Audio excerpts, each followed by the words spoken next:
BBC News at 7 o'clock. This is Anthony Birchley.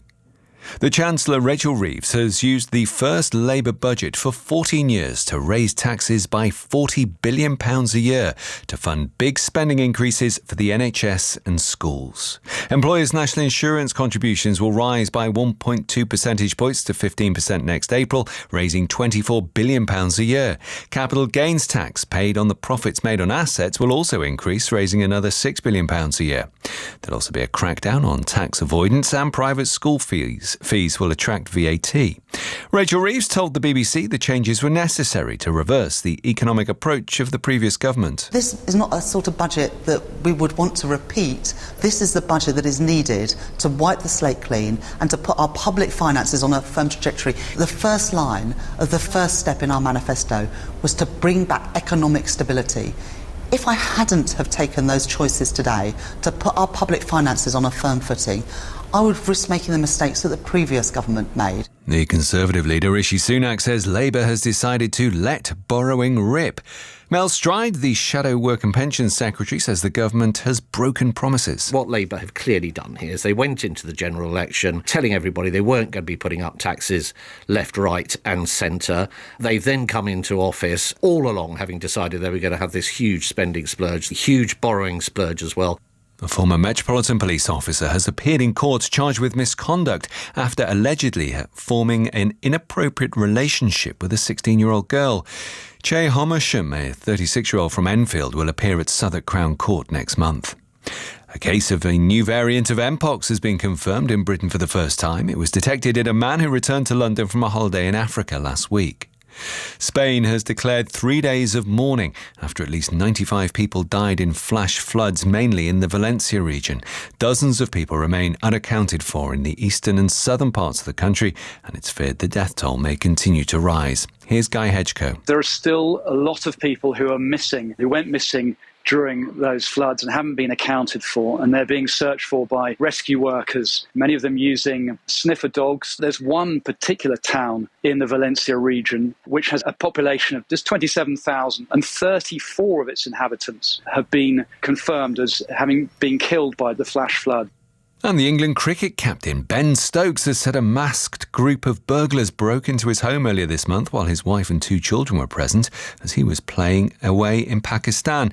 He's posted on X that his OBE medal and what he calls irreplaceable items were taken. Quick look at tonight's weather, and it'll be dry in most places with a mixture of cloud, clear spells, mist and fog. Overnight lows of between 7 and 11 Celsius. That's the BBC News at 3 minutes past 7. What have we got? On BBC iPlayer. All I know is somebody's behind all this. You can just walk away. You should investigate. I got the blues. These aren't crime dramas. What the hell are you playing at? They're a break from your work dramas. How does all this make you feel? Well done, everybody. Dead and Buried, Line of Duty, Luther, and loads more. We're throwing you a lifeline here, mate. Whoever you are, wherever you stream, BBC iPlayer. This is 5 Live Sport with Steve Crossman. Listen on BBC Sounds. Good evening. Our League Cup Round 4 coverage continues. We're live at Old Trafford, where Ruud van Nistelrooy takes charge of Manchester United for the first time. I'm Conor McNamara. For the first game since Eric Ten Hag's dismissal, Manchester United take on Leicester City. Altay Bayindir is given a starting goal, but otherwise Van Nistelrooy names a first-choice team. The presentation comes from Old Trafford, but the commentary is at St James's Park. 55 years and counting since Newcastle's last major trophy. An early chance to avenge Sunday's setback at Stamford Bridge. The team news should be interesting for both sides. I'm Chris Coles at the Tottenham Hotspur Stadium, where Spurs have an excellent recent record against Manchester City. Can they continue in that fashion and overcome the 8-time winners of this competition? We'll have updates from 3 more games in the League Cup, as well as the latest in Scotland, with the top 3 all in action. This is 5 Live Sport with Steve Crossman. Listen on BBC Sounds. Good evening, welcome to Old Trafford. This is Wednesday's 5 Live Sport, and Old Trafford full of expectation and whispered excitement from Manchester United fans tonight. The club in talks, as we know, with Ruben Amorim, the Sporting Lisbon head coach. We'll get the latest on Manchester United's approach for him very shortly. The cheers are as Bruno Fernandes, Amorim's fellow Portuguese, leads Manchester United's players onto the pitch here for their warm-up. Can just about see the writing of the Sir Alex Ferguson stand opposite us, almost just dipping into the gloom of this late October night. Can see very clearly though Sir Alex, 26 years, the impossible dream made possible, and all those trophies. Well, whoever gets the job here permanently will be the 10th man to take charge of a Manchester United match since he left. The 9th is Ruud van Nistelrooy, writing in the programme tonight ahead of their game against Leicester City in the League Cup here, a 7:45 kickoff. He says, as I'm sure everyone can imagine, I write these notes with a huge amount of mixed emotions. Erik ten Hag brought me back to Manchester United in the summer, and while I've only been part of the coaching staff here for a few months, I'll always be grateful to him for giving me the opportunity. I am saddened to see him leave. Even on an interim basis, it's a great honour to manage the club I love for however long I am asked to do so. Now is the time for everyone to work together, give everything, turn this season around while we have time. I can say for sure, when players, staff and supporters pull together, Manchester United can be unstoppable. I've got Conor McNamara with me here inside Old Trafford.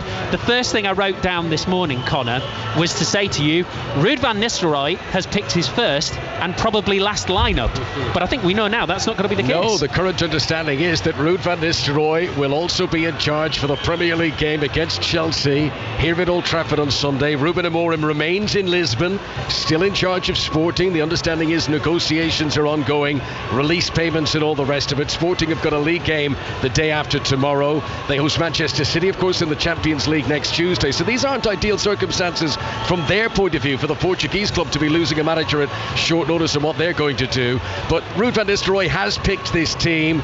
He's got experience of being a head coach before. He won the Cup and Shield in the Netherlands when he was boss at PSV Eindhoven.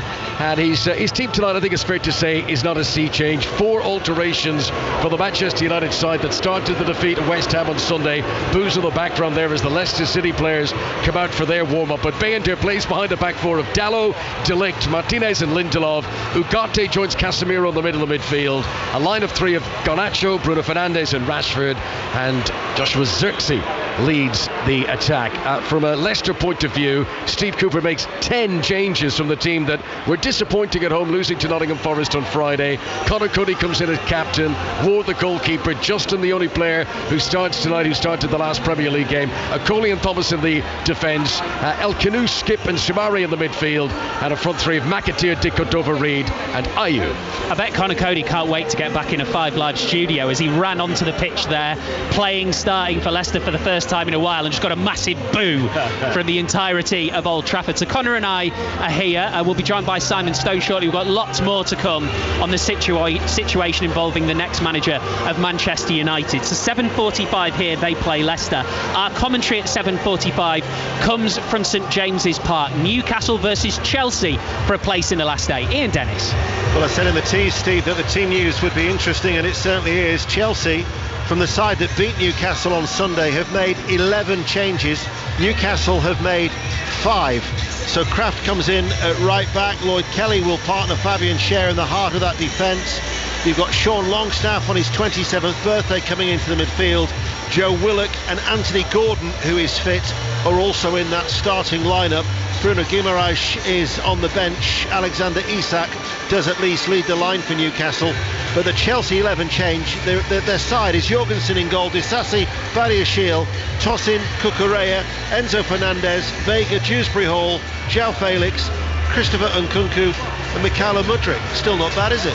It's not too bad. Alan Shearer is alongside him for commentary. Evening, Alan. How are we doing? Yeah, very good, thank you, very good. And obviously we'll talk more about Manchester United shortly, but let's just focus on the game you're at. Firstly, insert question about how much a good run and a cup would mean to Newcastle United fans. Yeah, it would just calm everything down, because it hasn't been great in Newcastle this season. It seems as if there's been sort of one problem after another, and it's been very difficult, very different to the last sort of 3 or 4 seasons. But tonight is an opportunity for Newcastle just to settle and calm everything down, and I think the fans would really, really want that and appreciate that, particularly with a tough game ahead on Saturday against Arsenal. Ian alluded to it there, Alan. You hear 11 changes and you think, wow, but then you look at the actual personnel that Chelsea can put out.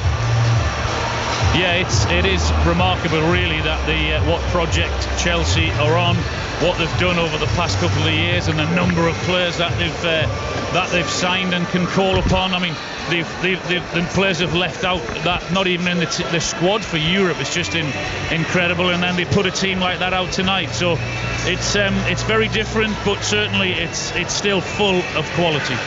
Ian, a lot of people said when Enzo Maresca early this season talked about, I haven't got 40 players, I've got 23 players, etc, etc. He got a lot of criticism for that. He seems to be making it work pretty well so far.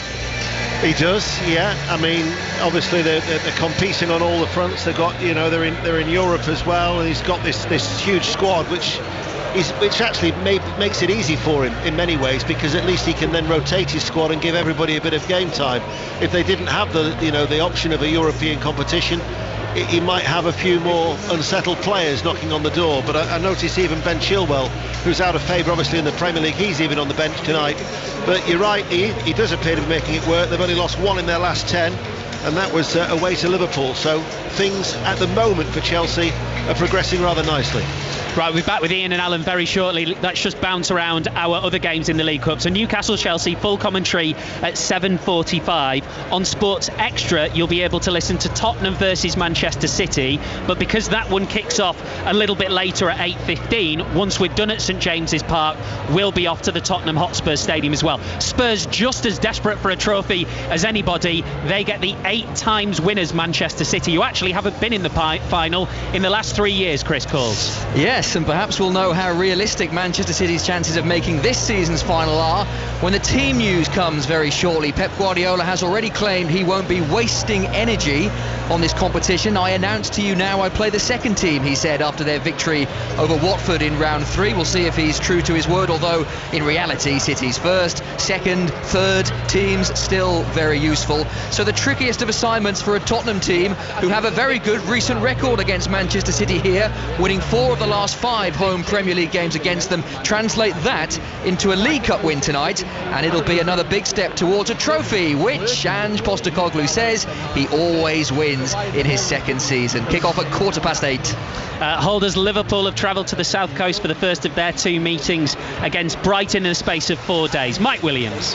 And changes are plenty here on the south coast, Steve. Brighton bringing 8 new faces to the team that started against Wolves here on Saturday. Evan Ferguson amongst those given a call up after his goal over the weekend. So Brighton line up with Steele in goal, a back 4 of Lamptey, Van Heck, Igor and Kadioglu, a midfield 2 of Moda and Weaver sitting in front of them, with a forward line of Adingra and Ciso and Gruder supporting the lone striker Ferguson. As for Liverpool, well, the holders also make 8 changes, with young Czech keeper Vitoslav Jaros making his full debut for Liverpool in goal. Conor Bradley also starts after injury alongside Gomez, Quansah and captain Andy Robertson in defence. The midfield 3 of Morton, Endo and Curtis Jones sit in front of them. Gakpo, Szoboszlai and Diaz are in attack. Arne Slot, who's just in front of me, has named a strong bench this evening though, with the likes of Van Dijk, Salah, Nunez and the former Brighton man Alexis McAllister amongst the substitutes. The rest of tonight's League Cup action, that game included, all get underway at 7:45. Preston are the last remaining EFL side in the competition, knocked out Premier League Fulham on their way here. Arsenal, the visitors to Deepdale, who haven't won the League Cup since 1993. Maz Faruqi. And both Mikel Arteta and Paul Heckingbottom, Steve, make pretty sweeping changes. Only 3 players from the Liverpool draw on Sunday start again for Arsenal tonight. Jurriën Timber, Mikel Moreno and Gabriel Martinelli. Tommy Setford makes his debut in goal. William Saliba is back in at the back. Bukayo Saka is on the bench, and it is a really strong subs bench for Arsenal tonight if Arteta needs it. There are 6 Preston changes from the side that had a 3-0 lead slip on Saturday at Plymouth to only draw in second half stoppage time. Preston haven't made the last 8 of a cup competition since the 1960s. Arsenal were knocked out, of course, at this stage last year by West West Ham. I wonder if the fans fancy a bit more of a run in the competition this time around. And we've got Crystal Palace looking to build on their first Premier League win of the season, taking on Aston Villa, who are unbeaten in 11 matches. Lee Blakeman's at Villa Park. Hi Steve, Aston Villa's third game in as many competitions in the space of 8 days, fourth in the Premier League, top of the Champions League, so it comes as no great surprise that Unai Emery makes 10 changes for this one tonight. John McGinn, the sole survivor from the side that started here against Bournemouth on Saturday. It is still a strong looking Villa team though, with the likes of John Duran, Leon Bailey and Boubacar Kamara all starting, along with Tyrone Mings, who makes his first start in 445 days after being out for all that time with that awful ACL injury. A real buzz around the home sections of Villa Park tonight to see Tyrone Mings make his return. As for Palace, impressive performance which led to that first Premier League win of the season against Tottenham at the weekend. So Oliver Glasner has gone with just the 3 changes tonight as Matt Turner, Will Hughes and Eddie Nketiah replace Dean Henderson, Jefferson Lerma and Ismail Assar. Thank you very much, Lee, and we'll take you to Celtic Park and Pittodrie shortly. Lots of important Scottish Premiership action tonight as well, and lots more to come on Newcastle versus Chelsea. Full commentary in exactly half an hour's time of that one here on 5 Live. Let's talk Manchester United first. So we've got Ian Dennis and Alan Shearer with us. Our chief football news reporter Simon Stone is with us here at Old Trafford as well. Simon, I'm going to ask you the question that you will have already been asked 30 times and you'll get asked 30 times more. What's the latest? Well, I think the latest is we know who the next manager of Manchester United is going to be. What we don't know is when he is going to be here. Now, there's a lot of reports in Portugal at the moment that Manchester United have been basically held to ransom in terms of a payment of around €5 million for Ruben Amorim's coaching staff, and also that there's a notice period that he's got to serve.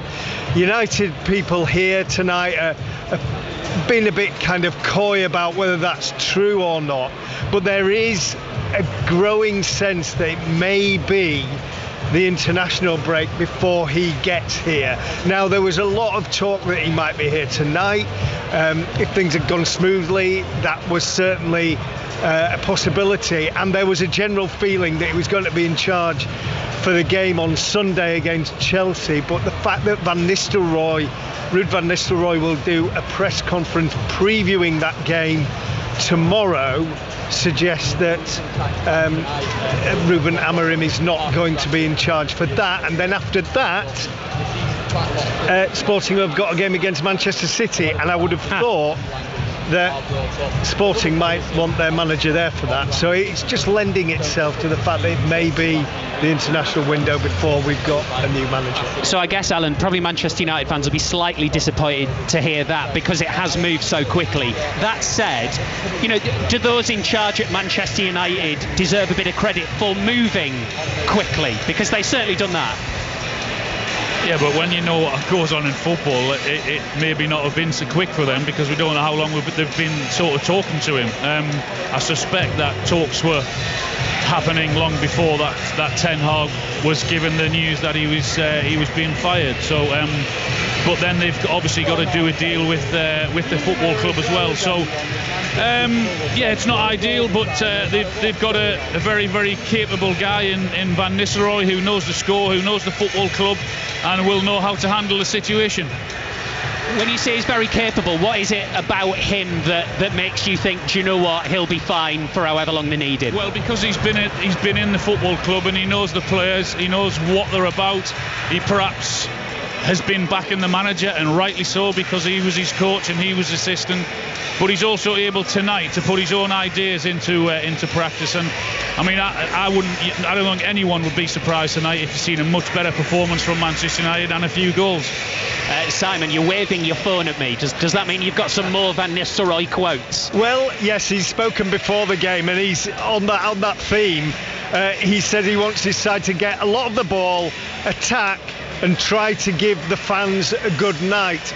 And I think it's not been kind of stayed in the way that it was stayed under Ranić and it was stayed under Jose Mourinho. But I think Manchester United fans feel as though they've been watching a team that's been underperforming to a huge degree for quite a long time now, if you take out the FA Cup final. And I think Ruud van Nistelrooy, if you can give Manchester United Manchester United fans who love him, obviously, a winning performance tonight, that would at least send them home happy. Alan, do you think he should try and hang on to Ruud van Nistelrooy, Ruben Amorim, if and when he comes in?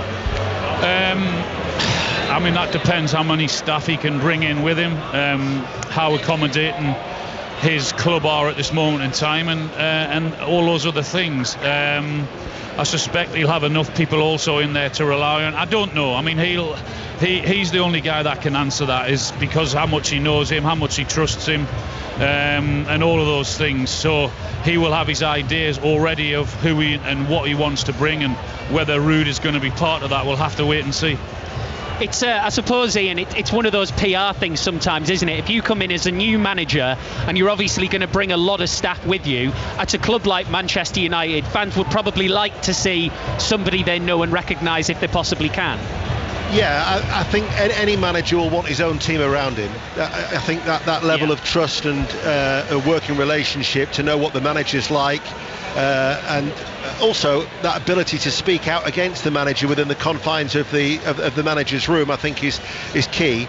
But also, if you go back to when Jose Mourinho first came into these shores, the person who was alongside him was Steve Clarke, and Steve Clarke was instrumental in telling Jose Mourinho the intricacies, if you like, of English football. This is what you're going to expect, this is what will happen here.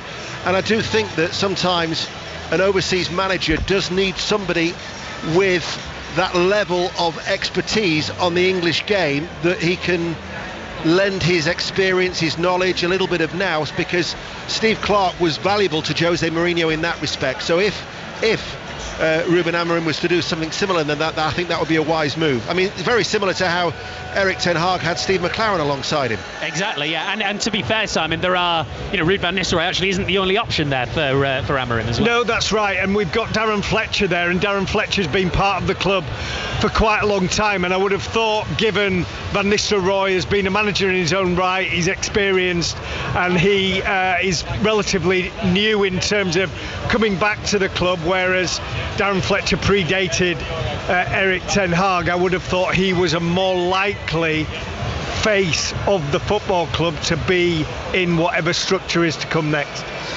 This is, Alan, actually a really big game for Van Nistelrooy and for Manchester United, because you know what it's like when a new manager comes in. If you have the opportunity to go and win a trophy early, it can really set you up. So imagine if they can just set the table. Hello, Ruben Amorim, you're in the League Cup quarter-finals. No, I mean, even for him personally, for him to step out as manager of Manchester United tonight after being such an incredible player for them, I mean, he's held in the highest regard, and rightly so, because of what he did at that football club. So from a personal point of view, that he'll want to win tonight, and he'll be desperate to win. He'll be desperate to go out and get his team to put in a good performance, score early, get everyone's confidence up, and then score a few more goals and get through to the next round. And I mean, you were asking the question about whether the manager will want to keep him as his assistant. I think you also have to think, will Ruud want to stay as his assistant? Yeah. Depending how many games he gets, he might actually want and get a feel for being a manager again. So there's all of those things in the to put into the pot as well. Yeah, because we don't know, Simon, whether or not Ruud van Nistelrooy would have come here if it wasn't for Erik ten Hag. And it's a good point. We have to remember the guy is a number one. Yeah, and he was well down the road, in fairness, in towards getting the Burnley job before he decided that coming back here was too much of a lure, really. So I think that he'll look at this as almost a chance to fulfil maybe an ambition. Maybe he'll want to come back here in his own right, but I suspect he'll want to go off and be a manager himself and build on the work that he did at PSV. But as I say, in the meantime, give the Manchester United fans something that they were used to when he was a player, and that they've not had a lot of in the past 3 or 4 years, really. I tell you what, let's hear, shall we then, from Ruben Amorim. Sporting had a game last night in the Portuguese League Cup. They beat Nacional, and afterwards the topic was, well, you know. We have to wait a little bit more to explain everything I need to explain, and then everything it will be very clear. But the club, obviously, they have to, if an approach is made for their head coach, because of the rules, have said that approach has been made and the compensation fee has been agreed. So it's now your decision, I guess. Yes, that's what I said. It's my decision. I will tell everything. So we have to wait. That's it. How long? I don't know. Will you be in the dugout at Old Trafford on Sunday? I will be here. Definitely. I don't know. That is Ruben Amorim, the Sporting head coach. We've got Simon Stone with us here inside Old Trafford, Ian Dennis and Alan Shearer at St James's Park. Full commentary on the way in the League Cup of Newcastle versus Chelsea at 7:45. I mean, I'm not sure, Ian, we totally got it from that press conference, but the general vibe around Ruben Amorim is he's going to bring some personality, which maybe Manchester United fans might see as a bit of a change. Well, ultimately they want to get back to where they haven't realistically been, since the days of Sir Alex Ferguson, is challenging on a consistent basis, back in the top four. Because if you look at it, I know that Erik ten Hag has had success in the domestic cups, but on a regular basis they want to be back challenging for the title. And whether he's the personality ultimately is going to be judged on results. You can have all the charisma in the world if you don't get the 3 points on a regular basis for Manchester United. And he's also he's probably going to need that charisma and that character, because to go into Old Trafford you're going to have to deal with the expectation from day one. So in that sense, if you didn't have that charisma and that little bit of ego, then you'd found yourself wilting. Would that be a marked change, Simon, from Erik ten Hag or not? Do you know, I'm interested because I know Deno was at the Football Writers' Dinner a couple of weeks ago and would have spoken to Ten Hag there, and I was told that he stayed on long after people expected him to speak to people. And my experience, I've had a couple of occasions, one this summer in Los Angeles and another one in Spain during the World Cup, where Ten Hag is almost a different person when he's not sat in front of the media. He's a very charismatic guy, he's a very jovial guy, he's a very friendly guy, he's a very polite guy. And that doesn't really and hasn't really come across when he's spoken to the media in press conferences. When his English has not been great, he can be quite clipped. Sometimes he can find it difficult to get the right words out. I was told quite a long time ago actually that he prefers blunt questions in press conferences because he finds it easier to understand and answer than when you kind of try to contextualise everything, which sometimes you try to do to be fair to people. So I don't know, I think Erik ten Hag has got charisma, and I don't think that is necessarily a prerequisite. I don't think anybody could have more charisma than Jose Mourinho, and certainly not Louis van Gaal, and neither of those two were particularly successful. So it's about, as Deno said, it's about challenging, which Manchester United have not done. What they have done is improve, then have a good kind of first season, and then it's all fallen away again. How did you find him, Ian? Well, I've got to say he was very personable. I've met him twice at that dinner in the last 2 years. The first year he said that he was he felt that he was portrayed either as an idiot or a genius. There was no middle ground in terms of the scrutiny that he was under. And when we spoke 10 days ago, he was talking about the need for patience. That was after they played Brentford the previous day, and I've got to say at half-time, I was doing the commentary that day, I'm thinking he's not turning up to the FWA because he'll be sacked. As it was, they turned it around second half, a much more front foot, positive performance in that second half. But ultimately, the one thing I don't know what Alan thinks, that when I heard him last season say, this team will never play like Ajax, the alarm bells rang for me, because I thought that Ajax side that he took to the Champions League semi-finals in 2019, that possession-based side, that attacking team, I thought that was one of the reasons why they went for Erik ten Hag. And I think the Manchester United hierarchy would have liked to have seen that football, but we've never seen that football. In what we've seen under Erik ten Hag at Manchester United, in essence, is a counter-attacking team. I don't think it matters what you say in terms of the only thing really that matters, and you can say what you want so long as you're winning games. And the biggest message that you have to get across is to your players. And I know when you're going out and you speak, when you're speaking to the media, you're essentially talking to your fans. But your biggest message is you have to get across to your players, and what you do on the football pitch is the talking you have to do, both as a player and a manager. When you're an elite player, can you sometimes see through a manager? What do you want to hear from your manager when you're at the very highest level? Yeah, you want that winning mentality. You want him to give you confidence in who and what you are and what the football club is and what it's all about. You want protection, and ultimately you want to feel confident when you walk out onto the pitch that you've got the backing of him, whatever you do. And then if you're a player and a good player, then you'll go out and you'll get results. And it's all about, as a player, going out onto the pitch and feeling good and feeling special. And if that's the case, then you'll perform well. Just on that sort of stylistic point, Alan, because I think one thing we can see is obviously Manchester United fans want them to be back up at the top. They also want to be entertained. You know, they don't feel that the football that they've watched has been particularly entertaining. One of the things that I've read about Ruben Amorim is that a couple of the clubs that in the end he didn't join, part of the reason for that might have been that he's totally wedded to this three at the back style. It is his style, he knows it inside out. That's probably a positive for Manchester United fans, because the one thing we've talked about so many times when watching Erik ten Hag's Manchester United is, what are they trying to do? It sounds like under Amorim it will be clear.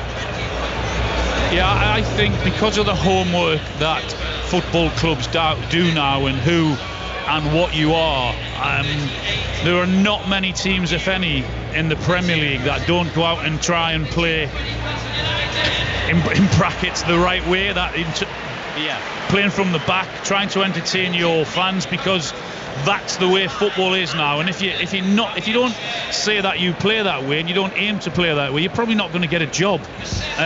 So I think that sort of comes with the territory now, and that is without doubt one of the things that Eric struggled with at Man United, is that he was there for that amount of time, but no one really knew what his strategy was or what the tactics. Yes, they wanted to go out and win games, but how were they trying to do that? Were they the team that passed out from the back?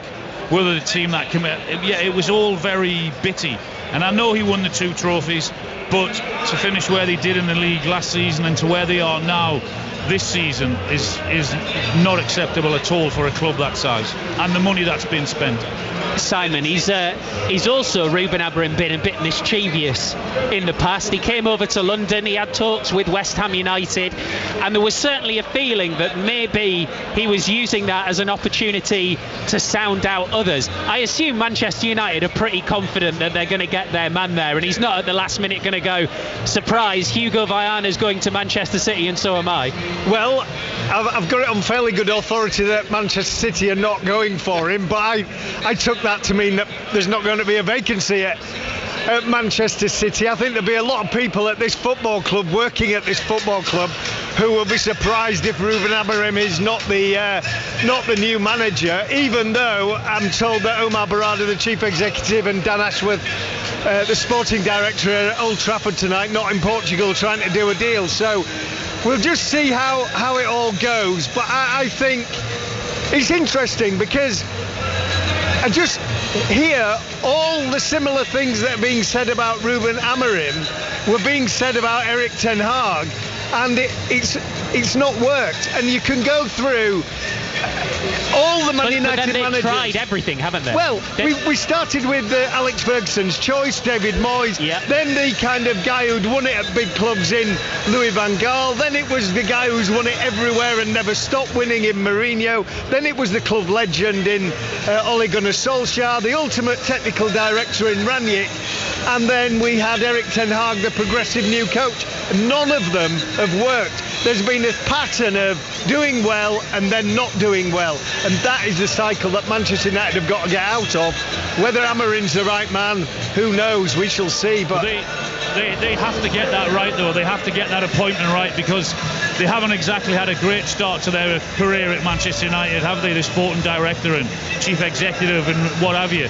In terms of what happened in pre-season, giving him a new contract. Is he staying? Is he going? Then giving him £200 million, and then 3.5 months later saying, sorry, we're sacking you. You're not good enough.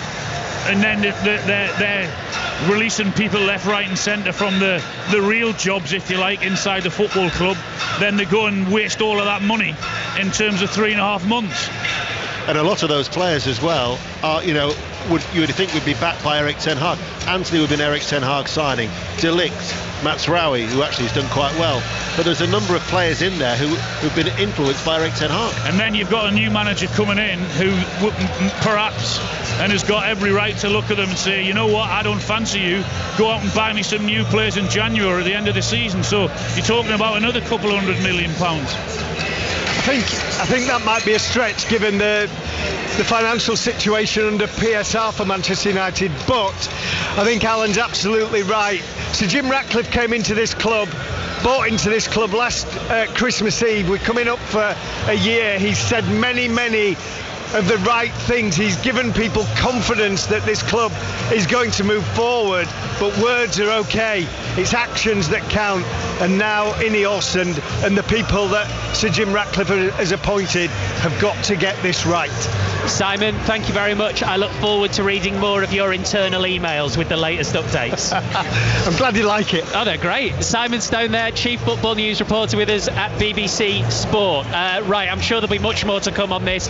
Conor McNamara and I here inside Old Trafford. We'll start the build-up proper in the next couple of minutes to Newcastle Chelsea as well. Let's go to Scotland, second place Aberdeen, still unbeaten. They take on third place Rangers at Pittodrie in the Scottish Premiership tonight. 8 o'clock kick-off. Gavin Wallace. Powder keg fixture is what it is. Expect fireworks, expect heat, expect cauldrons, expect anything you want from Halloween. Rangers won't want to be spooked though, as you say about that Aberdeen flying start under Jimmy Killeen. Remember, Aberdeen sitting on 25 points, Rangers on 19, so they can't even go second tonight should they win. If they don't win and don't get a positive result, then I think we know exactly where the managerial chat will be going after that. Let's just have a quick look at the team news though. For Aberdeen, there's one change from the team that beat Dundee United at the weekend.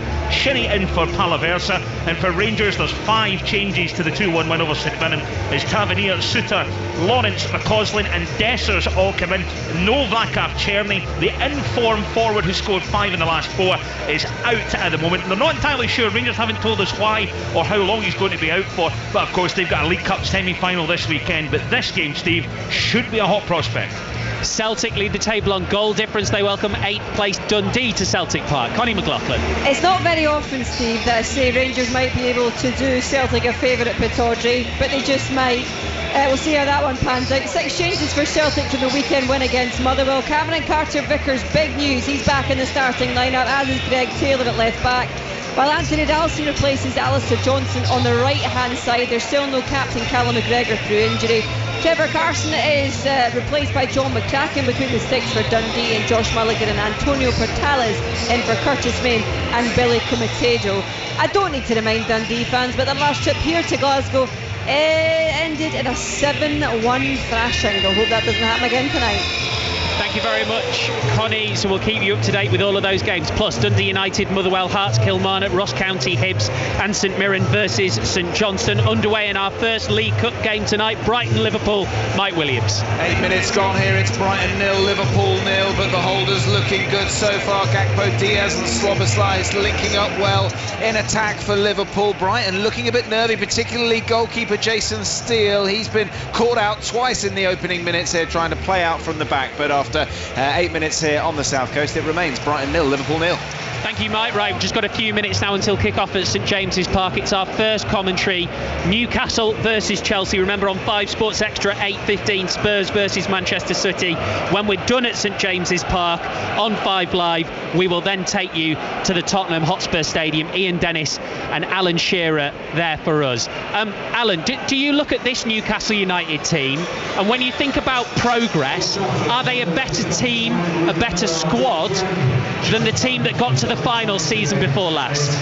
No, I think when you don't sign players like Newcastle, I mean, I know they got 2, Asula and Kelly in the summer, but they didn't get the players that they wanted, and then not sign anyone also in January, then it's very difficult to then to go forward and to to improve, and I think that's why Eddie and most people wanted at least one, perhaps two in the summer, and I think that's really important to do that, just to refresh the squad, and particularly with injuries that they had last season. So I would say the answer to that is no, and that's why they're in the position they are at this moment in time. And none of that clearly is Eddie Howe's fault, but that doesn't mean it isn't where the buck stops. So just looking at how they've done in the league this season so far, tonight is obviously massive, isn't it? Because presumably there is going to be scrutiny on the way if it isn't there already.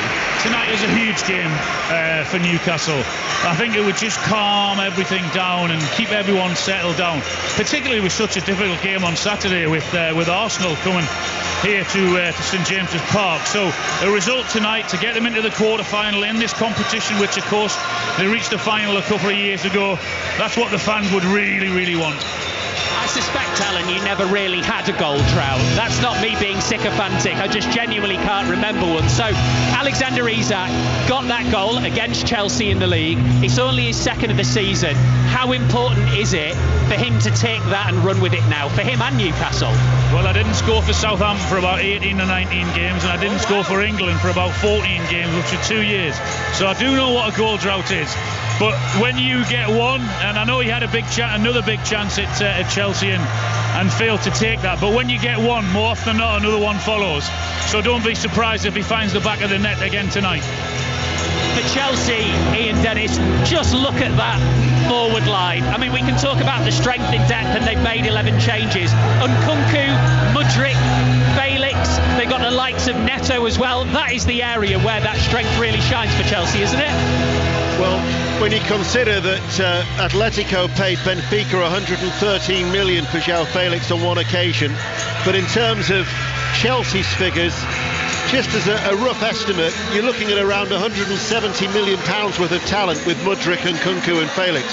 Now, Mudryk possibly hasn't yet utilised or fulfilled his promise, but Nkunku has done well since he arrived from Leipzig, bearing in mind he's been hampered by injury. João Felix, I still think, is somewhat of he's enigmatic. I remember watching him with his Portuguese debut in 2019 in the Nations League. But they've made 11 changes. They've got a Euro winner in Cucurella. They've got a World Cup winner in Enzo Fernandez. And they've made 11 alterations, and they still look a very, very strong-looking team. I think even when you look at the substitutes they brought on at the weekend against Newcastle, I think the 4 subs they brought on were more than Newcastle's record transfer. So they brought in Nkunku, Mudryk, Enzo Fernandez and Cucurella, and all of them were more than, as I said, Newcastle's record. So that tells you where Newcastle are and where Chelsea hope to go and where they are.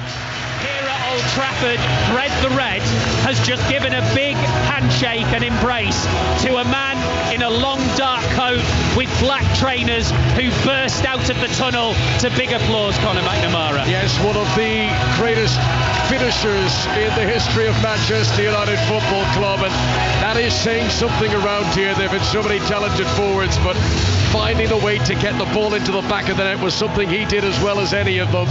And he looks very much turning from the coach into managerial style with that smart-fitting dark coat.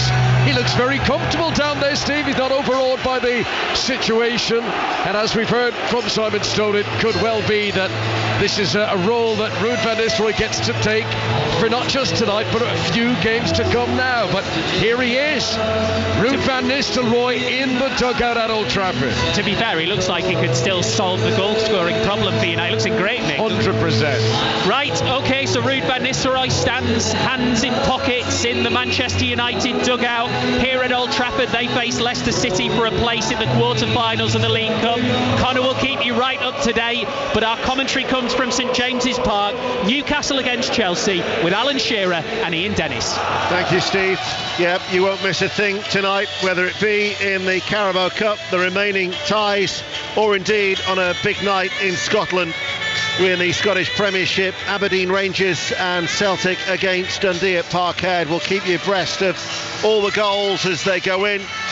But here the atmosphere is just something, it never ever disappoints, does it, St James's, on a night when it's packed to the rafters. And full credit, by the way, to the Chelsea supporters. Nearly 5,000 have made the journey up. not bad for a much maligned competition, so they say. Yeah, and they're right up in the corner up there, aren't they? I don't know how high they are, but they've come in their numbers, as have the Newcastle fans, and you're probably asking the wrong person to ask on the atmosphere at St James's Park. They never disappoint either. But it's a competition that, when I say it's much maligned, I still think it's the people's competition. When you get to the final, you get more supporters at Wembley than you do for an FA Cup final. Well, it still provides many a special moment, this competition. Oh, absolutely, yeah. And I think it's a great opportunity for Newcastle to put the one or two disappointments behind them that they've had this season in the league and where they are in the league, and they can push on, and another good result tonight in here, and then they've got a quarter final to look forward to. And as I was just saying to Steve before, it might just calm everything down here at St James's Park. Well, the Newcastle United starting lineup in their black and white striped shirts and black shorts is Pope in goal, Kraft, Scher, Kelly and Hall, Longstaff, Tonali, Joel Linton, Willock, Isak and Gordon, who's recovered from a groin injury. Chelsea are in their all-royal blue. 11 changes made from the team that beat Newcastle at Stamford Bridge on Sunday by 2-1. Jorgensen is in goal. Disasi, Badiashile, Tosin, Cucurella.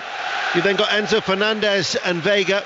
Looks like they're going to line up as the two sitters with a flat back four as we're underway. Dewsbury Hall, Felix Mudryk and Nkunku. Vega, who they signed from Basel, is extremely versatile. He can play as a left back, left-sided central defender, or as he is tonight alongside Fernandez. So we're underway here on BBC Radio 5 Live, and it is Chelsea in their all-royal blue who are playing from left to right as we look, as Tosin will just play it to Badiashile. And then back to Jorgensen, the Danish keeper who they signed from Villarreal in the summer, as Gordon slides in. And that already just fires up the crowd on that far side. It's incredible what a sliding tackle can do in the first minute or so, isn't it, to the crowd? Anthony Gordon, who they'll be pleased to see him back in the side after that groin problem, bearing in mind that Lee Carsley as well will name his what will be a final squad as the interim England manager next week. Cucurella coming forward on that far side for Chelsea. His long diagonal ball. Kelly's header might give Nkunku a sniff here. Nkunku's onto it. He gets the ball out then, and in the end it was a rather weak shot by Dewsbury Hall, left-footed straight at Pope. That was a really good opportunity, you know. Newcastle got caught on the ball, and the ball fell really well for Dewsbury Hall. Perfect for his left foot, but he hit it straight at Nick Pope. It was a little bit lax, wasn't it, by Kelly. Didn't have enough power on it to reach Scher. Lloyd Kelly, who signed on a free from Bournemouth, as he is back in the starting lineup tonight, as Joel Linton picks up the ball on this near side, the left. Willock is up with him, as is Isak. And then Joel Linton plays the ball back to Lewis Hall. And then Kelly back towards Scher over on that far side, and now with Emil Kraft. Forward to Gordon. Gordon started on the right. As the ball by Willock is out to Isak. Joel Linton's arriving, and Joel Linton puts it wide. Making a late arrival into the penalty area, left-hand side, 6 yards out from goal. And off his right foot, he's put it wide of the left-hand post. It's an absolute sitter. He misses from, 7 yards out. Balls fell really kindly for him. Great ball in from Isak. And he just tries to guide it in with his right foot from 7 yards out at the far post. He gets it all wrong. Pushes it wide instead of in between the posts. Big chance. It actually clipped the outside of the left-hand post as we look from Joel Linton. But that really was an excellent opportunity for Newcastle United to take the lead. In fact, when you look back at it, off his right foot as well, it seems harder to have missed the target. It certainly was. I mean, it fell perfectly for him. The bounce was perfect for him, as you said. He was running onto his right foot. Massive opportunity. Talking of goal droughts, he's gone 10 without a goal since he scored on the opening day against Southampton. As here is Kelly at the back, but Newcastle will nevertheless be buoyed by creating that opportunity. Joel Linton now towards Hall. Storming run by Hall. Felix can't stop him. And then Disasi did. Chris Kavanagh is the referee tonight. He gives a direct free kick for Newcastle United midway through the Chelsea half. He showed 13 yellow cards at Villa Park. I was there at the weekend. One off the Premier League record when Bournemouth played Chelsea earlier in the season. But on this occasion, he's opted to keep his cards in his pocket. But it's a free kick to Newcastle. And there wasn't one bad tackle in that game. No, I watched it as well. I said exactly the same. And you never gave the stat out on Match the Day I gave you. Here is Tonali. Leaves it for Hall, left-footed, curls it. Jorgensen has lost it. Joe Linton had a prod with his right boot on the edge of the area. Felix tries to spin by Tonali. He goes to ground. It was a soft one, really. But Chelsea will nevertheless get the free kick. I think it's interesting looking at Newcastle. You mentioned it. Anthony Gordon on the right-hand side and Joe Linton on the left-hand side, with Joe Willock just inside him. And I expect those to sort of interchange as the night goes on. One goes inside and one outside to make those runs that they have done already. Here is Tonali picking up the ball. That's the familiar voice of Alan Shearer on BBC Radio 5 Live tonight. Incidentally, the Tottenham-Manchester City game that gets underway at 8:15. Commentary of that will be on Sports Extra, and then when we're done here, you'll hear the conclusion of that game here on BBC Radio 5 Live. As the ball goes back to Jorgensen, luminous orange goalkeeping outfit, and then he's put the ball left-footed right out of play as the young Danish keeper. He did make 44 appearances in total for Villarreal. They signed him on a 7-year deal. They don't do short-term contracts at Stamford Bridge. As Enzo Fernandez up towards Nkunku, lays it off to Dewsbury Hall. Dewsbury Hall just slows it down and then back towards Disasi, and then across the back they go to Chelsea. Good energy about Newcastle though. Yeah, there has, but that's been a problem for them all season, what's just happened with that big chance for Joe Linton. Really good play in the final third so many times this season, but the finishing or the final ball has been so bad, and that's what's costing them at the minute.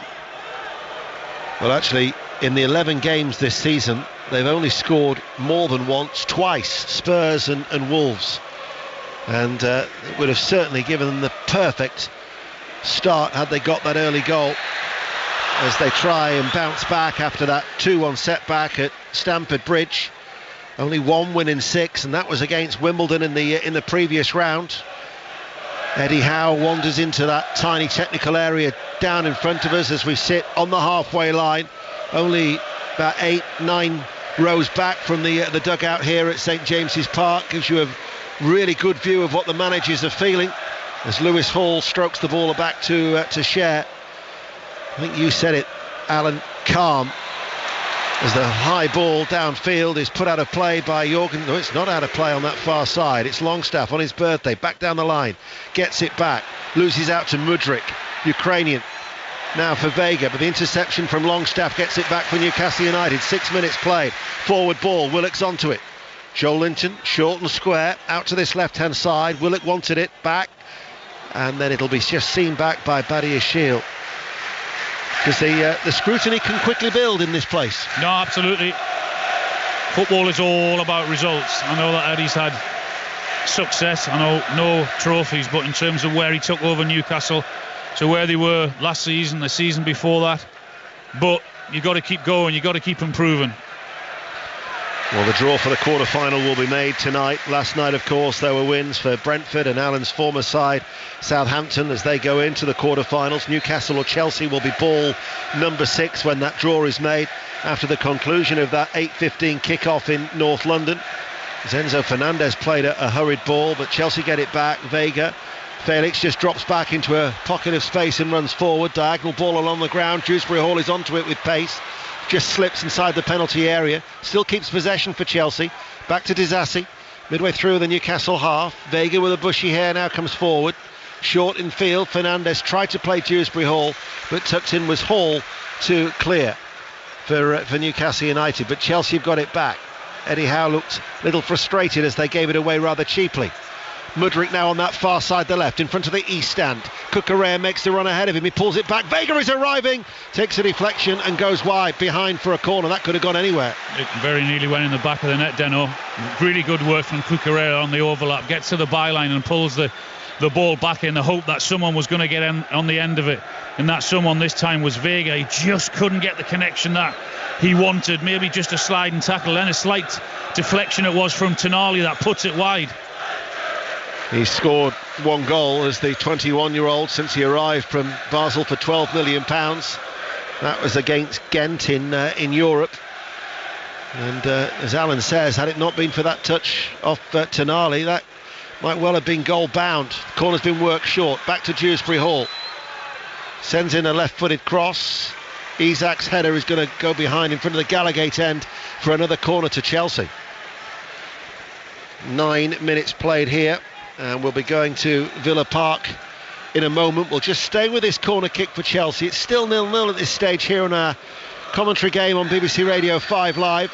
There are a cluster of royal blue shirts to aim for just outside the 6-yard area. Now they make their run towards the near post, but Dewsbury Hall hasn't delivered the ball yet. Now he has. Header away by Longstaff, helped further away by Hall. It will run out of play to that far side. So, goal at Villa Park, Lee Blakeman. Aston Villa 0, Crystal Palace 1. Ball in from the right, found Eze. Powerful header from the penalty spot, straight in. Villa 0, Palace 1. First win in the Premier League at the weekend, and a good start at Villa Park for Oliver Glasner's side. No other goals elsewhere around in the Carabao Cup tonight, or indeed in the Scottish Premiership, as Mudryk runs forward on that far side, the left. Mudryk with the cross, curling away out of the penalty area. Bouncing ball headed away by Joel Linton. Back to Disasi. Now it's with Dewsbury Hall. A little stumble again, back to his feet. Keeps hold of it, does Dewsbury Hall. And now with Enzo Fernandez, left-footed ball, sprays it out towards that far side, but sprays it away from Mudryk, and it goes out of play for a throw. Alan Shearer. Just looking at Joe Linton there, when he made that tackle, he just went down and he's just hobbling away a little bit, just in front of Eddie Howe. Small concern for Newcastle. They have a number of players out injured. Dubravka, Trippier, Wilson, Botman. In fact, I think Dubravka's actually back on the bench tonight. Indeed he is. Botman, they reckon, could be back around Christmas time. Lascelles. At least Gordon is back after that groin injury. We'll nick to the Amex. Mike Williams. Liverpool 0. Best chance of the match though, Ian, has fallen to the home side. Ball pumped upfield, controlled by Seaman Adingra, edge of the box. Square ball to the on-rushing fullback Tarek Lamptey. He doesn't score many, and that possibly showed. Lamptey just had the keeper to beat, but he shot straight at Yaros in the Liverpool goal. 26 minutes gone here. Brighton 0, Liverpool 0. And alongside Steve Crossman at Old Trafford is Conor McNamara. Manchester United 0, Leicester City 0. Low-key start to the post-Eric Ten Hag era here at Old Trafford. There's been just one chance so far. Conor Cody slipped midway inside his own half, allowing Joshua Zirkzee to run towards the penalty area, but he sort of cut back at himself on the edge of the box. Zirkzee failed to get a shot away. If Ruben Amorim is watching from afar, he won't have seen much to be impressed with yet. Manchester United 0, Leicester 0. It's worth reminding everybody that there is no extra time tonight, so we go straight to a penalty shootout.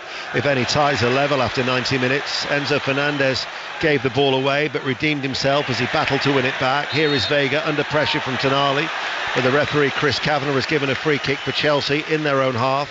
11 minutes played, and that chance from Joel Linton is... Well, they had the other one for Vega. For Vega at this side, didn't we? And Dewsbury Hall, yeah, both had a couple of Chelsea and one big chance for Newcastle. You see why I didn't do well at school, can't you? My memory recall there. Back it goes with to Tosin. Badia Shield, forward ball. Enzo Fernandez under pressure there from Tonali. Tosin's ball goes straight to Willock. Willock now towards Isak. Tried to thread it through to Tonali. Comes back to him. Lays it off. Joel Linton, left-hand side. Tosin's downward header behind for a corner kick, 0-0. He just tried to pop it through his legs, didn't he, Isak, to find that run in the middle, but it just caught his legs. He very, very nearly got through. Newcastle got the corner anyway. St Mirren 0, St Johnstone 1 is the latest score in the Scottish Premiership. Still goalless at Celtic and also at Pittodrie. Celtic and Aberdeen, remember, are both still unbeaten. 25 points. Very impressive start by Aberdeen. Rangers, who are 6 points adrift, will try and eat into that deficit as Tonali with the corner powered the ball in from this near side to left and over the head of Joel Linton, and all the way out of play it goes for a goal kick. 13 minutes played, 0-0. What do you think that the managers would have made of the respective starts of these two sides? Well, both teams have been really open, played some nice football, and both had really good chances but failed to take them.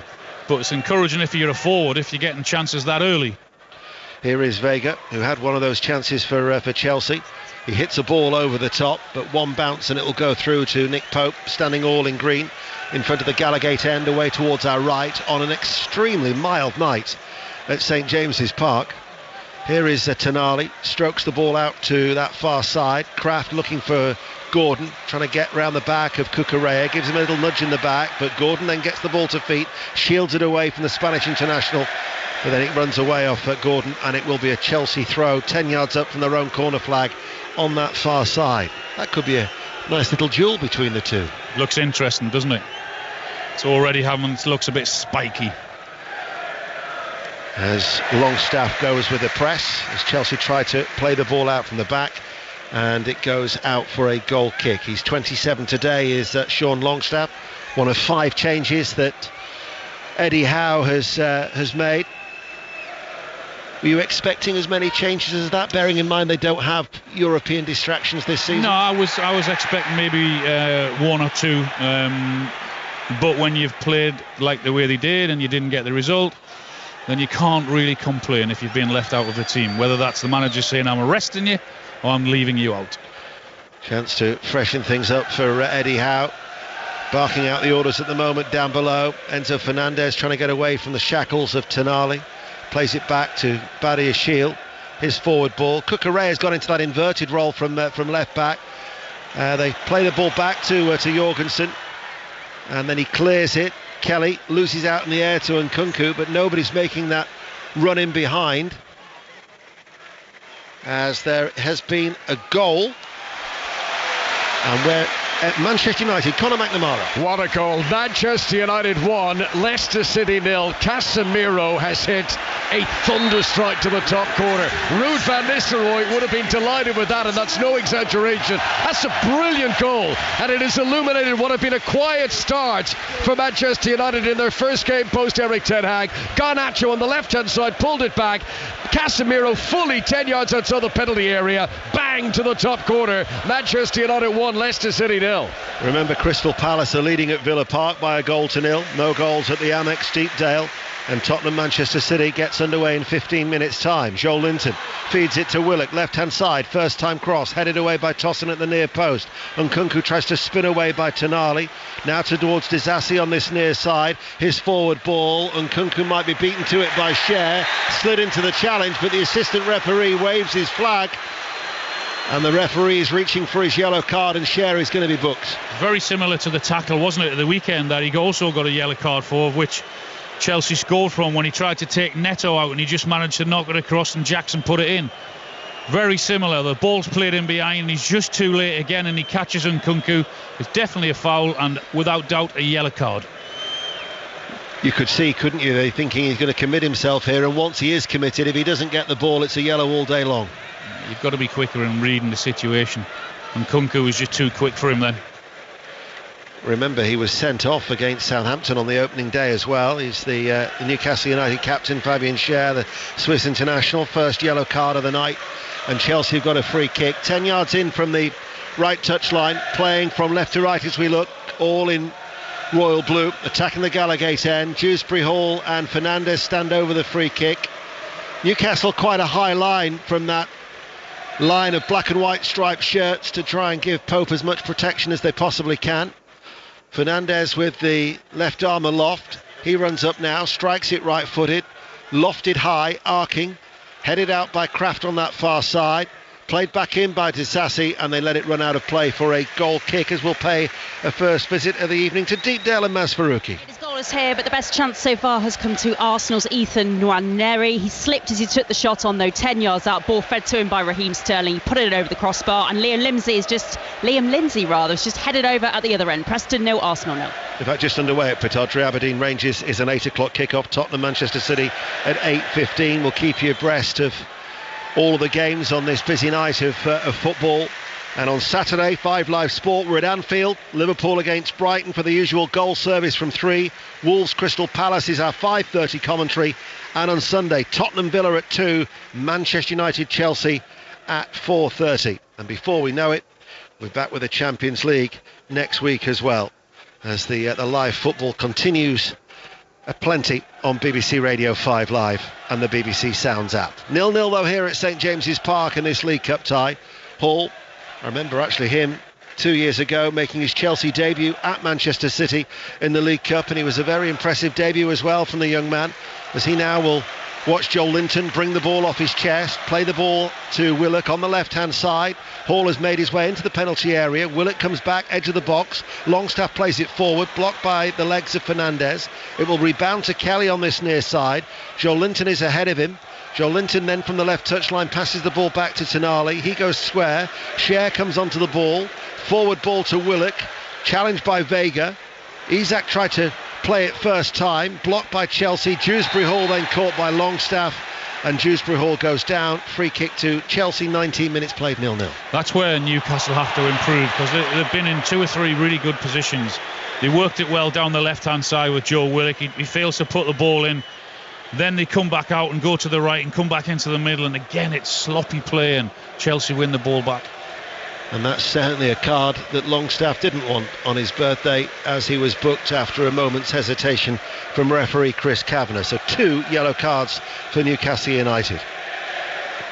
Let's pay a visit to Celtic, shall we? Celtic Dundee, Conor McLaughlin. Yeah, it's goalless here at the moment, but a busy first 15. Dundee forced a save from Kasper Schmeichel after a free kick wasn't cleared properly by the Celtic backline, but 2 glaring opportunities from Kyogo. Normally you'd put your mortgage on him, but both just inched wide. Celtic 0, Dundee 0. Thanks, Connie. Gavin Wallace is going to keep us in touch with events at Pittodrie. Cucurella on that far side finds Felix. Back then to Badi Yashil.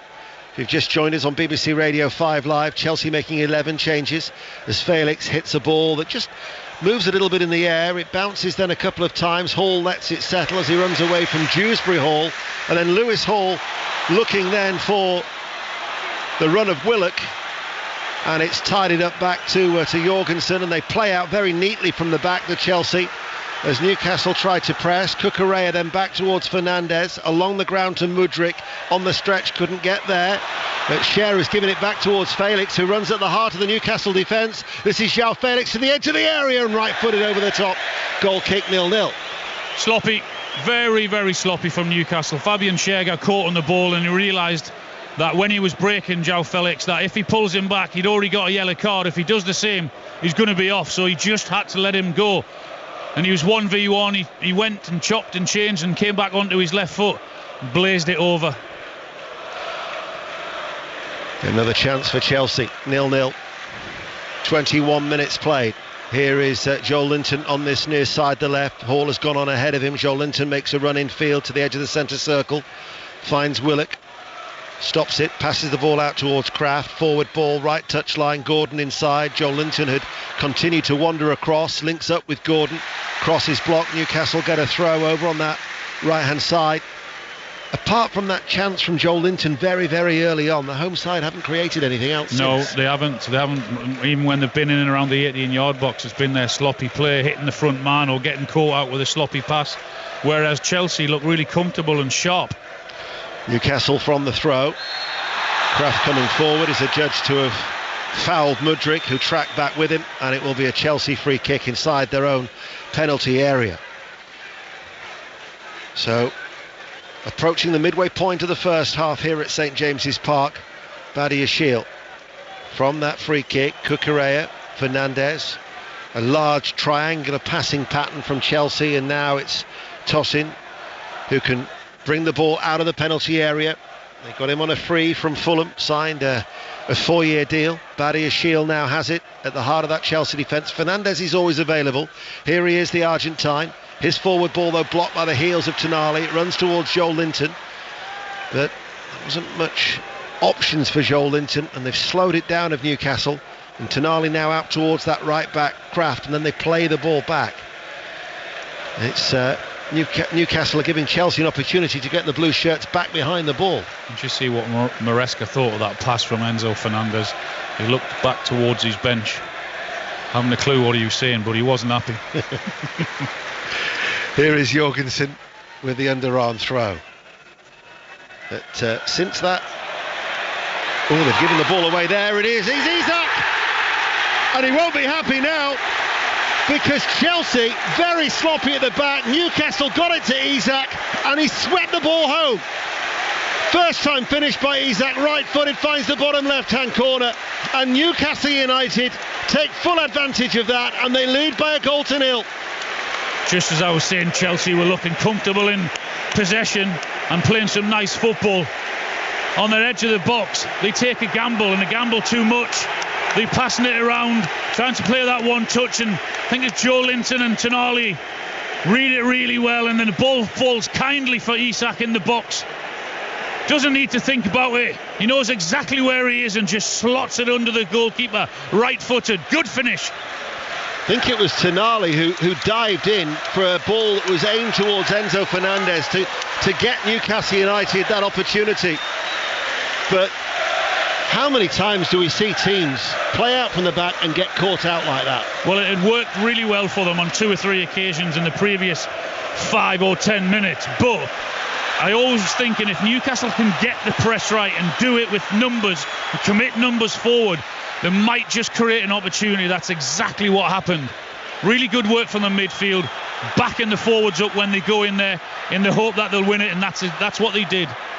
There have been goals elsewhere in the League Cup tonight, starting at Deepdale. Mas Faruqi. Arsenal have the lead. Gabriel Jesus lashing in. A good set-piece routine from a free kick from the left. It was chested down to him, but he still had to stretch for it. Preston 0, Arsenal 1. As Joel Linton for Newcastle United, edge of the area. Newcastle lead by 1-0. Here is Tonali, encouraged to shoot, and he does right-footed. He just puts it wide. That was very, very close. Newcastle have their tails up. I'm guessing Aston Villa do too. Lee Blakeman. They do, because they're level. It's 1-1. Nice move down the right. Bailey with the pullback, picked out Duran, edge of the area, bottom corner. Villa 1, Palace 1. Alan Shearer, that Tonali effort wasn't that far wide. Well, again, they get the press right, and it falls to him really kindly on the 18-yard box. You can just hear the crowd telling him to shoot. He didn't need a second invitation. It goes about a foot wide of that post. It was just bending away from goal, right-footed. The goal for Newcastle United means that there is still yet to be a goalless draw between these two. Now in 32 games, going all the way back to 2008, and you can certainly hear what that goal has done for the atmosphere as well. The Newcastle United supporters generating a wonderful noise inside St James's here. 1-0 as Dundee United 0, Motherwell 1 is the latest score at Tannadice in the Scottish Premiership, and Isak has taken his tally to 38 goals in 76 appearances. That's 1 in 2. That's a good ratio. Isak now turns provider with his cross, flicked on and flicked in. Joel Willock with a header, and Newcastle United, in a matter of minutes, lead Chelsea by 2-0. Well, Jason Tindall and Eddie Howe were going mad on the touchline because Isak made that run about 3 seconds earlier, and they didn't find him. They could see them looking at each other thinking, why? Lewis Hall pass it. He then made the run again. He this time did pass it, and he manages to get the ball into the box, falls kindly for Willock. 2-0. Newcastle United now have a little bit of a cushion. The free kick taken quickly. Time for Isak to deliver the ball. I'm not too sure whether the last touch of Cucurella, whether it was actually behind the goal line or not. In fact, it wasn't even Cucurella, it was a Chelsea player tumbling into the goal before him. So it might be credited as an own goal, but Willock's little flick header caused the panic in the Chelsea ranks. I'm not sure whether it was actually going in or hitting the post or just fractionally going wide or not. But I think on that occasion, if there's any doubt, then just give it to the home player who scored the goal. Well, the computer screen to my left tells me it's gone down as a Disasi own goal, and Newcastle United lead Chelsea now by 2-0. And all that statistic about saying only in 11 games this season have they scored more than once on 2 occasions. Well, they've certainly ended talk of that now as they lead by 2-0, and a second goal has gone in at Old Trafford. Connor. Manchester United have doubled their lead against Leicester, 2-0 inside half an hour. This one scored by Alejandro Garnacho. Dallo's cross low across the penalty area from the right hand side. The young Argentinian arriving to slam it into the roof of the net. Ruud van Nistelrooy said he wanted his team to entertain tonight. They are beginning to slip into their groove. Manchester United 2, Leicester 0. We've heard from Connie at Celtic. Here's Gavin Wallace at Pittodrie. 13 minutes on the clock. Aberdeen 0, Rangers 0, but Aberdeen 2 really great chances. There's a great run down the right hand side from Sokolow. He managed to cut it back to Jamie McGrath. Don't know how it was saved, and then the follow up with just wide from Devlin. This game got everything so far apart from goals. Aberdeen 0, Rangers 0. We've had two here at St James's Park, both to Newcastle United. Forward ball to Nkunku, couldn't get hold of it. Cher turns, tidies up, back towards Pope. Out from underneath his feet quickly as we approach the half-hour mark. Hall now to Willock. Willock being tracked by Disasi to Tonali. Tonali turns from Nkunku, still under pressure, but plays the ball back to Kelly, and then Kelly to Pope. So Newcastle, you would think now, have got a degree of control with a 2-goal cushion. Well, again, I mean, if Newcastle continue to get their press right, because there's such a reluctance from Chelsea to actually go long, they're passing for the sake of it at the back, and they keep on getting caught. Well, that was a foul by Badiashile. And Badiashile's foul on Kraft is going to result in a yellow card, the first for a Chelsea player tonight. 29 minutes played, Chelsea trailing by 2-0. And Newcastle United have a free kick almost midway through the Chelsea half. But 2 quick goals, and Newcastle United now, just moments after had been saying that, you know, after that Joel Linton glaring miss early on, hadn't created anything, find themselves with a 2-goal cushion. Newcastle United supporters enjoying their night here at St James's. Less so the strong travelling support of 4,883 from the capital. High line all in royal blue. Newcastle wait to take the throw. Tonali chips it forward. Isak takes it on his chest, right side of the penalty area. And it will be a goal kick. Last touch came off Isak. But all the pressure's now on Chelsea. Similar run again, though, from Isak, the other side. This time from the right-hand side. Quick run in behind from the free kick. Too quick for Chelsea. And that ratio of 38 goals in 76 appearances gets the nod of approval. It's amazing when you get 1 goal, isn't it, with the weekend, what the confidence does for you. Well, Stewie said before the game that don't be surprised if he scores tonight. Or I did anyway. You did. You'll say it wasn't me. 15 minutes to go to the break. Newcastle United 2-0 up. Brighton 0, Liverpool 0. Aston Villa 1, Crystal Palace 1. Manchester United 2, Leicester City 0. Preston North End 0, Arsenal 1. And getting underway around now, Tottenham Manchester City. Commentary of that is on Sports Extra. The conclusion of the game will be here on 5 Live. As the ball is played out by Enzo Fernandez. Felix gives it away. Here is Tonali once again. He goes short. This is Willock. He's dragged it wide, left-footed, off target. Once again, passing out from the back. Newcastle press them, win the ball, create an opportunity. They're just so reluctant to kick it more than 20 or 30 yards. Has to be those little 5, 10, 15-yard passes in and around the back four. That's fine when things are going well for you, but when you're in trouble and you're getting caught time after time, do something different. Well, they keep persisting. Oh, Disasi's slip. It's gone straight out of play for a throw. For a minute I thought maybe he'd injured himself, but it was just an innocent slip, and he's back to his feet, and Newcastle have a throw. St Mirren have equalised at home to St Johnstone. St Mirren 1, St Johnstone 1 in the Scottish Premiership. To the Amex, Mike Williams. 0, Liverpool 0. The holders grew into this first half, had 2 decent chances just before the break. Slobberslide testing Steele in the Brighton goal with a reflex save, and the Liverpool captain Andy Robertson also forcing Steele into a close range save with his feet to keep the scores level. Brighton's best and only effort fell to Lamptey, played in by Adingra, but the fullback shot straight at the Liverpool keeper Yaros. Half time here at the Amex. Brighton 0, Liverpool 0. Thank you, Mike. We've got 12 minutes to go to the break. Chelsea at the back. Toss in hurriedly, got it away to Fernandez, runs forward for Chelsea. So they attack the Gallagate end, out towards that far side to Cucurella. And then Cucurella passes the ball back to Badiashile. 13 minutes to go to the break, then still Newcastle 2-0 up. Disasi. Back to Tosin. Newcastle have dropped off. Everybody back behind the ball at this stage. Fernandez in the centre circle. Cucurella from an inverted roll had made a darting run forward. Instead it goes out wide to Mudryk on that far side, the left. Here now is Cucurella back to Fernandez. Dewsbury Hall just starting to wander in field. Then he retreats and makes a run to provide a bit of width on this near side, the right. Arsenal have got a second goal. We'll get news of that when we can from Maz Faruqi. Here is Dewsbury Hall, but in the meantime we're going to go back to Old Trafford. Conor McNamara. Third goal of the night. It is a goal for Leicester. Manchester United 2, Leicester 1. El Khanous with a wonderful finish outside of the boot into the bottom corner. This game, which very little happened for the opening 20 minutes, but in the 12 minutes since, we've had 3 goals. Casemiro and Garnacho for Manchester United, and now El Khanous making it Manchester United 2, Leicester City 1. And another goal for Arsenal, Maz. And a lovely goal from Ethan Nwaneri, edge of the area, looped in. Freddie Woodman in the Preston goal, didn't even move, dipped it under the crossbar last minute. Arsenal lead here at Preston, 2-0. Mudryk to Felix. Felix gets the shot away from 6 yards out and turned behind by Kelly for a corner kick. Chelsea trail 2-0. Well, this time it was good play. They kept the ball and they worked it right in the way to Newcastle's 18-yard box, and it falls really nicely for Felix. Takes it with his left foot, tries to hit it with his right foot, but in the end it's a really good block and it goes out for a corner for Chelsea.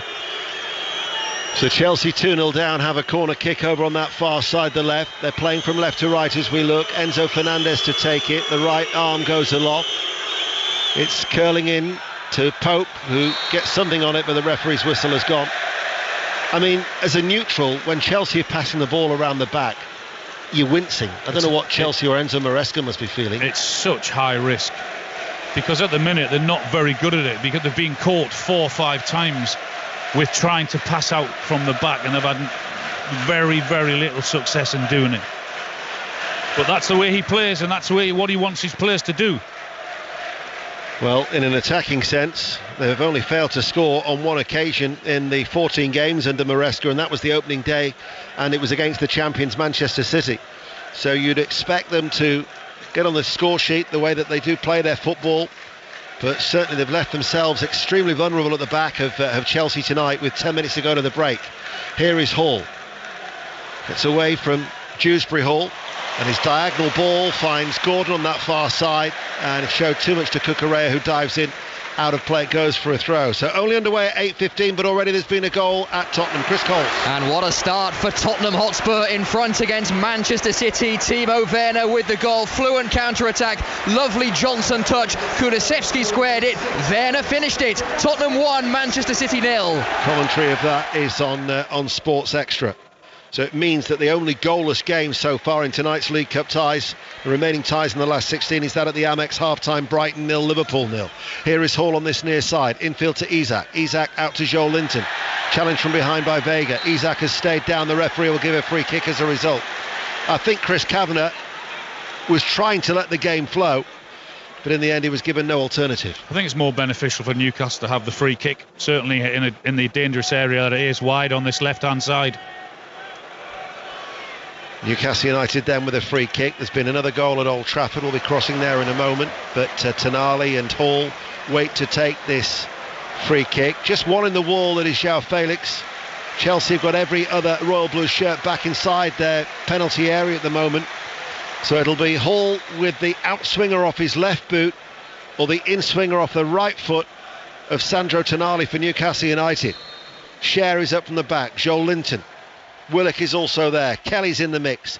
It is Hall. It is an outswinger. Brushes off the head of Joel Linton, and that will run out of play for a Chelsea throw on that far side. So back to Old Trafford, and news of another goal for Conor McNamara. Manchester United 3, Leicester City 1. Bruno Fernandes, this time a deflected free kick, hit the wall. Wrong-footed Danny Wood in the Leicester goal. Manchester United 3, Leicester City 1.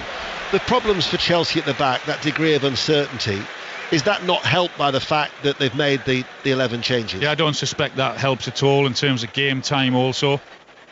Players' uncertainty, who and what they're playing with. But you still know when you're in danger, when to pass and when not to. Oh, just like that. Jorgensen, that was a moment of hesitation, and in the end he gifted it straight towards Tonali. I mean, we're a night before Halloween. That's scary stuff from Chelsea at the back. It's baffling. It really is baffling. How many times have they done it already in this game? What is there? 37 minutes gone. They must have been caught 7 or 8 times in the back four already. Well, like watching a horror film, Enzo Maresca will be peeping behind his hands, just sort of like thinking, oh no, it's happening again. because it's time and time that they look so uncertain at the back to Chelsea as they trail 2-0, and we've got 7 minutes to go to half-time here on BBC Radio 5 Live and the BBC Sounds app. Here is Tosin inside the centre circle to Disasi. Now back with Fernandez. Newcastle again have everybody back inside their own half.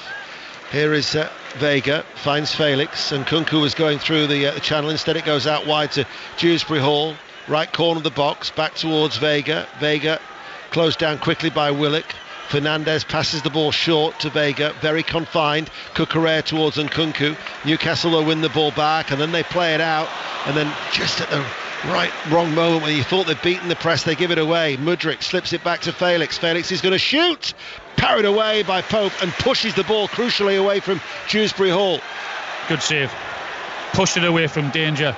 Wasn't sure whether he could hold it or not, but he made a decision not to, so he has to get it away from the incumbent Chelsea players, and he did exactly that. 6 minutes to go to the break. Chelsea, though, still have the ball, trailing by 2-0. Out towards Mudryk on that far side. If they were to get a goal back, by no means is this game safe yet for Newcastle United, as they trail the away side by 2-0. Dundee United have equalised at Tannadice. Dundee United 1, Motherwell 1. Another goal at Old Trafford. Conor McNamara. Manchester United 4, Leicester City 1. Casemiro again, it came back off the post. He slammed it home from close range. Safe to say Manchester United are getting over their breakup with Erik ten Hag quite well. Manchester United 4, Leicester City 1. It's not half time yet. Thank you, Conor. Here is Fernandez for Chelsea. Badia Shield, short diagonal ball, gets it back then from Fernandez, but they've just passing between the two of them at the minute, and in the end Isak with the interception might have just caught the ankles of Fernandez. Free kick is taken quickly, but too quickly, says referee Chris Kavanagh. I don't think he needs to give the free kick, because Chelsea had it in a very, very similar position. They wanted to continue play. Fernandez from that free kick just nicks it into the path of Vega. Out it goes to Dewsbury Hall on this near side the right. Back with Vega once again, but the pace is a comfortable one, and they're playing in front of Newcastle at this stage. Out to Mudryk on that far side, who drops his shoulder away from Kraft, accelerates. Mudryk bursts into the penalty area. Kraft gets back at to him and makes a challenge, and behind for a corner kick. It goes to Chelsea. 2-0, they trail. Well done, Emil Kraft. He actually got done for pace, but he wasn't giving up, and times his tackle to perfection, and it had to be, otherwise he was giving away a penalty instead of a corner. That's where Mudryk is so dangerous, with that abundance of pace that he possesses. Corner kick to Chelsea, far side the left. In it comes now. Pope gets something on it. Hall will be able to run the ball clear on this near side, the Newcastle left. Closed down by Mudryk, so has to pass it back to Sean Longstaff. Corner of his own penalty area, and across the edge of that penalty box, Newcastle now find Kraft over on that far side with the Swede on the right. And then they go back, still looking to protect this 2-goal lead, comfortably keeping the ball. No pressure on the ball at this stage from Chelsea, who've retreated. And then Tonali almost comes to a standstill. And then Kelly, Hall on this near side. Dewsbury Hall goes towards him. Hall then gives it away to Mudryk, who's popped up on the right. Vega now has it. Dewsbury Hall on the stretch, closed down by Lewis Hall. It's like the battle of two stately homes, isn't it? Here is Tosin, meanwhile, on that far side, the left. 3 minutes to go to half time. Enzo Fernandez looks for Nkunku. His first touch takes him on the inside. He tees up Felix, who shoots, and Pope makes the save low towards his right hand side. It's a good save. Felix chose to go to his right instead of his left hand side, but he's down really, really sharp, and he collects it well. Doesn't parry it this time, keeps hold of it, and Nkunku feeds Felix in there. Goes through the legs, perhaps, of Kelly, but he's alive and alert as Nick Pope. They've shown an open game, hasn't it? It has, and they've shown glimpses, haven't they, Chelsea? If they do get a goal back, this tie's very much still on, isn't it? They've been a threat in forward positions once they've had the ball in there, but in terms of defensively, they've looked really weak and really poor. And you'd think from a Newcastle point of view that they would hope they would go and get another goal or two. Well, their home form this season, and actually, if even back to the end of last season, that defeat to Brighton is their only loss in 13 games at St James's Park. Looking to progress into the last 8. Runners-up, of course, in 2023, and then undoubtedly they'll be hoping for a home tie in the quarter-final draw that is made later on tonight, as we have 2 minutes to go to half-time. Chelsea now back across to Tosin inside his penalty area, and Nkunku tried to spin away from Kelly, who stumbled after initially winning the ball and then presents it back towards Nkunku. He's got Mudryk away on that far side, the left, and here is the Ukrainian international as Kraft backpedals, and Mudryk to the edge of the area, and Nkunku's onto it inside the box, can't get a sight of goal. Back to Cucurella, Enzo Fernandez to Vega. Disasi joins the attack on this near side. Here is the Chelsea right back. Time to measure the cross, right-footed, curling. Mudryk hits it, volley down into the ground, strikes the hand of Kraft, but Kraft could do nothing about that. That was certainly not a deliberate handball, and only half-hearted penalty appeals as then Kraft can clear, and Newcastle deal with the danger, and it'll be a Chelsea throw on the halfway line. Yeah, straight away, Chris Kavanagh was adamant, waved his hands, no penalty, right decision. We've got about 60 seconds remaining of normal time at St James's Park. Newcastle United leading Chelsea by 2-0. Here is Fernandez looking for a ball over the top, but one bounce in the penalty area, and it's straight through to Nick Pope, who will just settle things down. I don't think there'll be too much added on time. I can't recall too many a stoppage in this first half. Well, we've got a couple of yellow cards, a couple of goals, so maybe a minute or two, no more than that, I wouldn't have thought. Alan Shearer with us here tonight as Newcastle have given it away to Disasi. That was sloppy. Disasi to Nkunku. Longstaff running back, and he will get a goal kick. Disasi continued to run into the penalty area, but Longstaff's attempted clearance comes off the shin of Disasi. But it was a good run to curb the threat by Sean Longstaff from midfield. Yeah, he did well to spot the danger.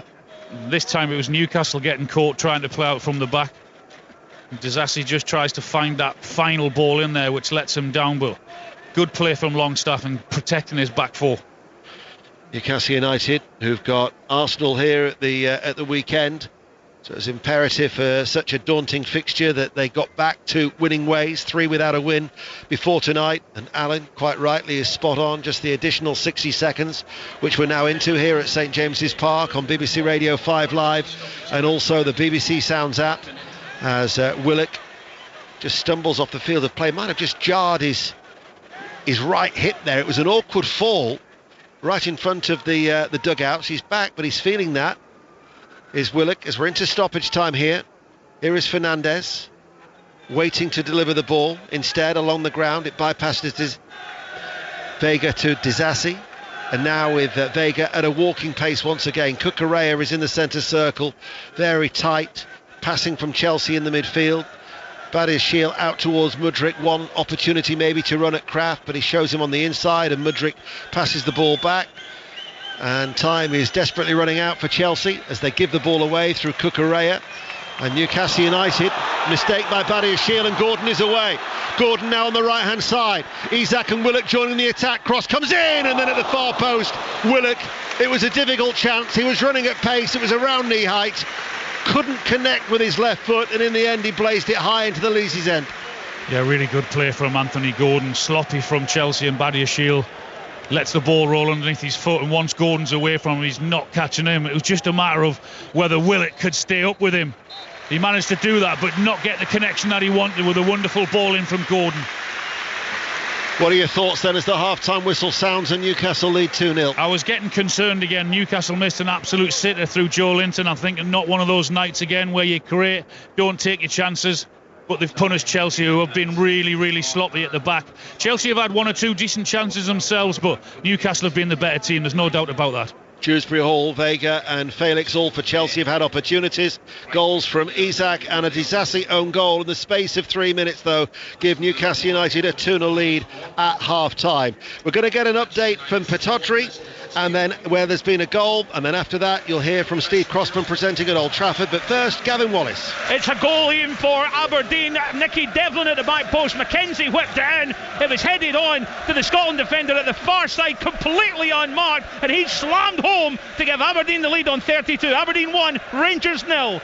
If you believe it, in this incredible first half here at Old Trafford, which is only just about to come to an end, Conor McNamara, we have had another goal. We've had 6 goals in the game now. Manchester United 4, Leicester City 2. And I think, I doubt if Erik ten Hag is going to be watching this game, but he'll obviously hear all about it.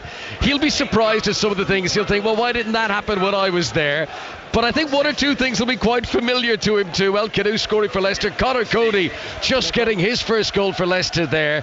And a game in which very little happened in the opening 20 minutes. We've now had these 6 goals over the subsequent 25 minutes. But, this is what Ruud van Nistelrooy said. He said, we want to entertain tonight. We want to give the fans something to get behind. I think that's absolutely what we've seen. So Casemiro and Garnacho made it 2-0 for Van Nistelrooy's team. Bilal El Khanou reduced Leicester's deficit to 2-1. Then Manchester United go to run and get it up to 4-1 before Conor Cody gets it back to 4-2. And Casemiro, 2 of the goals, he scored the last goal of the Erik ten Hag reign, remember, the goal at West Ham at the weekend, and getting the first goal of the post-ten Hag era here as well. We haven't actually reached half-time yet. There's an injury to Rashford that is just delaying play, but Garnacho's goal, Steve, which no VAR in the League Cup, that was tight. Leicester bench were very upset about that. That's one of those where Ten Hag would say, well, typical, close one like that. Of course we get one of those when, after I've been given the sack. Bruno Fernandes, free kick, deflects off the wall. Again, Erik ten Hag from afar going, where was that stroke of luck when I need it? Maybe they've banked up a little bit. That's all I can think. But not half-time yet. Sir Alex Ferguson is here. We know that he's been away watching other teams for recent games, but he's back at Old Trafford tonight. And Manchester United are back, at the very least, entertaining. Manchester United 4, Leicester 2, not half-time yet. Quite the night for 5 Live Voices, because he's actually sitting next to Michael Vaughan, is Sir Alex Ferguson, and also Conor Cody scoring that goal at the Stretford end. Let's check in on Brighton-Liverpool. Mike Williams. Lightning start for the holders in this second half. Brighton 0, Liverpool 1. Cody Gakpo opening the scoring for Liverpool after 30 seconds into this second half. He tricked his way inside the box onto his right foot, unleashed a curler which flew past Jason Steele into the side of the net. Liverpool definitely deserve it. They lead Brighton in the early stages here of the second half by 1-0. Half-time whistle has now gone here at Old Trafford, so Manchester United leading Leicester by 4 goals to do. A big Ruud that you might just have heard faintly in the background as he disappeared down the tunnel. You touched on it there, Conor, but we've got to speak about it more. It is remarkable how all 4 of Manchester United's goals, they just feel like they wouldn't have happened when Erik ten Hag was manager. Yeah, give me lucky generals, as the famous quote is. He didn't have a huge amount of slice of luck, did he, during the job? But to be successful in football, you've got to. I mean, what I've been thinking about is, what could you say is different? What have Manchester United done differently here, scoring 4 goals in the first half that they weren't doing under Ten Hag? And I don't see it often. It's same formation, same sort of patterns, getting it wide. Initially, they were struggling with those deliveries from wide positions, as we're used to seeing them doing under Ten Hag. The difference tonight, quite bluntly, has been that slice of luck, that there is no VAR, that the goal doesn't get ruled off, that the wall deflects it away from the goalkeeper, not closer to the goalkeeper. Those little things that you need to be successful as a football team, that maybe Manchester United have struggled with. But Erik ten Hag from afar, I'm sure he will, when he sees the detail of this, will think, well, typical. Also, Ruud van Nistelrooy just looks like he's having the time of his life. I saw after the second Manchester United goal, when it sort of looked like Garnacho might have been offside, he went over to the 4th official. And listen, I'm not a great lip reader, but what I will say is, he goes over to the 4th official. The 4th official says no and sort of shakes his head, and then Van Nistelrooy sort of touches his heart and breathes a sigh of relief. I'm pretty sure the question was, is there VAR in the League Cup? It can only be that. There was a relief there. Those are the little things that he won't be so well versed in, but he's looked the part, got a great ovation when he came out. He spent most of the game on the edge of the technical area, which I think always helps it. Certain clubs, particularly Manchester United here, it's always been said about Newcastle as well, the support want to physically see the manager being up and being involved. They don't want you to sit back and look from afar. The Casemiro goal was remarkable, and that's one thing that, Ruud van Nistelrooy, for all the goals he scored for Manchester United, he was the poacher in the penalty area. Apparently he only ever scored 1 goal from outside the box, Van Nistelrooy. The first goal scored by the team under him as Manchester United manager, of course, comes from outside the penalty area. We started the night with one team from outside the Premier League left in in the League Cup. It looks like by the end of the night we won't have any Maz Faruqi. Yes, because Preston are trailing here 2-0 at Deepdale to the Premier League side Arsenal. The first goal from Gabriel Jesus midway through the first half, a really nice finish in a crowded penalty area. He hit it on the volley after an Arsenal free kick routine, and Paul Heckingbottom will be very frustrated that his team gave away that free kick deep in their own half, because aside from that they've stayed very concentrated and had a decent chance from a header which went over the crossbar from Liam Lindsay. But the second Arsenal goal was a bit special. Curled in, edge of the area from Ethan Nwaneri. Freddie Woodman didn't move on the Preston goal line as it went past him into the back of his own net. Preston 0, Arsenal 2 at half time. Villa Park next, Lee Blakeman. Villa 1, Palace 1. Lively start from Palace, saw them take the lead after just 8 minutes. Cross from the right was perfect for a powerful header from Eze on the penalty spot for 1-0. Eze then went off injured just after that, so a worry for Palace ahead of the Wolves game on Saturday, especially because they've lost Adam Wharton to injury during the first half here as well. Villa's equaliser came from John Duran, left foot shot, edge of the area, into the bottom corner. Matt Turner couldn't keep it out. It was a weak left hand that he tried to get to it. Villa have been the better side since then, but at half time, Steve, it's Villa 1, Palace 1. This feels big. Penalty at Pittodrie, Gavin Wallace. Yeah, this is massive. Well, just a wee second or two, I think, from it being taken as Jamie McGrath steps up. It was Toffee Eskinen hit the ball and John Suter bent down to header it. He started with his hand behind his back, but his left hand came out. A huge review, on-field review from the referee, John Beaton. Just as McGrath steps up, and it's been saved down to the right-hand side from Jack Butland. It was such a poor penalty, Steve. He had a great chance there to make double the lead. He didn't. It was a soft penalty and really, really, really easy for Jack Butland down to his right-hand side. It remains Aberdeen 1, Rangers 0. Could be a very big moment. As it stands, though, Aberdeen are going top of the Scottish Premiership. What about Celtic at home to Dundee? Connie McLaughlin. It's goalless at half-time, but as you can imagine, everyone inside the stadium hanging on every word that Gavin was saying there, listening in their own ways, wondering if that penalty was going to go in. And the biggest cheer so far, actually, in the first half was hearing that Nicky Devlin goal at Pittodrie. Football fans, you know what they're like. Chances, though, here have been not quite as forthcoming, maybe, for the league leaders as some might have thought compared to the last time. Certainly Dundee were here. It was 6-0 at half-time.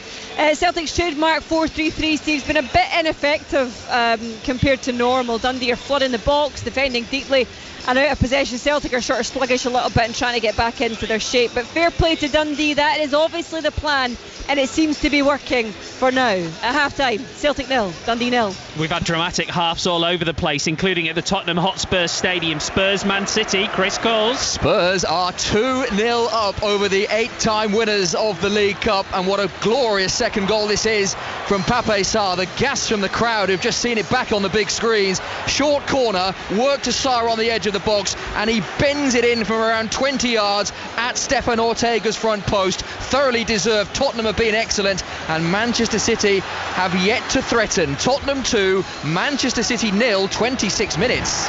Now the draw for the quarter-finals is going to take place just after we go off air, but you will hear about it on 5 Live, I'm sure, after we come off. Conor McNamara, before I let you go and get a half-time cup of tea here, trivia question, and I'm going to give you a small clue here. It relates to a big decision being taken by a lot of people next week. Okay, that's your clue. Okay. Who did the 1991 League Cup quarter-final draw with Jimmy Greaves? Jimmy Greaves. 1991. Was it someone who was going to make the Rumbelows Cup great again? Yes, it was. Was it Donald Trump? It was Donald Trump.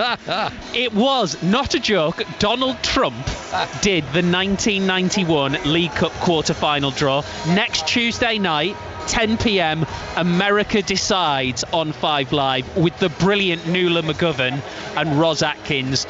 Donald Trump, Kamala Harris. That's going to be a great programme. It'll go in all through the night as well. Of course, we've had the budget today. So many great programmes on College Green. Matt's programme earlier was absolutely brilliant. You can go back and listen to all of that on BBC Sounds. We're mostly focused on the football tonight. Second half commentary on the way from St James's Park with Newcastle leading Chelsea by 2-0. Here at Old Trafford in Ruud van Nistelrooy's first game in charge. Manchester United 4, Leicester 2. Let's get the news now on 5 Live with John Barnes. This is BBC Radio 5 Live. Listen on BBC Sounds. Independent analysis of Labour's first budget in 14 years says it will increase the tax burden to its highest level on record at more than 38%. The Chancellor, Rachel Reeves, set out a string of tax increases in the Commons aimed at raising £40 billion. Government spending will increase by £70 billion a year over the next 5 years, with more money for the NHS, education and schools.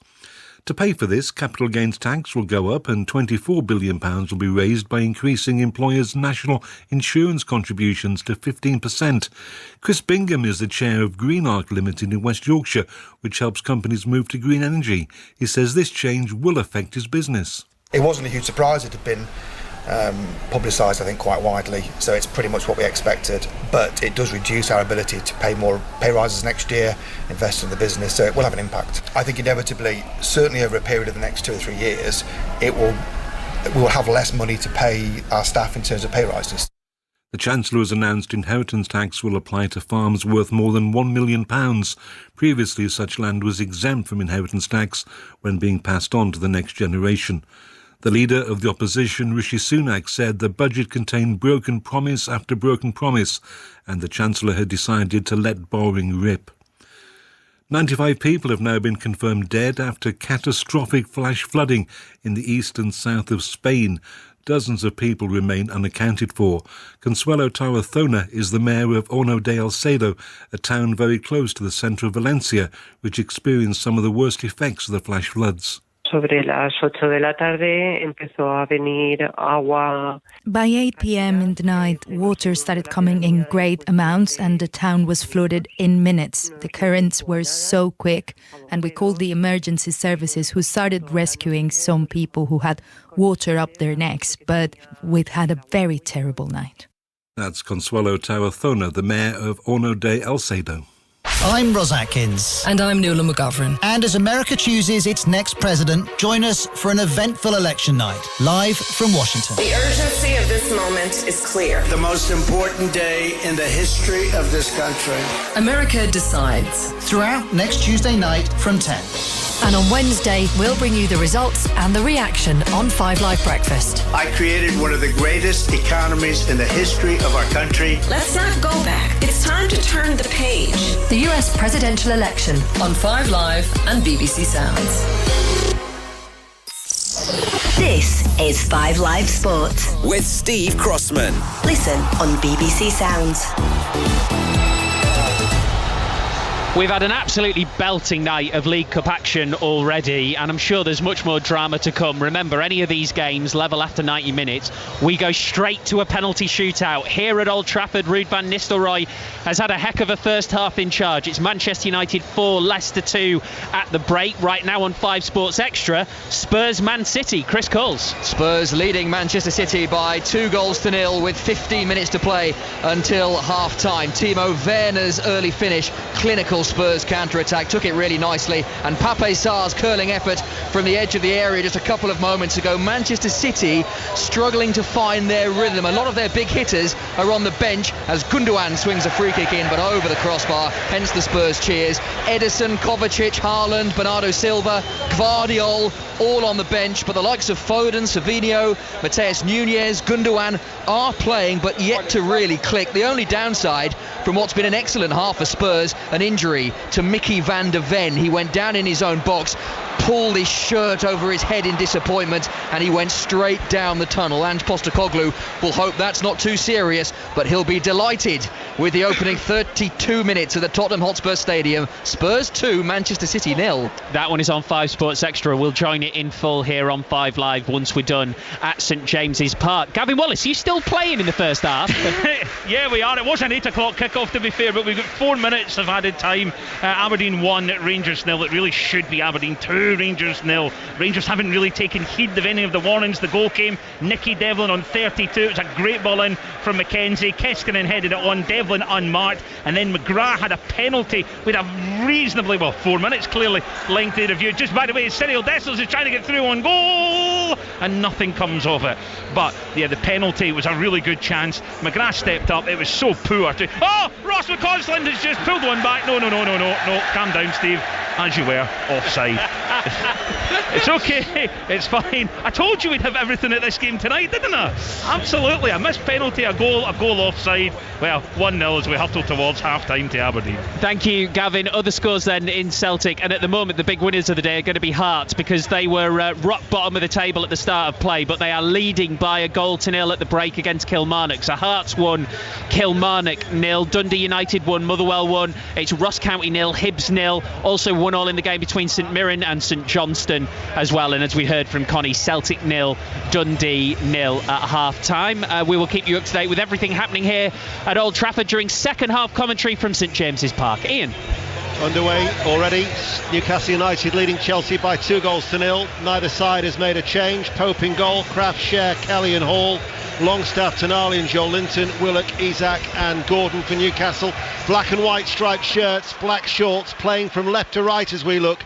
So therefore they're kicking down the hill towards the Gallowgate end in this second period as Scher steps out of defence. I'll give you the Chelsea side in a moment, but Scher continues to run forward. He threads it, looking towards Gordon, cut out by a sliding Cucurella, who have Jorgensen in goal. Remember, Chelsea making 11 changes from the side that beat Newcastle in the Premier League at the weekend. Disasi at right back, Badiashile, Tossin and Cucurella, Dewsbury Hall, Enzo Fernandez, Vega, Mudryk and Kunku and João Felix. So neither side making a change. But I wonder how long Enzo Maresca will leave it, Alan Shearer, if Chelsea continue to trail 2-0. Well, he's certainly got some good players on the bench if he feels he needs to. Cole Palmer for one. Palmer was warming up extensively during the half-time break. Here is Gordon for Newcastle United. BBC Radio 5 Live and the BBC Sounds app. Longstaff, short forward ball, breaks back towards Longstaff, sees an area of room, runs into it, turns... lose it. No, he doesn't lose it. Gets it to Willock, who under pressure forces the ball back to Lewis Hall, and now with Kelly, who's playing as a central defender alongside Scher for Newcastle United tonight. Just the atmosphere, just a little bit more subdued at the start of the second half. It was rocking though when Newcastle scored those 2 quick goals in the space of 3 minutes in the first half. As Scher to Gordon, blatant push in the back from Cucurella. Free kick to Newcastle United. There's been a goal at Brighton. It's a 7:30 kickoff. Mike Williams. Brighton 0, Liverpool 2. Cody Gakpo at the double. The Dutchman has his second of the evening. Clinical from Liverpool, who had just been under a spell of Brighton pressure for the last 10 minutes, but on the break they sprint forward, ball low into the feet of Gakpo, who slotted low past Steele and made no mistake, to the delight of the travelling fans. Brighton 0, Liverpool 2. Well, my heart was in my mouth there, and I'm not even associated with Chelsea, because Jorgensen, the goalkeeper, has done a little turn inside his 6-yard area. Gordon herring down at him. Might have actually just hobbling a little bit is Gordon. He got away with that, did Jorgensen. But once again, this high-risk attitude from Chelsea continues. Little back flick in your own 6-yard box from the goalkeeper when Anthony Gordon's breathing down on you. Well, certainly brave from Jorgensen. I can think of another word. I wouldn't describe it as brave. It means elsewhere in the League Cup that there's only one tie that actually is level. Every other tie has at least a 2-goal cushion. Brighton 0, Liverpool 2, Villa 1, Palace 1, Manchester United 4, Leicester 2, Preston 0, Arsenal 2, Tottenham 2, Manchester City 0. And commentary of that is on Sports Extra. Here we are on 5 Live and the BBC Sounds app. As the ball is hit diagonally out to Mudryk on this near side the left, gets it out from underneath his feet, attacking Hall. Kraft gets the cross from the left, comes out towards Fernandez, plays it out to Disasi. Midway through the Newcastle half, comes to a standstill. Vega now takes over for Chelsea, and now with Badiashile along the ground to Mudryk, quickly closed down by Kraft. Mudryk runs in field. Newcastle United, with the exception of Isak, had everybody back behind the ball. Here is Fernandez, finds Cucurella, and Kunku with a shot. Brave block coming in from Kelly, just threw himself in front of that goal-bound shot. Newcastle United, the referee has actually played the advantage. He was about to blow his whistle as Willock steams away. Willock with pace enters the penalty area. Vega's gone back with him. Willock has done well, delivers the cross. Here is Isak. Cushion control off his left boot, edge of the area. Tonali can't get a shot away. Shot comes in from Hall and saved by Jorgensen. Good counter-attack by Newcastle. Alan. Great counter-attack, but what a magnificent tackle it was from Lloyd Kelly inside his own box, from blocking that shot. I think it was from Nkunku. And then Willock finds the ball on the halfway line, and there's no one going to stop him. Can often make a difference when he's in the team and he can do that and drive and drag that ball 50 or 60 yards, just exactly what he did there.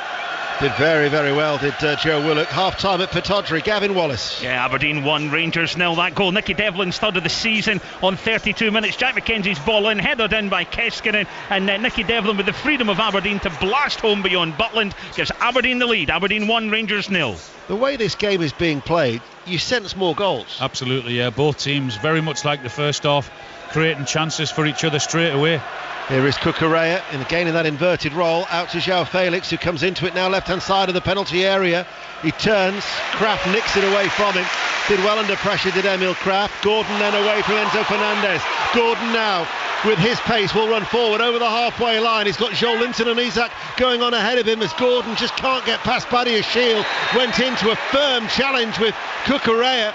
Cucurella went up in the air. There's a push in the back from Badia Shield on Gordon. And the referee is going to show a yellow card here to Anthony Gordon as Joel Linton now gets involved with Badia Shield. Tossin is also pushing away the Brazilian midfielder, and it's just starting to boil over a little bit, simmering out there on the pitch as the referee will show yellow to Gordon. Gordon got frustrated because he should have done better with the pass for Isak. Isak had made the run in behind, and Gordon didn't find him, and it gets blocked, and then he loses the ball. And then he goes into that crunch and tackle there with Cucurella and rightly gets a yellow card. The third Newcastle United player to be booked. Anthony Gordon, Sean Longstaff and Fabian Schär. Badia Shield had already been booked for Chelsea as Cucurella is back on his feet, and in fact he's making a darting run through the middle. He's playing as a centre forward, the Chelsea left back at the moment, as Vega spreads it out to Mudryk on this near side. What probably didn't help him actually was that Madueke was just starting his run up, and I'm sure that with peripheral vision would have seen him in the corner of his right eye, because he did seem to be distracted as that ball he had to try and control, which he failed to do, and it goes out for a Newcastle throw. Schär clears it. Badia Shield turns and plays it to Tossin. Left of the centre circle, now to Disasi. Dewsbury Hall running out towards that far side, the right. Chelsea playing from right to left, attacking the Leazy's end. Badia Shield to Cucurella. He continues to stay forward. Fernandez carves the ball to Mudryk in space. Mudryk running into the penalty area left-hand side, and Nkunku stumbled. First touch went away from him. Chelsea lose the ball, and Longstaff back to Kraft. Gordon back to Longstaff. Newcastle give it away. Badia Shield hits it early. Layoff by Felix to Nkunku. Cleared by Kraft. Cushion layoff by Joel Linton to Willett. They've got two runners away on that left-hand side. Joel Linton and also Lewis Hall. It's Lewis Hall running forward now, left-hand side. Cross takes a deflection, saved by the goalkeeper Jorgensen. Didn't really have the option that he wanted, Lewis Hall, when he looked up down the left-hand side. He wanted to whip it across the 6-yard box, but when he looked up there was actually no one in there. Isak was trying his best to get in there, but just quite couldn't get in there. It remains an open cup tie. So open. Both teams really, really open. Chelsea committing that extra man in midfield, which is causing Newcastle problems, whether that's Cucurella or Felix, when they get the ball in there, which is giving them space. Here is Mudryk entering the penalty area left-hand side. Cross comes to the edge of the area. Joel Linton has got time to turn up towards Isak, holds off Tossin, the Swedish international, but ultimately loses the ball. Chelsea had outnumbered him there with royal blue shirts as they attack that Leazy's end. Here is Mudryk, Cucurella on the overlap. Mudryk, they will use him as a decoy. Right-footed will run infield now to Felix with his back to goal inside the D. To Mudryk, man over is Dewsbury Hall, right corner of the area. Dewsbury Hall now left-footed cross is a deep one. Felix will leave it for Cucurella, heads it back. It will reach Enzo Fernandez, but Tonali stood firm, got the block in. Vega gets to the loose ball first. Chelsea building up the pressure. The Newcastle crowd respond and try and offer some vocal encouragement with 10 minutes into the second half. Newcastle United leading by 2-0. We can hear the travelling support high up in the gods in the Leazy's end. Nearly 5,000 from Chelsea. Fernandez looking for the run of Felix. Pope's come out. Dewsbury Hall, shot charged down by Lewis Hall on the edge of the area, and Pope actually will head it out of play for a throw. He's going to get a yellow card there for delaying the restart, because it bounced quickly back off the advertising hoardings and he prevented it from reaching Dewsbury Hall. Yeah, it was his mistake anyway. He came for the ball and couldn't quite get it. Fell to Dewsbury Hall, who couldn't work his touch out and get his effort at goal, and Pope goes chasing the ball, heads it out for a throw-in, but then kicks it back away again. Stoppage in play. Kelly is down inside the Newcastle United penalty area.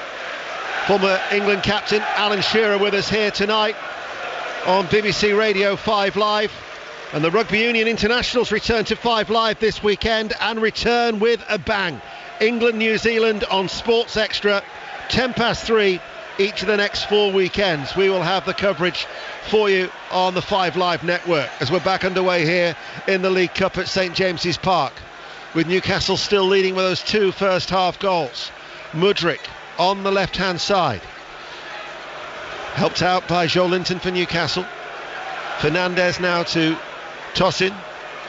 Disasi back to Tosin inside the centre circle. Fernandez will now take over infield, gets it back from Vega. Patient play by Chelsea. 11 minutes into this second period. Madueke is going to be coming on for Chelsea as we'll go to Old Trafford and Conor McNamara. Still Manchester United 4, Leicester City 2, as it was at half-time. 2 goals from Casemiro, who's now got 3 goals in the last 2 games. Bruno Fernandes has finally gotten his first goal of the season. Garnacho with the other one for the host. Leicester's goals for El Khanous and Conor Cody, his first for the club. It's Manchester United 4, Leicester 2, 53 minutes played. We were underway at 7:45 here at St James's Park, as we're going to go to Brighton, but there's just been a goal at Deepdale. Maz Faruqi. And Arsenal have a third. He's just been on the pitch for a matter of minutes. Substitute Kai Havertz with it. Preston 0, Arsenal 3. This one done and dusted, I think. 3-0, Arsenal lead. So to that 7:30 kick-off, Mike Williams. Still Brighton 0, Liverpool 2, 20 minutes to go here, and with Liverpool 2-0 up, Arne Slot has just brought on Mo Salah and Darwin Núñez, replacing the goal scorer who's got both this evening, Cody Gakpo and Dominic Szoboszlai. So Slot clearly either thinks this one's not done yet or he wants an emphatic performance. He's brought on the big guns. Brighton 0, Liverpool 2. Newcastle lead 2-0. Madueke is on for Dewsbury Hall. That was the Chelsea change as we approach the hour mark here at St James's Park. Gordon, far side the left, away from Madueke, his England teammate. Tonali quickly plays it out towards Hall. Hall delivers the cross. It's a deep one inside the penalty area, and it will run out of play for a Chelsea throw. You'd alluded to the fact in the first half that Gordon might change, and he is now operating on that left hand side. Yeah, he is. He's on that left, and Joe Linton's come over to the right hand side. Here is Cher, closed down by Nkunku. Barge in the back, free kick right in front of Eddie Howe, who helps his captain to his feet, and Cher just tries to get Nkunku away from the ball as they wait and just bide their time to take the throw. They're in no real hurry to take it. Like Jason Tyndall is pointing that they actually go back at the moment, as we'll get an update from Tottenham and Chris Coles. Tottenham 2, Manchester City 0 into 4 minutes of first half stoppage time. Manchester City have come close. A Phil Foden free kick 25 yards out. Hit it well, but just over the bar. Tottenham 2, Manchester City 0. Reminder, that's on Sports Extra, and at the conclusion of this game we'll have commentary of that match here then on 5 Live, as we're with you through until 10:30 tonight on BBC Radio 5 Live. Cucurella to Felix, quickly lost out to Cher, but Cucurella wins the ball back for Chelsea.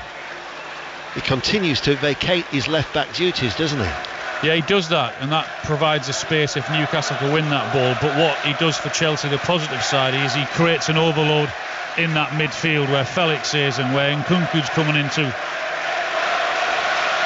Tosin out to Disasi on that far side the right. Felix will help it on its way to Madueke on the Chelsea right in front of the east stand, but Chelsea are forced to go back because Newcastle are pressing. Disasi the right back, infield to Fernandez, and all of a sudden Chelsea find themselves back with Tosin on the edge of their own penalty area, as Badiashile now will leave it for Vega, playing in midfield for Chelsea tonight, and finds his midfield teammate Fernandez, who gets it back after a briefest of touches from Disasi. Now to Felix, forward diagonal ball, and Nkunku's onto it, enters the penalty area, runs away from Cher, but Cher actually makes a very well-timed challenge with his left foot and gets it out for a corner kick. It's actually a really good run from Nkunku, but Fabian Cher does really, really well, stays with him and has to time it because it's in the penalty box. Time his tackle. He did it so well. Slid in, but gives the corner away. As we mentioned in the first half, next goal absolutely crucial in this tie where Newcastle United, with an hour played, lead by 2-0. Madueke far side the right, in swinging corner kick, headed behind at the near post, and behind for another corner kick for Chelsea. As two balls are actually going in that direction for Madueke, so Enzo Fernandez will just make sure that other one stays off the field of play. Madueke lazily adjusts it with his left boot, then touches it with his right hand. The right hand then goes aloft for the England international. In swinging corner, incoming. Pope under pressure from Vega, punches it away. Clearance only as far as Cucurella to Mudryk outside the penalty area, chips it forward, headed out then by Kelly, out towards the Chelsea right. Madueke away from Gordon, enters the penalty area, goes to ground. Referee had a good view of that, says no penalty, and there is no VAR. That's the other good thing about the League Cup, no VAR until the semi-final stage. Does that mean you don't like VAR?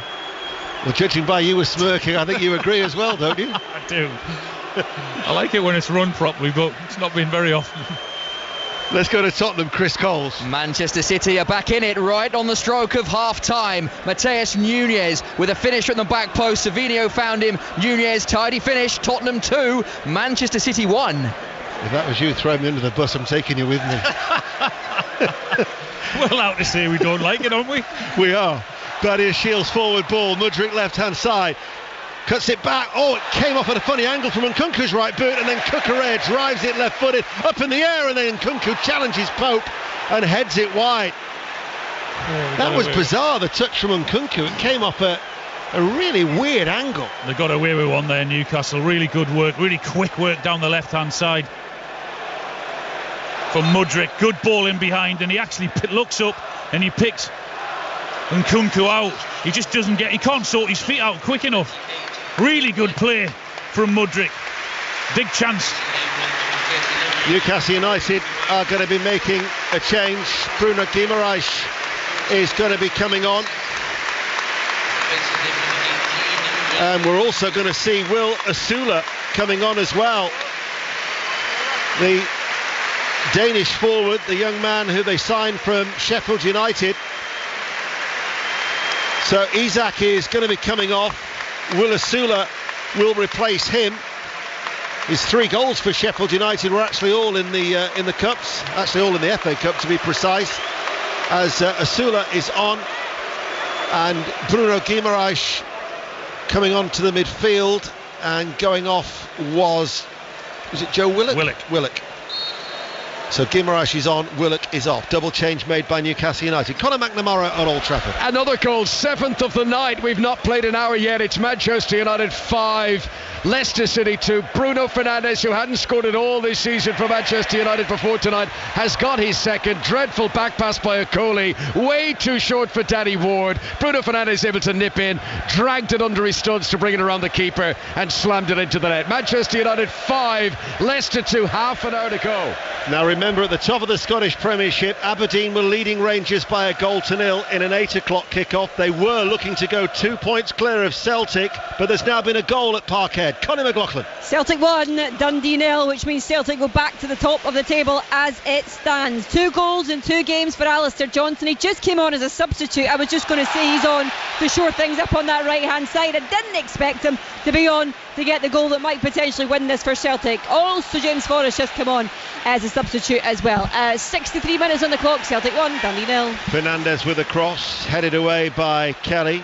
Disasi tries to win it. In fact, he'll let it go out of play for a corner kick. Hearts 1, Kilmarnock 1. So Killie have equalised at Tynecastle, and St Mirren now leads St Johnstone by 2-1. Newcastle leading here 2-0 against Chelsea. We're in the 65th minute. on BBC Radio 5 Live and the BBC Sounds app. Chelsea have a corner kick in front of the Leazes end on that far side, the right. Madueke strokes it back to Fernandez, who goes infield to Cucurella. Back towards Fernandez, edges his way forward, right-footed cross comes in, headed up by Joel Linton, rather than away, and then stabbed out of play for a goal kick. Well, it's got to be a goal kick. Came off Madueke. The referee, though, has set a corner. We'll quickly go to Lee Blakeman at Villa Park. Villa 1, Palace 1. Villa should be ahead, though. The ball's just ping-ponged around the penalty area. Fell to Durant, 6 yards out. Put it wide of the bottom corner. Villa 1, Palace 1. Can only think he was off the field of play. Madueke then with the corner. It's a flow one. It was almost going to go all the way through. It's gone behind for another corner. Yeah, Newcastle under pressure. Chelsea have done well the second half. Have managed to find a rhythm in their play, and they're causing Newcastle problems, particularly down this left-hand side with Mudryk. Madueke waits to take the corner again on that right-hand side. Half-time at Tottenham 2, Manchester City 1. Madueke now, high one, deep towards the far post. Excellent claim by Pope. Strong, assured handling by the England goalkeeper. A goal at Brighton, Mike Williams. Maybe this one isn't over yet. Brighton 1, Liverpool 2, and it's Simon Adingra with a follow-up after an initial effort from Evan Ferguson was saved by the Liverpool keeper Yaros, and Brighton are back in it with 9 minutes to go. Brighton 1, Liverpool 2. I was about to say the only tie that remains level is at Villa Park, but that's no longer the case. Lee Blakeman. Because Palace are ahead. Villa 1, Palace 2. Villa caught playing out from the back. The ball fell to Kamada, edge of the area, and rocketed it straight in. Villa 1, Palace 2. Manchester United lead Leicester 5-2. Preston 0, Arsenal 3. 2-0 to Newcastle here at St James's Park. 66 minutes played. All the reaction on a busy night of football, both in England and Scotland, on the 5 Live Football Daily tomorrow. As Madueke sends over a cross from the right, over the head of Mudryk. Joel Linton runs into trouble in Cucurella as Chelsea get it back. Here is Enzo Fernandez, edge of the area, stopped with a sight of goal by Longstaff, forced away by Osula, running and chasing and harrying as Vega turns away from the young Dane, out towards Disasi. Madueke waits as they've doubled up on him, plays it in field. Disasi joins the attack, tries to roll away from Guimaraes, who wins the ball for Newcastle United and has Osula streaking through the middle if he can release him. But the ball will be easily tidied up by Tosin. Alan Shearer. Newcastle just got to try and keep hold of the ball when they get it back, because Chelsea have been much improved in this second half. They've come right into it, taking a lot of play, as I said, particularly down this left-hand side, and every player's looking sharp on the ball now. Well, certainly Newcastle United will take nothing for granted. That League Cup quarter-final at Stamford Bridge last season, when it looked like they'd done enough, and that mistake from Kieran Trippier led to a Mudryk equaliser, and they lost out on penalties in West London that night. They at least have the insurance of a extra goal as they lead by 2-0 midway through the second half now. Fernandez out towards Madueke, volleys the ball back to Disasi, and he's got to retreat almost back towards the halfway line. But Chelsea are seeing a lot of the ball as we enter the final quarter of this game here on BBC Radio 5 Live. Badiashile to Mudryk, waits for the ball to reach him, the Ukrainian international. Now finds Fernandez, as then it is with Tosin to come forward. Madueke and Felix with the two runners, cleared though by Hall for Newcastle United. Back to Celtic, Conor McLaughlin. There's a penalty for Celtic. It's in the back of the net. Arnie Engels from the spot. Kyogo upended in the penalty box. The referee hummed and hawed about it. It went to VAR. It was given as a penalty, and Engels converted it right through the middle. Celtic 2, Dundee 0. And remember, Aberdeen still lead Rangers by 1-0. That could mean that Rangers are 9 points adrift of the top two if it stays like that. Chelsea are attacking. Hall's clearance takes a ricochet, and Pope has to come quickly off his goal line to his left-hand side of the 6-yard area and dives bravely at the feet of Disasi and holds it, and he'll just calm things down at the back. So what they've got to do, they've got to try and take the sting out of this game, because every single time they get the ball back, they're giving it to Chelsea and inviting pressure onto themselves. Chelsea with Disasi, toss in at the back, Badiashile, forward ball. The Argentine World Cup winner Enzo Fernandez leaves it for Disasi. Patiently they play the ball at the back. Enzo Maresca patrolling that technical area, just ushers his side forward. Mudryk on this near side, the Chelsea left, infield to Fernandez once again. Tonali goes to close him down. Every outfield player now is in the half away towards our left-hand side. Kilmarnock are now leading at Tynecastle. Hearts 1, Kilmarnock 2 is the latest score in the Scottish Premiership. As here is Enzo Fernandez. Fernandez to Cucurella. That's the overload that Alan Shearer was talking about. As the ball played by Badiashile to Nkunku. Might break towards Vega. There's a man over in Madueke on that far side, the right. Sends over a left-footed cross. And it will be cleared by Bruno Guimaraes. Another goal in that 7:30 kickoff at the Amex, Mike Williams. The holders surely through to the quarterfinals now. Brighton 1, Liverpool 3 with just 6 minutes to go. Luis Diaz joining the party. Beautiful footwork from the Colombian. Turned his man, tricked another defender and slotted it low past Steele. Brighton 1, Liverpool 3. Liverpool will be joining Southampton and Brentford in the draw that takes place tonight. Crystal Palace are also on course for the last 8. They lead 2-1 at Villa Park. Manchester United, you would think, would be in there as well. 5-2 up at home to Leicester City. Arsenal should be 2. 3-0 at the Championship side, Preston North End. And Tottenham at half-time, 2-1 up against Manchester City. Commentary to come on BBC Radio 5 Live, and the conclusion of this game in about 19 minutes' time. At the start of the second half will be on Sports Extra. Livramento is going to be coming on for Newcastle United. Eddie Howe is going to be making another change as Joe Linton brings the ball away, finds Osula, one of those substitutes already on the field of play, flicks it out towards Joe Linton. Good footwork by Joe Linton under pressure, back towards Longstaff. Tonali right of the centre circle, rolls into the challenge of Enzo Fernandez as Guimaraes spreads it out towards Gordon. Hall will go on the inside of him for a run from left back. Gordon leaves it to Guimaraes. Newcastle now attacking on that left hand side. Cross comes in, flick away by Tosin. He was fortunate it went to a blue shirt. There was nobody on the edge of the area. I don't think he had a clue where it was going, but more importantly he actually got his foot to it. Cucurella towards Felix, making that run. Kelly going with him, stride for stride, using his strength, and then goes to the ground and gets a free kick for Newcastle United. Going to be a double change. Dan Burn and Tino Livramento coming on for Newcastle. St Mirren leads St Johnstone by 3-1. Lewis Hall will be one of the changes coming off, as the other change will be Anthony Gordon. Bearing in mind he's had a groin injury, you've got to, I suppose, have a degree of caution with his fitness. Yeah, absolutely. You've got to protect him, you've got to look after him, so he doesn't need another injury. So I think it's the right time to take him off with about 20 minutes to go. So whilst that change happens, we'll go to Conor McNamara at Old Trafford. We've got a quarter of the game remaining. Still Manchester United 5, Leicester 2. Soumare's just come close for Leicester. A blistering shot that Altay Bendir in the Manchester United goal did very well to fingertip up onto the crossbar to push away. Manchester United 5, Leicester City 2. So Kelly has gone to left back. Dan Burn partnering Cher at the centre of defence. And Tino Livramento right side of midfield. Yeah, well, they might go with 3 in the back there, and Burn and Shea and Kraft, with Livramento right side of the of that 3, and then Kelly the left side. Joe Linton's being shifted again back over to the left hand side.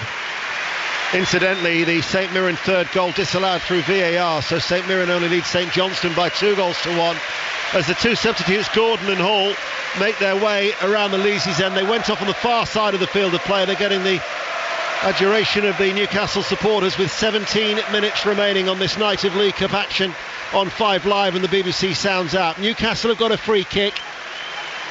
Central position midway through the Chelsea half, still leading by 2-0 with 16 minutes remaining. Tonali stands over it. Chelsea have got a line of royal blue shirts just outside the D of their penalty area. Tonali now right-footed, delivers that ball, arcing away from goal, headed by Cher, and the header then by Sean Longstaff, but the flag is up and it will not count. I thought it marked a goal on his birthday to surely put Newcastle into the last 8, but of course there's no VAR and we're back underway already. Yeah, everyone thought it was a goal, and the assistant on this right-hand side just flagged rather late, didn't he? Disappointment for Newcastle. Not really offered much of a threat forward-wise, have they, Newcastle, in the second half? That's down to Chelsea for being a lot better, more dominant on the ball and getting into forward positions. But that's the one thing that's let Chelsea down when they have been in there. All of their players not really turned into a goal as yet. Well, Cole Palmer was warming up, but we're still yet to see him. I thought we might at one stage, because Chelsea, if they could get a goal back, could still make it interesting, and the ball reaches João Felix, and he prods it, and it goes wide. I thought that was the goal we've just been talking about. Right-footed, and somehow he steered it agonisingly wide of the base of the left-hand post. What a chance. What an absolute sitter. So great ball in for him, running in behind. He times it to perfection, and Dan Burn can't get there. He's just got the goalkeeper to beat, and he tries to toe poke it with his right foot. He pushes it wide. Let off for Newcastle. A big let off for Newcastle United. That really would have set us up for a fascinating final quarter of an hour.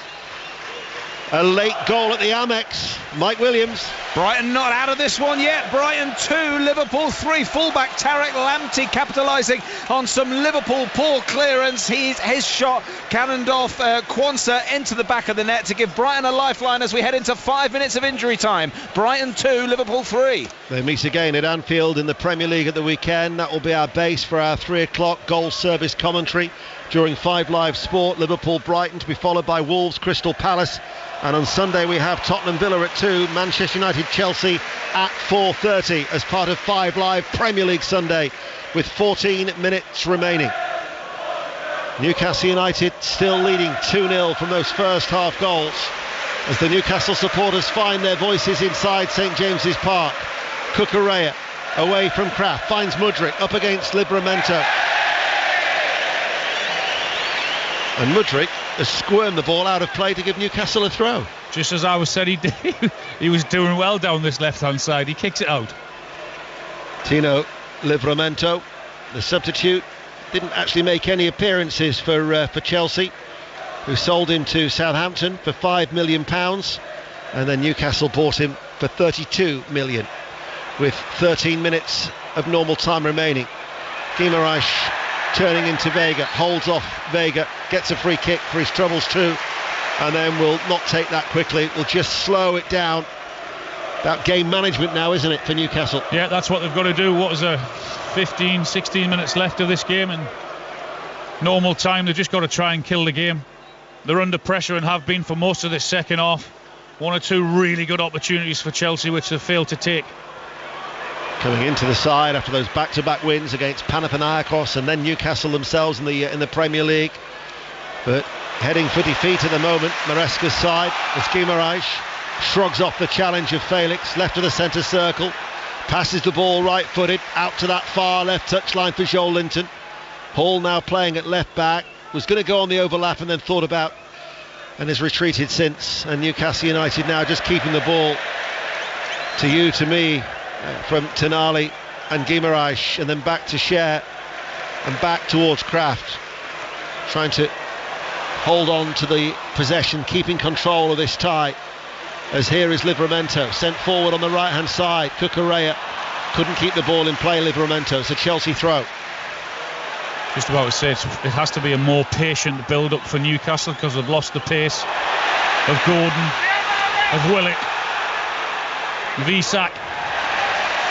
And now got to pass it that little bit more into the final third. 12 minutes remaining. 55 years since Newcastle United's last major honour, the Fairs Cup in 1969. When the final will take place of this competition, it'll be 70 years since their last major domestic trophy. Remember, this is a competition that Newcastle have never won, only twice runners-up. They're taking on the 5 times winners, albeit for Chelsea, they've been runners-up 3 times since they last won it 9 years ago. Back in 2015, 11 minutes remaining. That's a long time. It is a long time. Newcastle United, if they could get through Eddie Howe, then would just be wanting a home draw in the quarter-finals. That home record under Eddie Howe is certainly a very, very impressive one. Only 1 defeat in the last 13, could be 1 defeat in 14 at St James's Park, but there's still work to do because Chelsea coming forward. 11 minutes remaining. Saw how quickly Newcastle scored those 2 goals in the first half. Here is Fernandes. Guimaraes goes towards him. Back then to Tosin, little lapse of concentration, had to go back to the halfway line to retrieve the ball as it had just slid underneath his left boot. Tosin forward to Fernandez. Joe Linton makes that run towards him. Tosin now away from Asula, out towards Disasi. Joe Linton tries to press. Madueke on that far side, plays the ball back. Chelsea got Manchester United away on Sunday. Maybe Cole Palmer's been kept back for that one by Maresca. As here is Cucurella. Eddie Howe's Black and White Army is the chant inside St James's Park. Vocal encouragement. Chelsea seeing a lot of the ball as we have 10 minutes remaining. And Nkunku's little flick to Felix had to skip into the air to get away from the challenge. Guimaraes will bring it clear for Newcastle, and Nkunku brings him down. Free kick just outside the centre circle in the Newcastle half. Well, Newcastle have retreated another 5 or 10 yards further back, with now 5 at the back and 4 in the midfield, and then Asula up front. But when they win the ball, they've got actually not very many options up there, and Bruno's very clever at that in winning free kicks. You know, when he's protecting the ball and the opposition touches him, it doesn't take him much to go down. The voice of Alan Shearer on BBC Radio 5 Live. 9 minutes remaining. Madueke now attacking right hand side, right corner of the box, leaves it for Fernandez. Fernandez plays a right footed ball in over the head of Cucurella. Newcastle United get it away. Longstaff to Guimaraes, rolls away from Enzo Fernandez, and the referee has blown his whistle. I think it's because Enzo Fernandez has gone down clutching his face. A stoppage in play. Newcastle lead by 2-0. Dundee United 1, Motherwell 2 is the latest score at Tannadice in the Scottish Premiership, and we'll get an update at Old Trafford from Colin McNamara. 13 minutes of normal time to play. Still Manchester United 5, Leicester 2. 2 goals from Casemiro, 2 goals from Bruno Fernandes. Leicester keep plugging away, but Steve Cooper's brought on 5 substitutes in 1 goal, so they're a bit disorientated at the moment. Manchester United 5, Leicester City 2.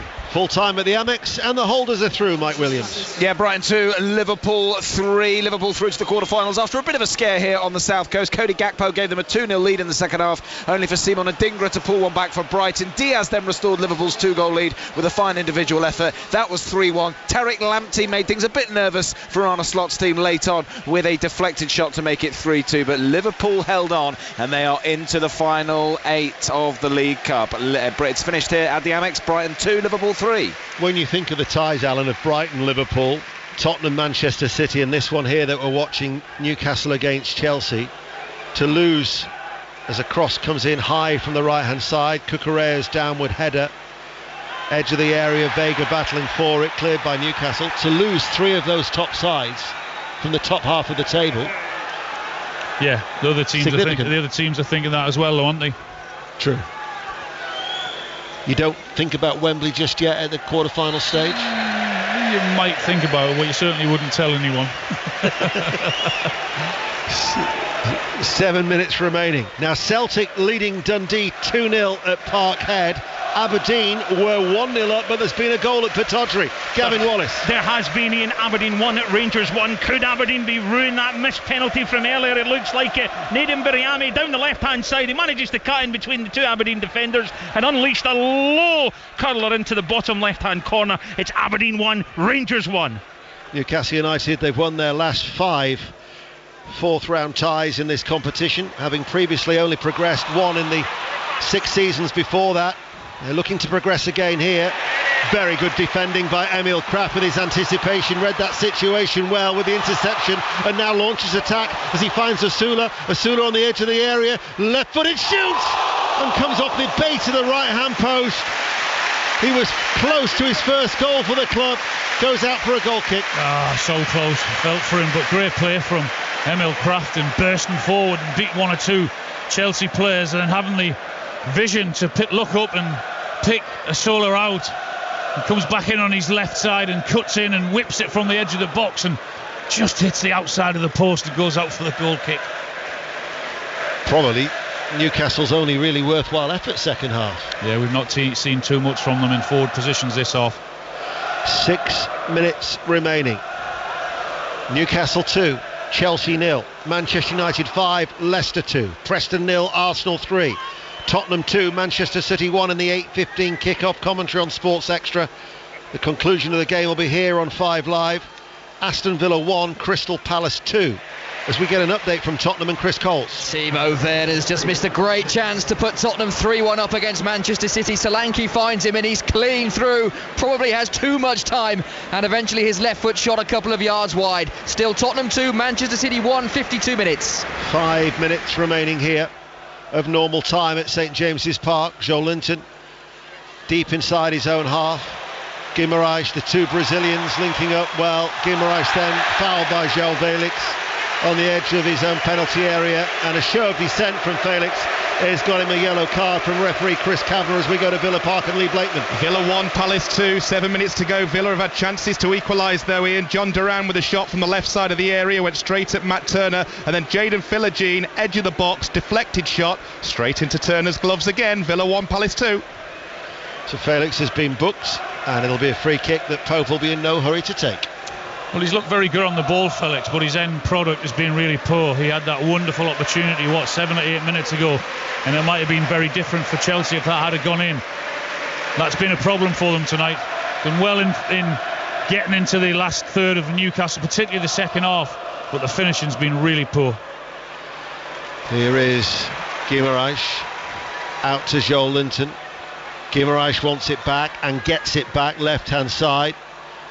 Tonali quickly re-establishes possession for Newcastle United after the clearance from Chelsea. Hall plays it back to Cher, edge of the centre circle of his own half. Kraft to Livramento. Livramento being pursued by Cucurella, but he glides away from Cucurella and runs in field. Edge of the centre circle, keeps on going, and then Tonali helps him out to Joelinton. I think Joelinton was waiting for the referee's whistle there, because there'd been Livramento had been knocked to the floor off the ball, but there was no advantage play. But Newcastle have kept the ball, and 4 minutes remaining of normal time. And now they're keeping the ball well, and Chelsea are having to chase. But that ball out of the back by Cher goes straight to Cucurella. Cucurella on the stretch gives it back to Newcastle. Kraft forward to Livramento. Asula's going to go on the overlap. Guimaraes through the middle. Joelinton is an option on the left. Livramento looks for Joelinton, entering the penalty area. It was away from him, and it'll be picked up by Jorgensen, the goalkeeper. You could see Joelinton sprinting in there, and he just put a little bit too much pace on it. He just couldn't pick him out. Newcastle United edging ever closer to being confirmed as ball number 6 in the quarter-final draw tonight. Don't go anywhere, by the way. We'll be going straight after all around the grounds for the conclusion of Tottenham 2, Manchester City 1. That 8:15 kickoff at the Tottenham Hotspur Stadium. And with 3 minutes away till we reach the 90 here to find out how much added on time there will be. Chelsea still looking to reduce the arrears. Tosin. Badiashile. Mudryk. And Palmer will not be utilised after all, it would seem, as the cross from Mudryk over the head of Madueke. Picked up right corner of the area. Cross comes in from Disasi. Cucurella rises off that bushy head of his and out for a goal kick. Hearing of a big chance at Tottenham, but to who to? Chris Coles. Another one for Spurs, this time Dejan Kulusevski bursting into the penalty area, right hand side, opened up his body with his left foot. Stefan Ortega read it and made a good one-handed save. Tottenham 2, Manchester City 1, 10 minutes into the second half. We talked ahead of the game about the importance of a win for Newcastle United, just for a little bit of calm. It would appear they're going to get it. Well, it's not how. We just got to get into that quarter-final, and they've done the damage in the first half, and if they can see this game out, then it's been a really, really good result for them.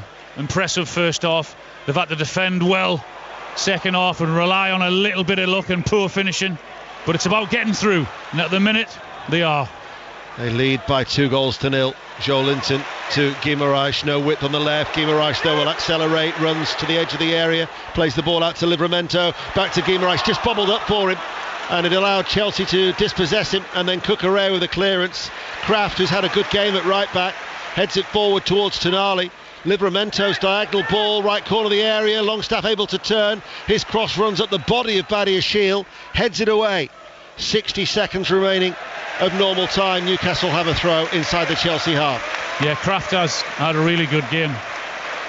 Pace when he's had to, out of his pace. He's made some really good tackles when he's had to. And that burst forward 5 minutes ago was very, very impressive. Eddie Howe in dialogue with Jason Tindall. Newcastle United have the ball in the Chelsea half as we wait for the fourth official, Thomas Bramall, to see how much added on time there will be. Enzo Fernandez looks for Madueke on that right-hand side. Madueke, though, is faced by two Newcastle defenders. Felix and Nkunku are joining the attack. Madueke cuts inside. Left-footed shot blocked by Dan Burn. Guimaraes goes to ground. Referee says no foul. It'll be Vega to shoot from distance, and it's pushed away by Pope. Rather awkward one, just bounced in front of him. Yeah, you had to be alive and alert for that one, because it did. Vega looked up and thought, why not have a shot from about 25 yards out? Nick Pope got down well to his left-hand side, just pushed it away. Saw how last night Sheffield Wednesday scored from distance against Mark Flecken. But Pope on this occasion, he was alert to push it away. We're finding out how much added on time there will be. 3 minutes of added on time, which we're now into at St James's Park. And Newcastle United lead Chelsea by 2-0. Aberdeen, remember, have been pegged back by Rangers.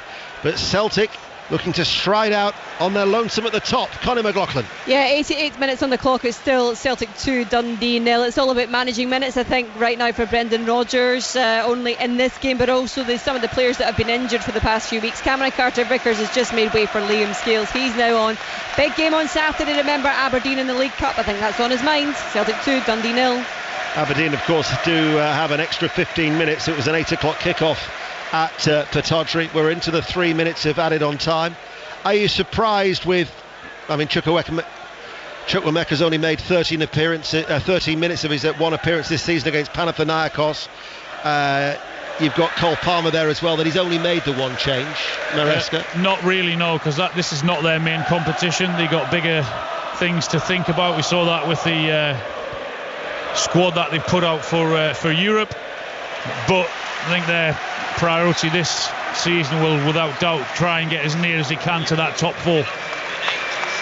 Well, I just wonder if this is a nice move here from Eddie Howe, because he talks about the adverse reaction by a section of supporters when Tonali was substituted at the weekend. Tonali is coming off for Lewis Miley, who's coming on for his first appearance of the season. He had a broken metatarsal in pre-season, and Tonali getting a good ovation from the St James's Park crowd. Makes a difference when you're 2-0 up, though. Good point. Miley is on.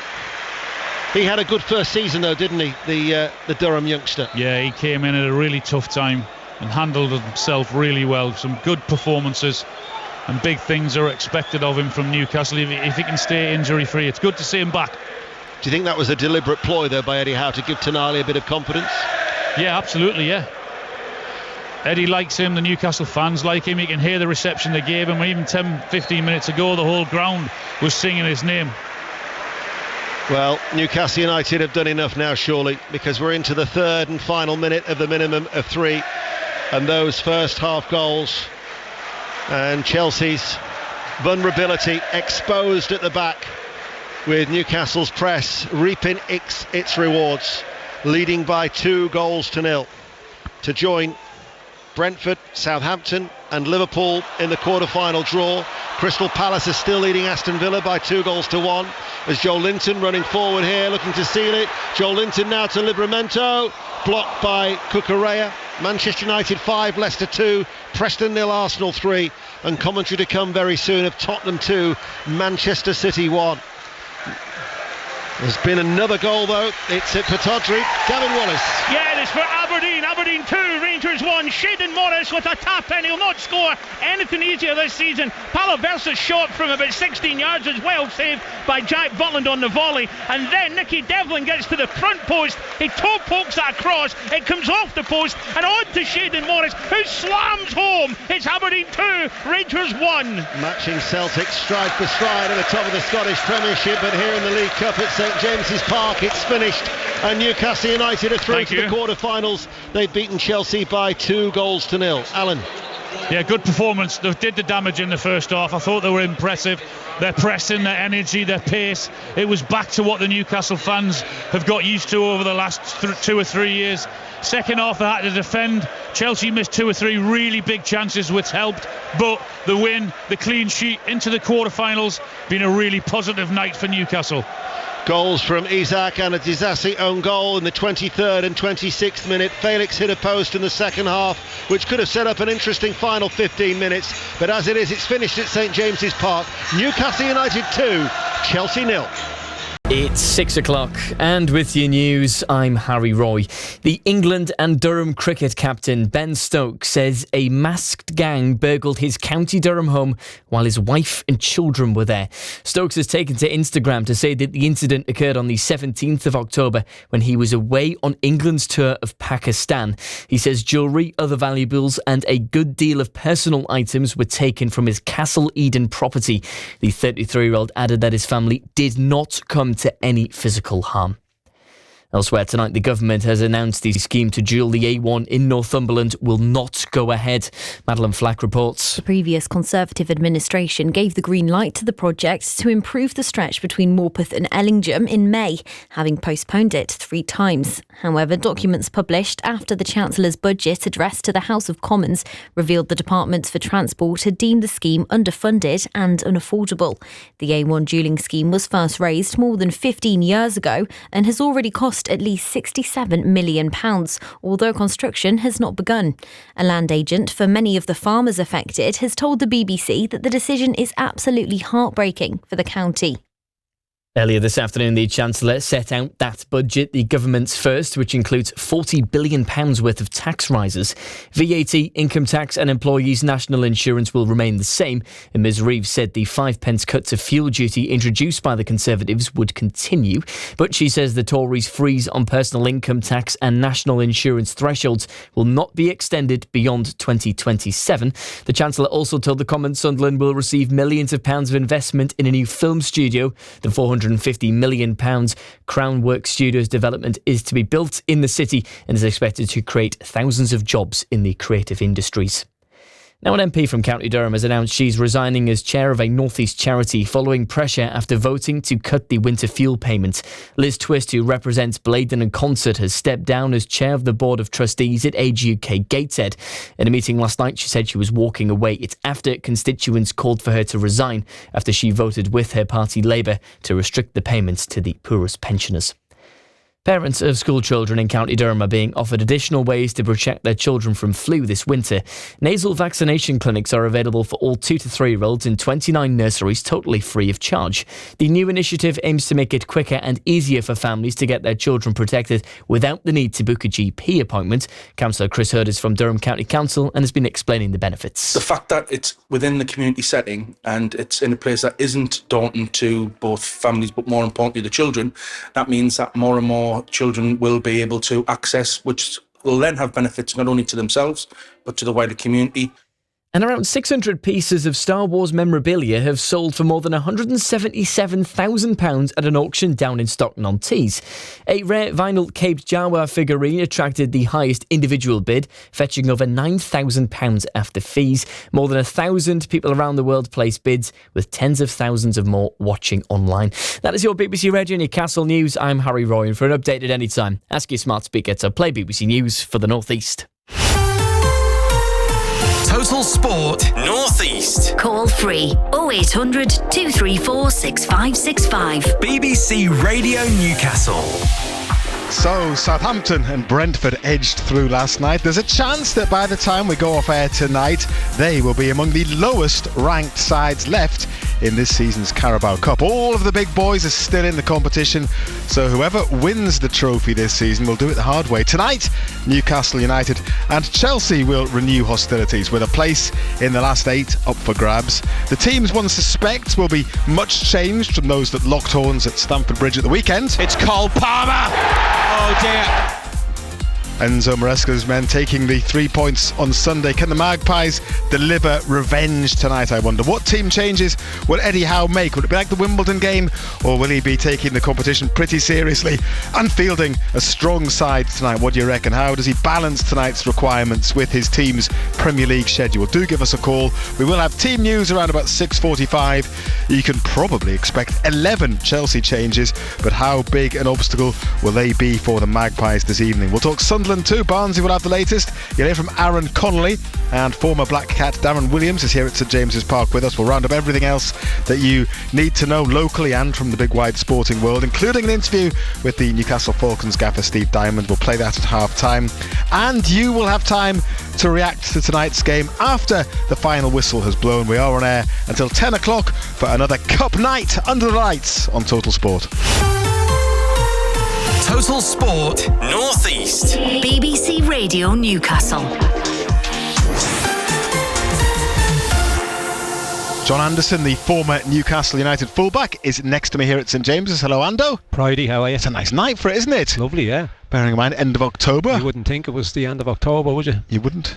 Oh, it's lovely. So looking forward to a good game of football this evening. You've gone even more viral than you were before, by the way, with your just put it in the net thing. Yeah, no. It's been put over the top of basketball commentary now. People have been getting in touch with us. Copyrighted it, shouldn't I? You should have, every time that gets played around the world. You should have had image rights. Yeah, you should have had a pound. I'd be a millionaire. Pound for every time that gets played. You would be. By now, I reckon. I mean, you probably would be, to be fair. So yeah, something went wrong there, and we should have. I could have been your age and got 1%, and then I'd be happy with that. We slipped up. Yeah, exactly. 0800 234 6565 is the phone number, by the way, if you want to have a chat to Ando this evening, and to Darren Williams, former Sunderland midfielder and defender, and I call him a utility man. I don't like doing that, Darren, but I always do, don't I? Yeah, well, obviously I was stuck with it. Wasn't out throughout my career. So I know we don't want to be stuck with it now. No, I don't know what else can I call you, because if I say defender, fullback, midfielder, it's just too much of a mouthful. Yeah, utility. No, he's stuck with that. He says no, something else. What else? What's a all-rounder?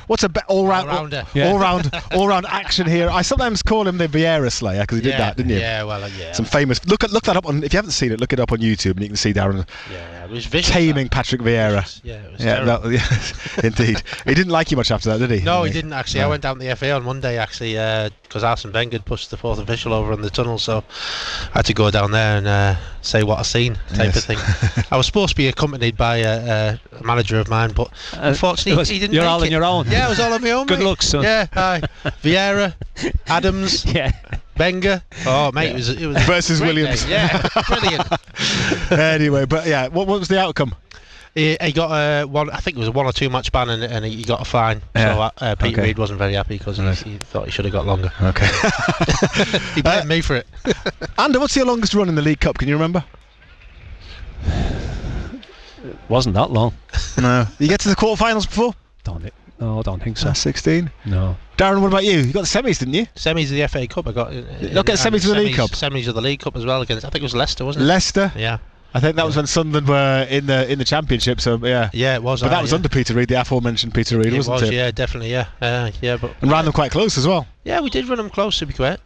And even in the FA Cup, we probably should have won that one against Millwall, but yeah, of course, yeah, semis of that as well. I think the reason was he left me on the bench. I think that's why. What was he thinking? Yeah. What was he? That was Mick McCarthy for that one, wasn't it? It was, yeah. I remember back in the days where the League Cup was 2 legs. Well, yes, not that long ago. There were early rounds that were 2 legs. Was it 2 legs all the way through? It wasn't 2 legs all the way through, but all the way through. It started 2 legs, and it was obviously a 2-legged semi-final as well.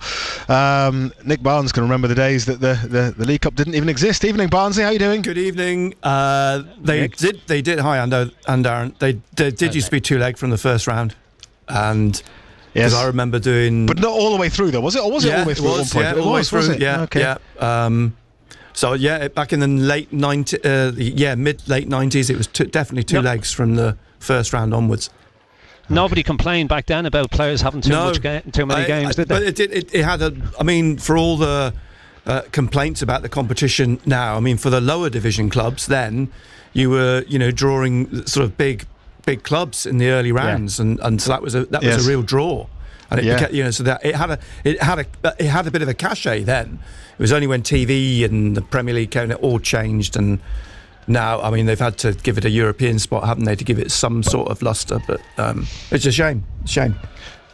Back with you talking Sunderland shortly. Barnsley back in the studio this evening. If you want to send us a message, by the way, we do pick them up here at St James's. 08000 321 333. Start your WhatsApp with the letters BBC. I hope you heard that. 08000 321 333. Start BBC. And you can text 81333 again, beginning with those same three letters BBC. Matthew Raisbeck, our Newcastle United commentator, is here with us on this very mild night at St James's. Hello, Razor. How are you doing? All right, yes.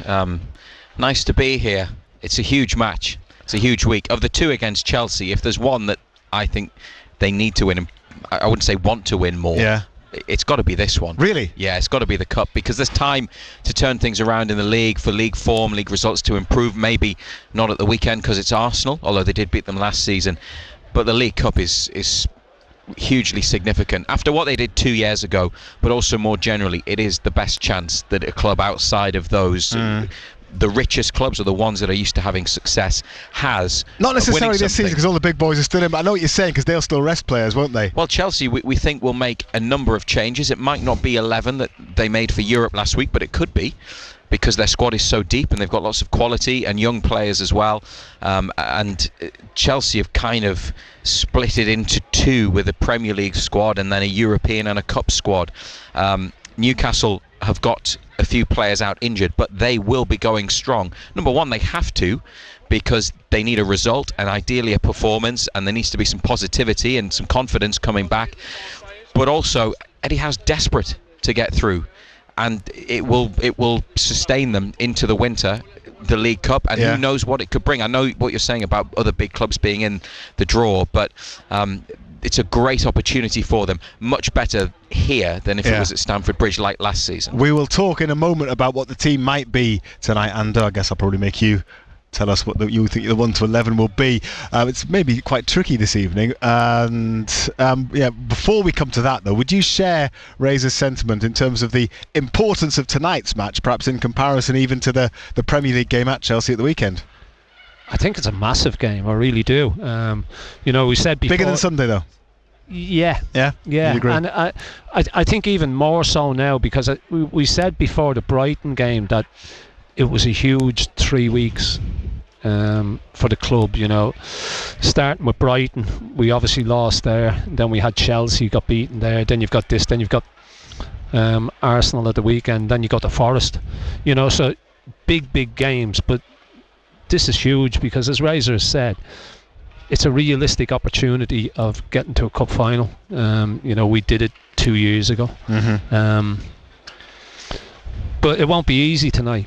You hope that he plays his European squad, which would mean that Palmer doesn't play, because he was exceptional at the weekend. Yes.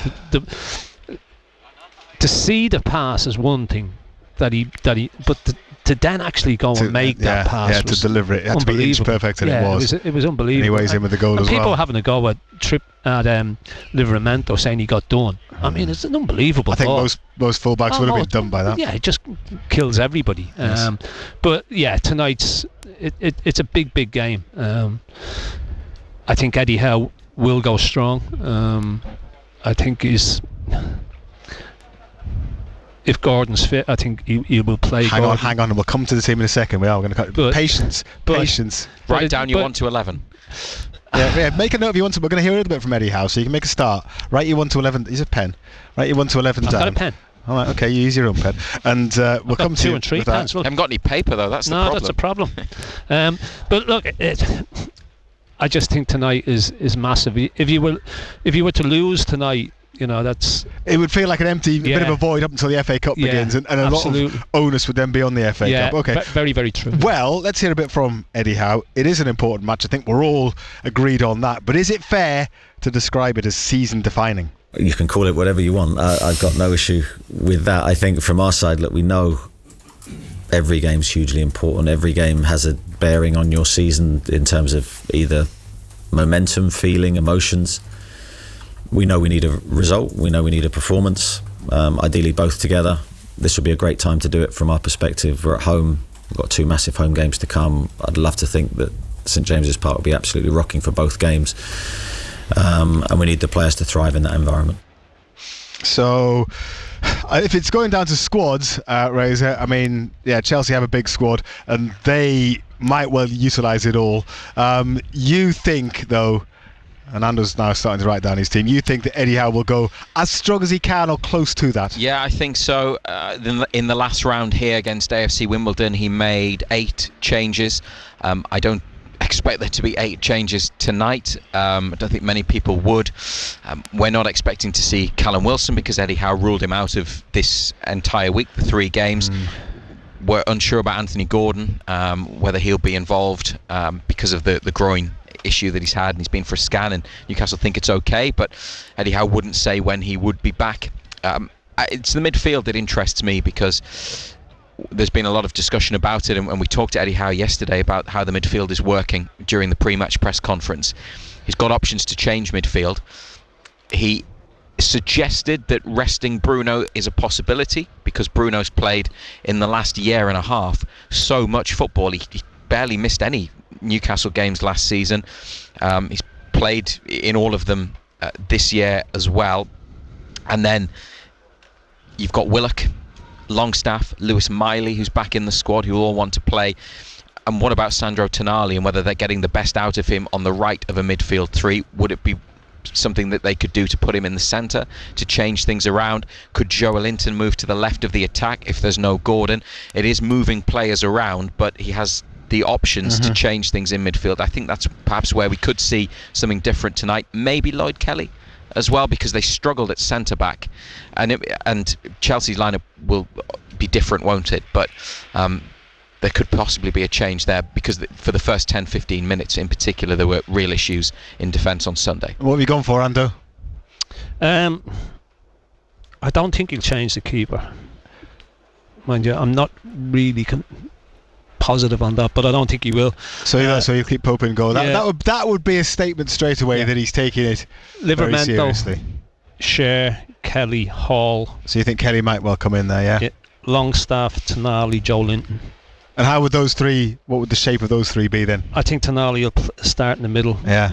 Joelinton on the left of him, Longstaff on the right of him. Yeah. Murphy on the right side, Isak and Gordon if Gordon's fit. If Gordon's fit. So if Gordon's not fit, Barnes. Yes. So no thinking about playing Basula or anyone else. It'll be Isak because he's the main man. Yeah. Murphy and Gordon probably is strongest either side. Yeah. The Asula one's a really interesting one, because I feel so sorry for the boy because he came on against Brighton when it went into added on time. And then he came on at Chelsea when it went into added on time. I don't think the boy touched the ball. It's not really fair on him. Yes. And by what we've seen, he's had opportunities to bring Asul on in games. And he hasn't taken that opportunity. So it just makes you think that he hasn't got a great deal of trust in him at this moment in time. He doesn't feel that he's at the level that he wants him to be. So I don't see Asula starting. Let me see. Do you agree with Ando's starting 11? Get in touch tonight, 0800 234 6565. On the phone, message on WhatsApp 08000 321 333. Text 81333. Start your messages with the letters BBC. Somebody we might see tonight, 18-year-old midfielder Lewis Miley. He's been on the bench for Newcastle's last 2 matches after recovering from a broken foot. Well, he's an outstanding player, and I think he's shown that coming back to training. You expect to see some rustiness from him technically or some physical development still to go. I think he's come back physically looking like a changed athlete, really. He looks a lot more solid and filled out, which naturally will happen as he gets older, but looks like he's used his time away from the training pitch really well.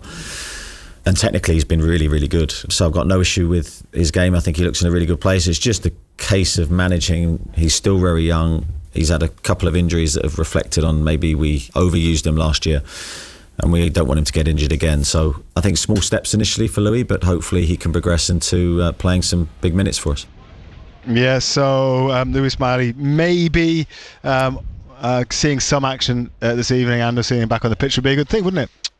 Yeah, I mean, I said to Razor when we were at Chelsea at the weekend, watching the substitutes go through a warm-up and whatnot, he looks like he's filled out so much. He looks like he's spent an awful lot of time in the gym. I mean, he's 6 foot plus anyway, but he's really filled out.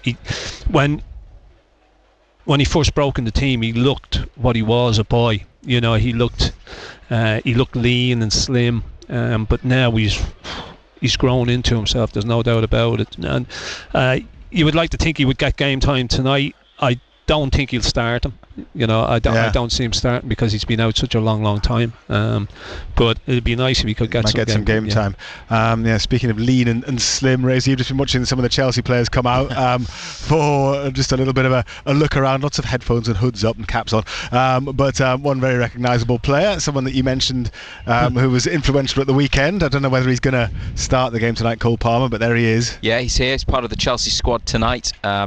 Other players out there include Ben Chilwell, who is pretty much out of favour. He's only played once this season. That was in the last round when they beat Barrow. Great player, but can't get in the Chelsea team or squad. He is in the 25-man Premier League squad, but he's not featuring. Kiernan Dewsbury-Hall, midfielder they signed from Leicester for 30 million. Levi Colwill is there, the defender. So, the rest of the Chelsea players haven't emerged from the tunnel yet, but they've got loads of quality. Even if they change 11 starters, their bench will be full of top talent. So it's going to be hard. They manage somehow, don't they, financially, to sign these players on big contracts for big money, spread it out over the cost of a long contract, but carry a huge squad. And they've got loads of players out on loan.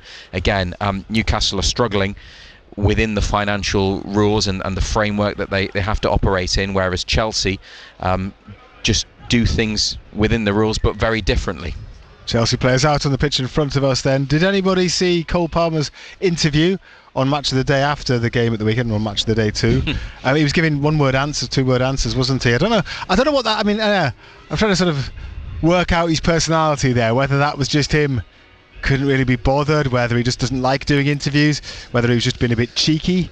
I'm not sure. Does his talking on the pitch, doesn't he? He does, To use the cliche, he is. But he made Guy Mowbray work hard, didn't he? Yeah. I think that's what he's like. Look, a lot of footballers just aren't comfortable talking on camera or doing interviews. But I don't think that's him, though. I don't know. I might be wrong. Now. He's got a glint in his eye. I just think he's messing around a little bit. Yeah, well, we'll find out, Pridey. I wish he'd mess about a bit more on the football pitch. 6:45 for the publication of the two teams, and we'll find out how Newcastle line up and also who's in the Chelsea 11. Razor, thank you very much indeed. You're listening to Total Sport here on BBC Radio Newcastle. Newcastle's game against Chelsea in the Carabao Cup, as Razor says, kicks off at 7:45 this evening. We will build up to it here on Total Sport. You will not miss a kick. I'll be back at half-time, so if you want to send messages during the first half, feel free to do that. I'll have a quick chat to Ando at half-time as well, and we will have time for you to react on the full-time whistle as well, because we're on air until 10 o'clock. So plenty of time for you to get involved at whatever stage during the course of the evening. We are nothing without your input, so get in touch tonight if you can, and we will talk Sunderland next. It's 6:22 now. Matt Bailey at breakfast. Big news in the northeast this morning. The Rothbury estate has been bought by a group of wildlife charities, and on the phone is Mike Pratt, the Chief Executive of Northumberland Wildlife Trust. This is exciting, isn't it, Mike? Fantastic, isn't it? I'm absolutely bursting with excitement. I've got an empty champagne bottle on the table. It's fantastic. I mean, it's once in a generation, and I think we're just really fortunate that this massive opportunity is happening in Northumberland. You can hear my full chat with Mike on BBC Sounds. If it's happening in the northeast, we're talking about it on your breakfast show. I'll see you tomorrow. Matt Bailey at breakfast. Just ask your smart speaker to play BBC Radio Newcastle. And this is Total Sport on BBC Radio Newcastle. Simon Pride with Darren Williams here at St James's Park. Ando's gone off to get himself a snack. He's got a busy night ahead. Barnsley back in the studio as well. And I enjoyed having a couple of days off. I got bitten by a goose though, Darren. Did you? Yeah, in York. Oh. I think I've been bitten by a goose. Have you? Yeah, I think it was in Centre Parks. Have you been bitten by a goose in Centre? Yeah. I think it happens on it. Yeah, well, I didn't provoke the goose. I don't know about you. I probably did. Never provoke a goose. It just waddled up to me, had a crack at me. I don't know. Have you ever been pecked by a bird, Barnsley? No, not specifically by a bird. No. Okay. Answer correctly there, mate. Okay. It could end up being a theme of the evening. If anyone has ever been bitten by anything from the avian world, do let us know, because it waddled up to me, had a bit of a look, decided, I'm going to have a crack there. Bang, 3 bites on the thigh, and then off it waddled again with a bit of a swagger in its step. So that was my highlight of my few days off. Anyway, so yeah, do get in touch. Usual numbers with Goose or otherwise stories. Barnesy, you have been chatting to Aaron Connolly, haven't you, the Sunderland striker? Yes, and of course a week or two ago we heard his very emotional interview with the club about his lifestyle and his bid to get back on track following all his travails, and he is knuckled down. He's lost a lot of weight. He's in a very, very good condition. Regis Lebris has spoken a fair bit about how impressed he's been with Aaron Connolly and the work that he's done since he was signed on a free transfer, because he left Hull City in the summer. And I asked him, how is he finding life in Sunderland? It's been brilliant. On, off the pitch. Obviously the boys are flying at the minute, winning games, a good vibe around the place. So it was a perfect time to come in, and I'm just trying to push as hard as I can to get into that starting 11. But Wilson's making it tough at the minute. So what do you make of Wilson? I mean, he's a personality, for want of a better word. Yeah, of course, and it's always good to have them in the changing room. He's a personality and he backs it up on the pitch. So he's flying. He's scoring goals, but I just got to keep pushing. Hopefully I'm pushing him to be the best he can be, and he's pushing me. And then obviously you got Eliza as well. We're all pushing each other, and it can only benefit the team and the club. So yeah, having Aaron Connolly at the club, that's changed the dynamic again. I mean, compared to last season, Darren, when none of the strikers could score goals, Mayenda started the season well, then got injured. Isidor's come in and carried on where Mayenda left off, perhaps even more impressively. And then you've got Connolly now knocking on the door too. That's a much healthier situation, isn't it? It is. It's always nice to have goal scorers in your side, and options. I think for too long we went without options. It didn't particularly work. And now we've got three options, and three really good options as well. And all bring a different side to the game as well. And he's been talking, Barnesy, hasn't he, a bit more about the squad of players at Sunderland and the squad that he has joined. Yeah, I mean, it's a very talented squad, we know that. And of course, Aaron Connolly, back in the day when he was younger, signed for Brighton and Hove Albion in the Premier League, and he went in as a youngster. So he knows all about talent and what it's like to be around young players of that ilk. I'm only 24, but in this changing room I feel ancient. So it's nice to be able to be on the other end of. I'm usually the youngest in the changing room. I have been at Brighton, I've been a young one at Hull, I've been a young one at Middlesbrough, but now I've got people like Riggy, who's born in 2007, 8. I could be wrong there, but it's crazy. Yeah, it's crazy to me that I thought I was young being born in 2000, but to have players like that, Job, hopefully I can help them as much as I can. I've had experience of playing at the highest level, and I'm sure they'll play at that same level, hopefully for this football club. But it's nice to be able to help them type of players as well, and hopefully as the more I settle in, I can help them more. That is scary, Darren, hearing a player who was born in 2000 saying he feels old. It is, I know, it's crazy. You look at the squad, and it is a very young squad, but it's a talented squad. There's a lot of great ability in there. We touched earlier on Bellingham, and Dan Neil. These two guys have come to the forefront, in the last so many games, and this season really. Bellingham's such a different player than he was last year. Last year there was probably an element of a lazy side to his game, but that's gone right out the window this year. Yeah. He's on the front foot. He's backtracking. I've seen him made a tackle, in the penalty area the other week. Yes. He's all over the pitch, and he's covering so much ground. I think what we've got to be mindful of is that as young players, you're running on adrenaline at times. And what we don't want to do is burn most of them out. I don't think that would be the case, because I think the way football's moved forward now, I think the medicine side of things and looking in, into different things, it is changed. But we do have quality in the side, and Aaron's come in. He's come in at 24. That's still young. But he's come in with a lot of experience, and like I say, having the three options up top, with the quality that we've got in midfield it's encouraging. I think when you were playing at Sunderland, I think recovery did involve intake of quite a lot of fluids. Yes. Under Peter Reid and Bobby Saxton, but maybe not the fluids that maybe made you recover that quickly. I don't know. Definitely not the fluids that they would use today, but that was part and parcel of building the team as well. We had a great team spirit and great team morale. We were probably full of spirits. That was probably the thing. But the recovery was different. But again, it's the game's moved on. Let's be honest. But you're right that you don't get any team bonding over a protein shake, do you? No, so the game's gone backwards. Exactly. Darren, it's gone backwards. Yeah, totally. Barnesy, so what else has Aaron Connolly been saying? I mean, I think he's been discussing also what Darren was saying earlier, about the fact that there are now a lot of different options up front. Yeah, just on that, the protein drinks and everything. Dan Neil came in after the game on Saturday carrying a fruit drink, which is, back in the day it would have been a bottle of lager, wouldn't it? But we'd have had the fruit drink taken off us. Yes. You touched on it before. Last season, the issue, well, not just last season, you go back to, when Ross Stewart was sold, when he was injured before he was sold, playing without strikers. Now they've got this glut of strikers. They've got Meander, Isidore, Connolly and Rusin. I've seen a lot of stuff saying that there's more strikers this year than they've had for a long time, so I've seen all that, but I think it can only benefit the team. Of course, every striker wants to come in and just be them at the football club, but then you've no competition, no one pushing you, and it doesn't benefit the team really.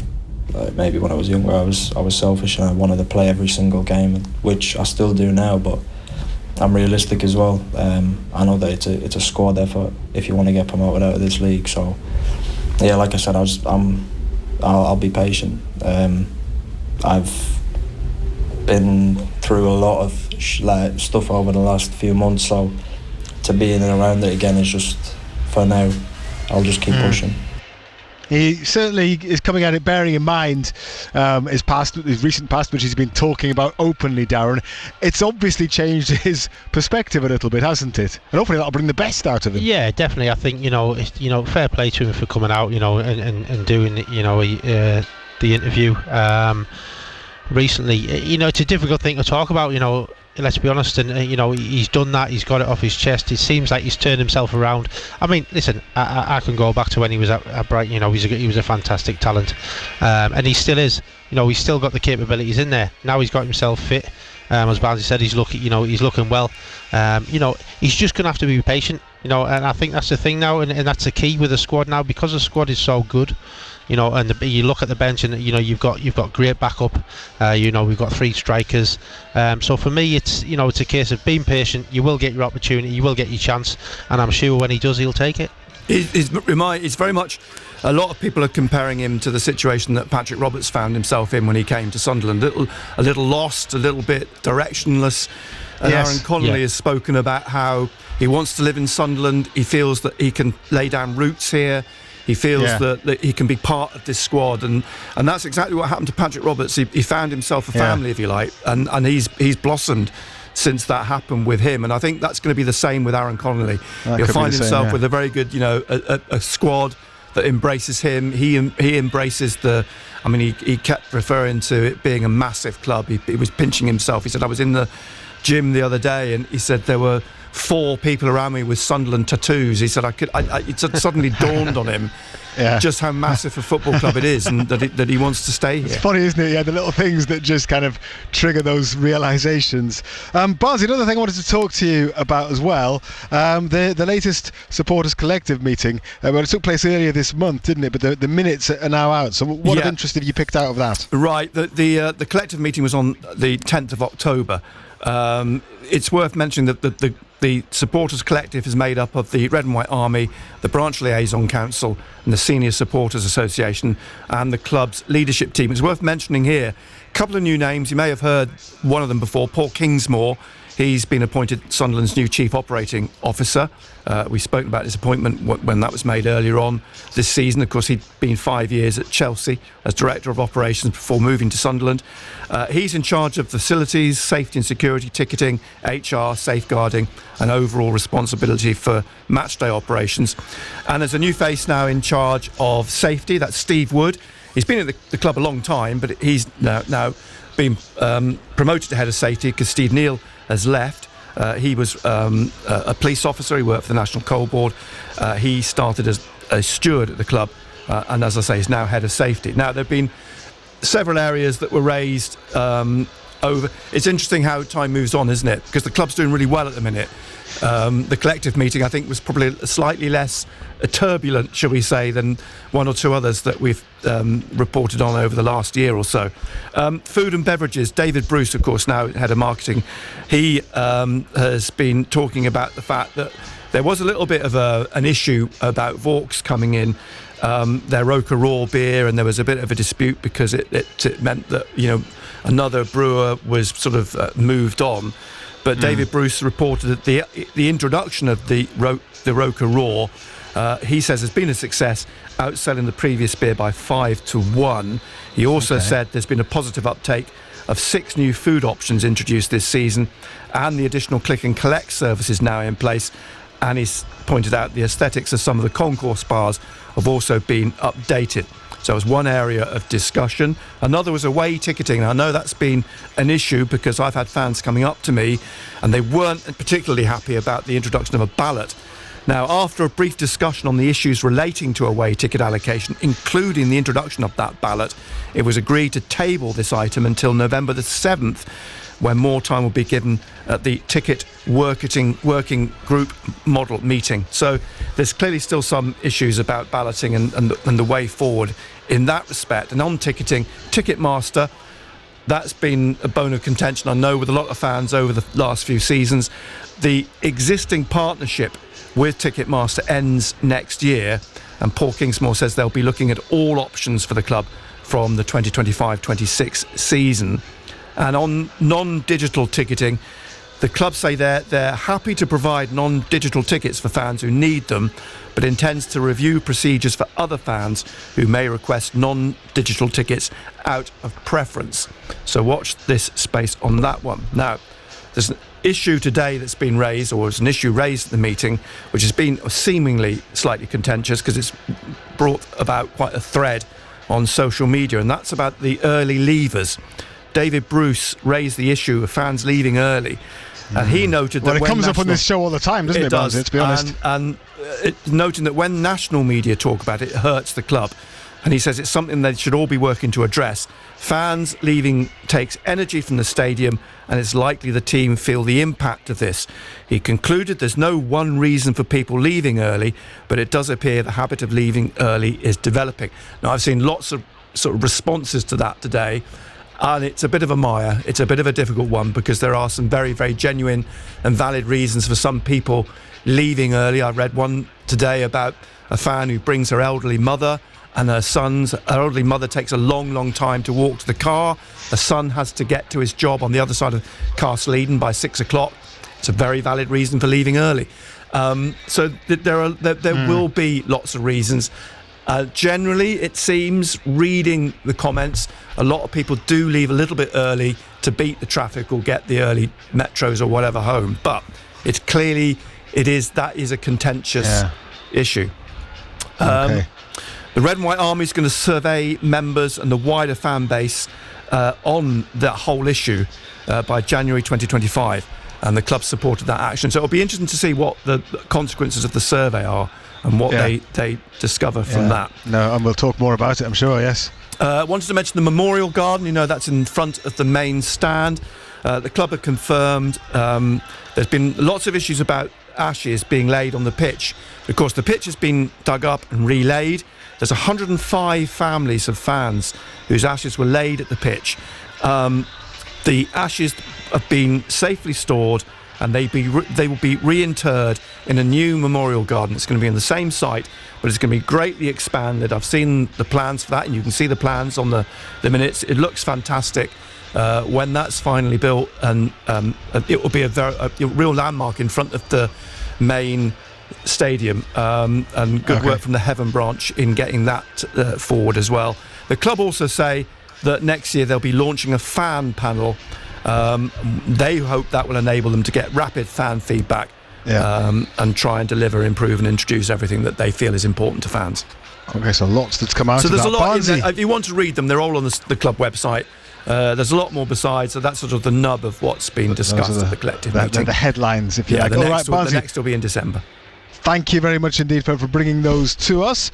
Barnsley back on the show tomorrow evening to tell us everything you need to know about Sunderland. There was lots there, Darren. I just wanted to pick up on the old issue of fans leaving early, because it's something that has been talked about quite a bit this season when I've been at the ground. It's been noticeable. I still don't know whether it's worse at the Stadium of Light than it is in other places, because obviously there are pretty big crowds there.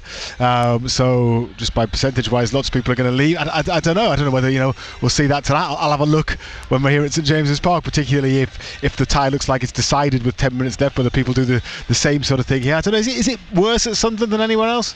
I've noticed it on occasions, but I think there's been a lot of times where fans have stayed till really close to the end. I just think if you've paid a ticket, you might as well watch the full thing rather than leaving early. Yeah, if you've got that choice. So there are medical reasons, there are getting to a job, there's stuff like that which are understandable. But if it was, I guess there's a middle ground there, isn't there, where there's some people that just think, I could quite do with getting home.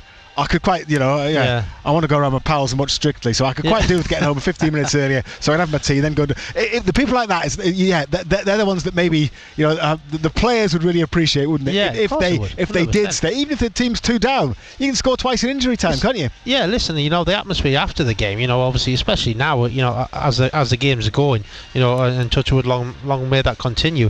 There's a great atmosphere at the end of the game, so why not stay? You wouldn't go to the cinemas, buy a ticket, and leave before the end, would you? So it's like unlikely. No, you might for some films, but very unlikely. Yes, Ando's back with us. Have you ever left a film before the end, Ando, at the cinema? What's the point? Yeah, exactly. Well, if you're not enjoying it, I suppose. Right, you still want to know at the end. You still probably want to know what happens. It's very rare that people would do that. I think Darren's right there. Ando, have you ever been attacked by a goose or another bird? Been bitten by one?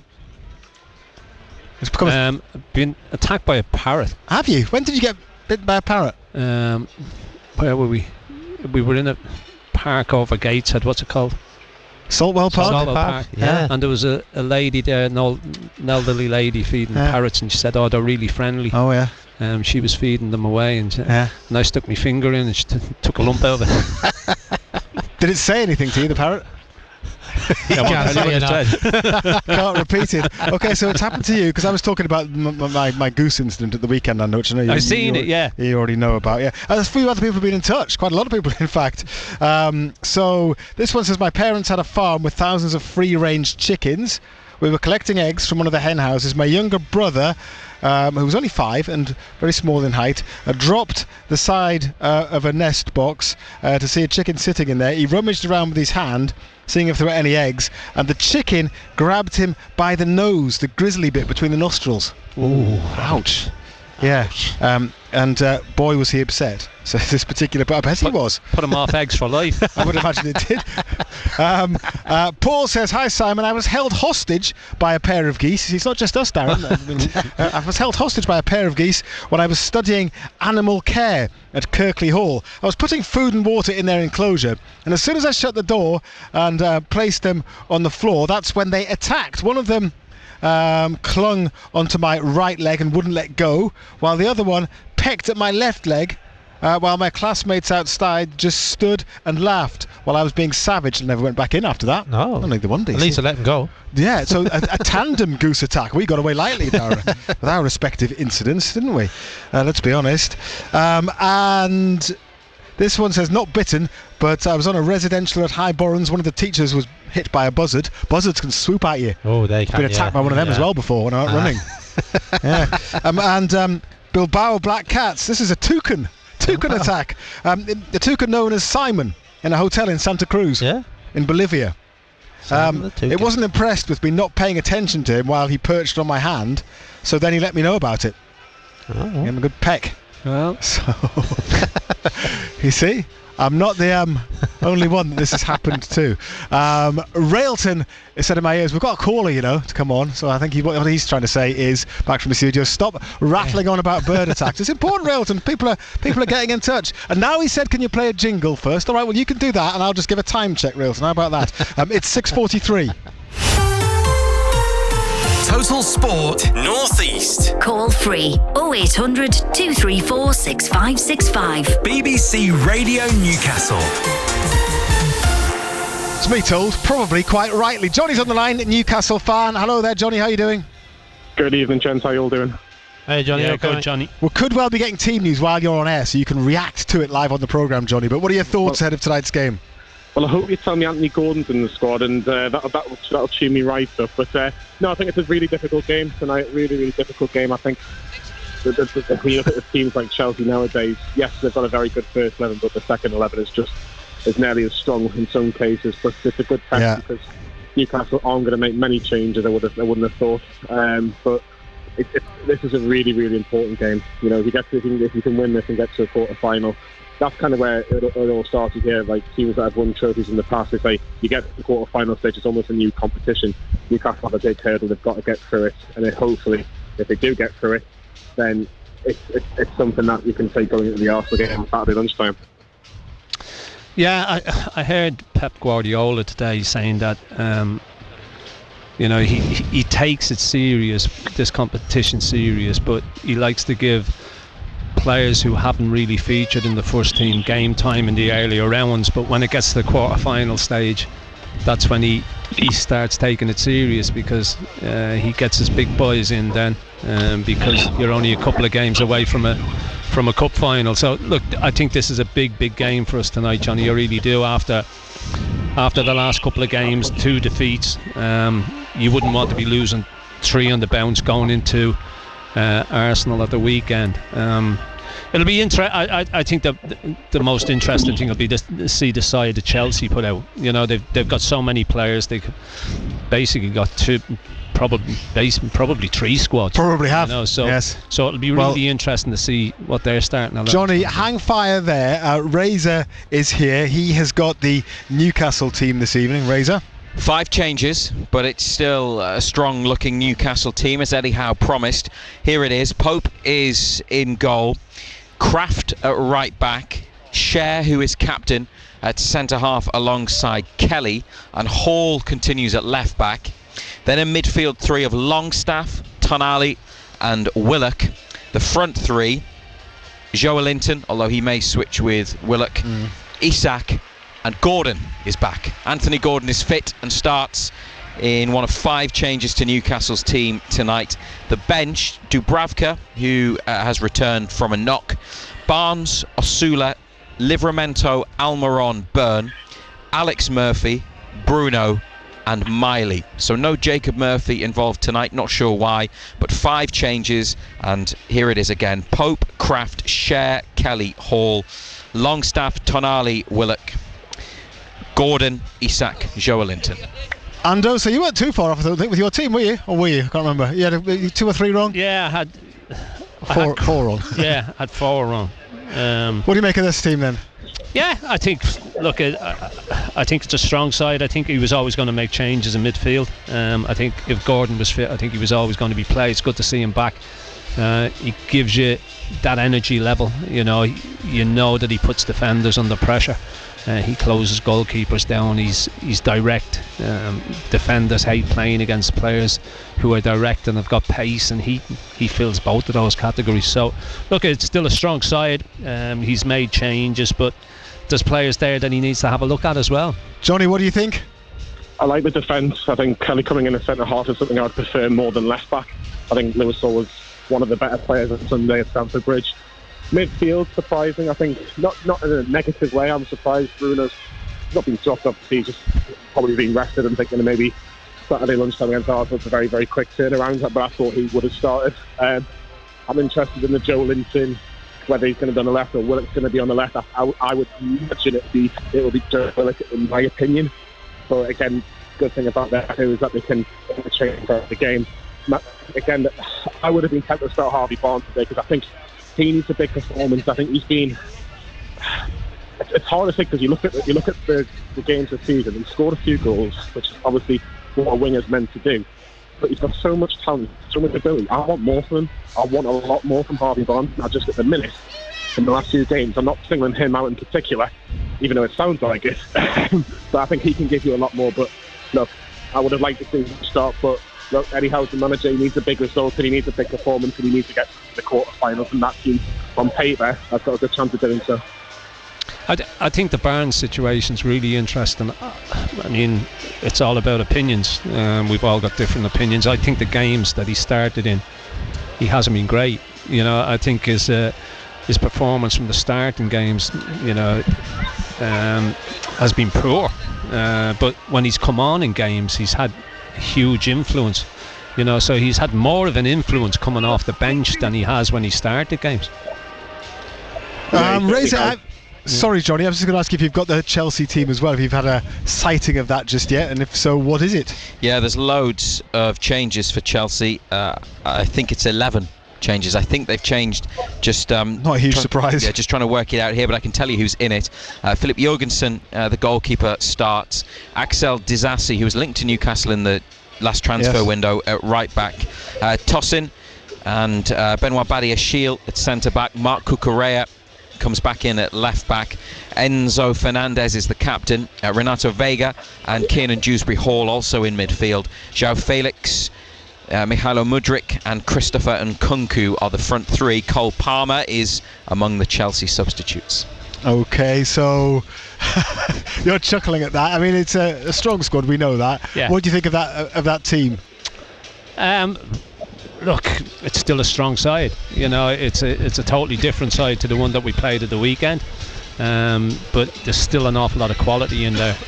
I think being at home is a huge advantage for us as well. You know, I think if this had been at Stamford Bridge, it might have been a little bit different. But I just think the fact that we're here at St James's, another full house by the sounds of it.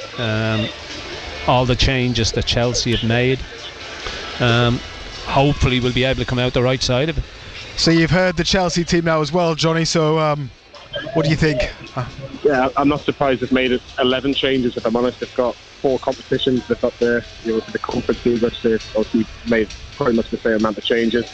Good to see Cole Palmer on the bench because he is probably the player in form in the Premier League and arguably the best player in the Premier League, some would even argue. But it is still a strong 11 for Chelsea. The forward three interests me, like Nkunku and Felix. You're talking like Nkunku and Felix, who's second string players, which is remarkable because they probably get into 95% of all Premier League sides. So, look, it's a big test, but like Anders says, I'm confident, especially the fact that I think it goes to Stamford Bridge. I think it's a different kettle of fish. But if you're asking me on the spot, can we beat that Chelsea team? Yeah, of course we can, and I think we just about to beat 3-1, right?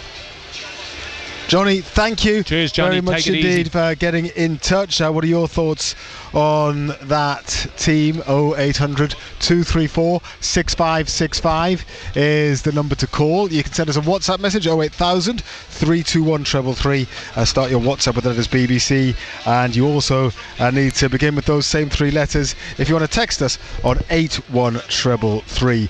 We are going to talk Sunderland again next. The time now 6:52. The 1,000 Mile Challenge for BBC Children in Need. BBC Radio Newcastle is literally going to great lengths to raise money for BBC Children in Need this year. Our swim team are going to attempt to swim 24 miles in one day. We'll be joining with other BBC teams from across the UK as together we try to clock up 1,000 miles. We'll bring you splash by splash accounts of how it's all going with regular updates across the day on Friday, November the 8th. Together, swimming 1,000 miles for BBC Children in Need. BBC Radio Newcastle.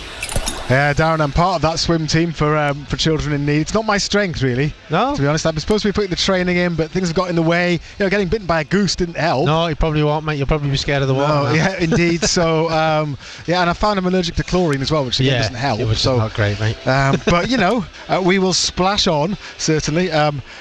This message is from Barry from Durham, who says, I can remember when Sunderland were in the semi-finals against Leicester. Darren, you were talking about that, weren't you? Yeah. Do you remember who the sponsors were there? There's a test for you. Oh, that is a good... let me have a Get to the W. Oh, that's a good... Oh, no. I'm stuck. Worthingtons. Worthington? Yeah. And so Barry says, Worthingtons were the sponsors. The Mags named the cup the Worthless Cup rather than the Worthington Cup. But now it seems like it's the European Cup. I wonder why that is, says Barry. Times have changed, eh? Yes. I guess it's the poor relation of the two cups. Once you get to the latter stages in particular, that doesn't matter. As a European place up for grabs, it's silverware. It's a major competition. Exactly, of course it is. And not only that, you can breed confidence off the back of these games as well. On the line now, we have a Sunderland fan by the name of Dave. Good evening, Dave. How are you doing? Welcome from West Auckland. How are you all doing? All right, Dave. Hello, Dave. How are you? Is it balmy in West Auckland? It's pretty. It's for October. It's balmy in St James's Park tonight, Dave. I tell you. It's pretty good here. Yeah, I mean, we get a bit of wind now and again. I live up the hill near towards Tosca, and we get a bit of wind now and again and that. But it's a bit more breezy and a bit colder, being like a bit higher up. But no, it's okay. Fine. T-shirt weather. T-shirt weather, and enjoying life in your T-shirt, being a supporter of a team 5 points clear at the top of the championship, Dave, as well. Well, they're playing very, very well. I mean, I can't see him doing nothing wrong at the moment. The manager, and that was wasn't keen of him coming in. I'll be honest with you, I hold my hand up. Full master, the guy. He's come in and he's done something to them, got them playing, hasn't he? And I mean when Ballard's fit again down, he's going to have trouble getting back in the way Chris Metham's playing, isn't he? He's going to, mate. Yeah, I mean, Metham's he's a great player. He reads the game extremely well. He's got good experience. And he's an athlete as well. He's got decent pace on him as well. So yes, it's going to be a difficult one for Ballard, to be quite honest. But I agree with Labrie. I think he was the unknown, wasn't he? And I think we didn't know a lot about him. And I think in all fairness to him, he's come in and he's took the bull by the horns, and he's having a right go for it. It's a good job. Amaran's going to Man United at Sporting Lisbon. Well, they might have been on there. He might have had a short-lived manager to get it. You're not wrong, mate. Yeah, I mean that's something that's going to happen, though, isn't it? I mean, in all seriousness, because it doesn't take long now for the stock of a manager to rise. I mean, looking further down, you look at Rob Elliott. Wasn't really even going to be a manager. Took over from Mike Williamson when he left Gateshead. And then does well over the course of just over half a season, and then he's poached by a higher club. It can happen at any level. So I mean, as long as Sunderland are playing well, Regis Labrie is going to be potentially sought after, isn't he? Yeah, well, he is. Like I say, he was a bit of an unknown. So obviously, even going into it and him coming into the job, you're googling and searching and see where he's been, see where he's managed, etc. But now, he's pretty much in the headlines most weeks. Yeah, Ando, good luck tonight, mate. Cheers, Dave. Thank you very much. I think you'll win tonight. I just think they're a bit soft they've got a very soft defence, haven't they? If they get at them, it can be good at Chelsea, can't they? You know what I mean? At the back. Yeah, I think even at the weekend, defensively they weren't great. I mean, the forward five are very, very good going forward, exactly. But they give you chances defensively. I mean, it's a totally different 11 tonight, but we'll see what they're like defensively. But look, the fact that we're at home, I think is a big help for us. Yeah, well, a bit like us, really, aren't we? When we go forward, we look really good, don't we, Darren? Do you know what I mean? We can clear the ball in their area. We look really good when we have possession, don't we? You know what I mean? We do, yeah. We don't have, we are a threat going forward now. We've got options, and we were talking about obviously, people in the shadows of people, and Mundell was one of those players. He's in the shadows of Jack Clark, but now obviously, Jack's obviously gone his way, and Mundell's coming in the forefront. So for me, I think we've kind of shored up at the back as well. We generally solid. It's very rarely that hasn't he? Trey You've improved a lot, hasn't he? Some people are saying that he's actually dipped a little bit. I don't know. I mean, I think he's a great player. I think he's good going forward. Both for our full-backs get forward as well, don't you? Create as well. Yeah. Which I think we definitely have interest in the full-back areas now. It's not where we're stuck back. Dan Neal's coming into his own. Bellingham's a different player this year again. I touched on it earlier on and said his work rate is phenomenal this year. And I watched some of his passes, highlights on his passes in the game the other day. I mean, he was threading the needle at times, and it was fantastic, and it's great to see. And long may it continue. Okay, Dave, thank you very much indeed for coming on the show tonight. Good to talk to you. The number's 0800 234 6565 if you want to have a chat to Darren and to Ando this evening. If you want to speak to Darren in particular, got to be fairly sharp, because of course we'll be handing over to Ando and Razor ahead of kick-off tonight. It is a 7:45 kick-off between Newcastle and Chelsea tonight. The Newcastle goalkeepers just going through their warm-up routines. Somebody's actually messaged in saying, what, only one goalkeeper on the bench? Not enough. No, yeah. It's a shock. What are we going to do? Chelsea have actually got two on their bench. But only one on the Newcastle bench.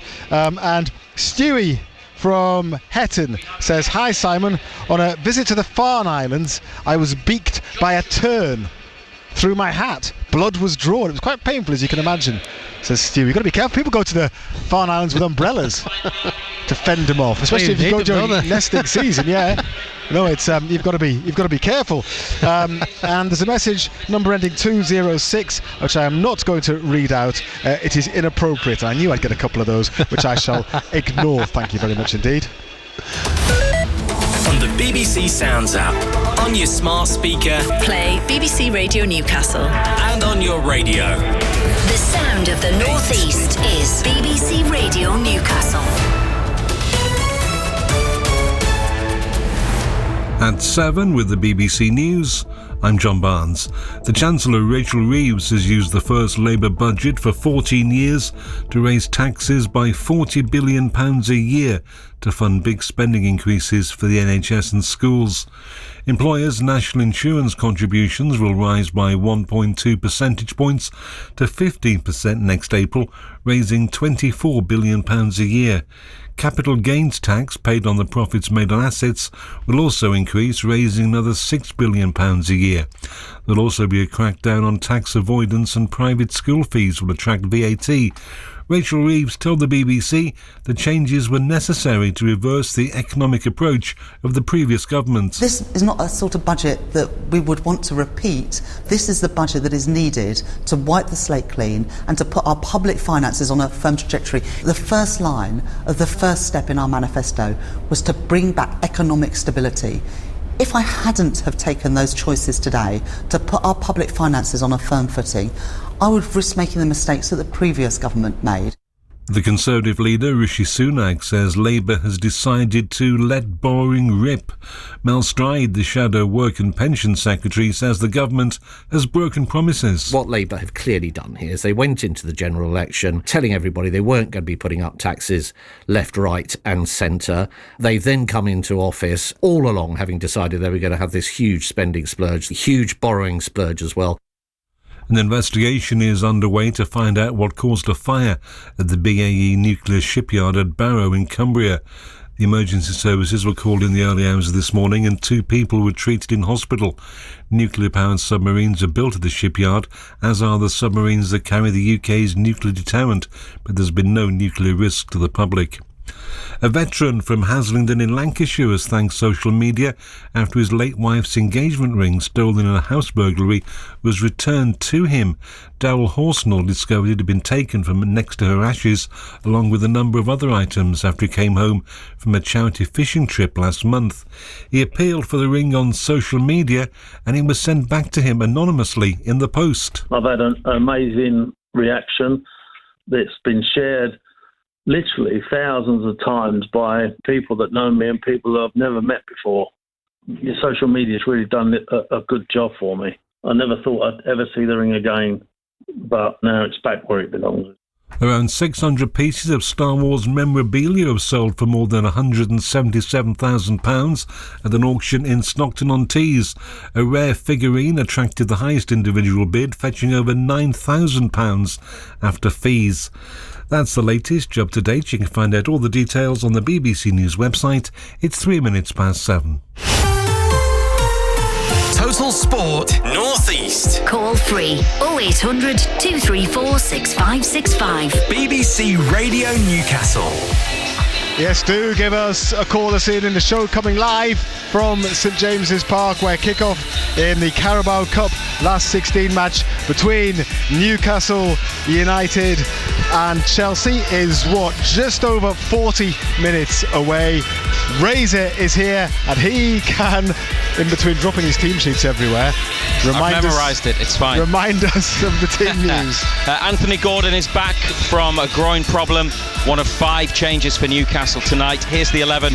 Pope, Kraft, Cher, Kelly, Hall, Longstaff, Tonali, Willock, Gordon, Joelinton, Isak, and Chelsea have made 11 changes.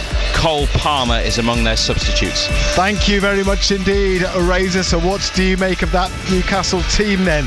You've got your chance to have your say before kick-off tonight. 0800 234 6565. John Anderson on hand to take your calls. We'll continue talking Sunderland with Darren Williams as well.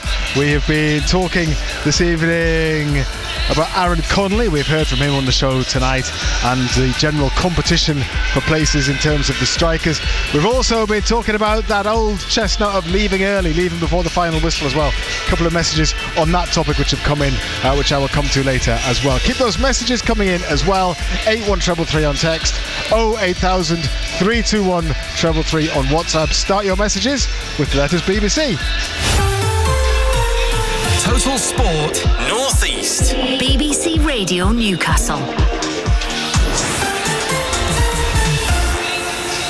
And let's do a couple of those messages now. David from Durham says it isn't just Sunderland fans that leave games early. Newcastle fans were streaming out in their droves against Brighton.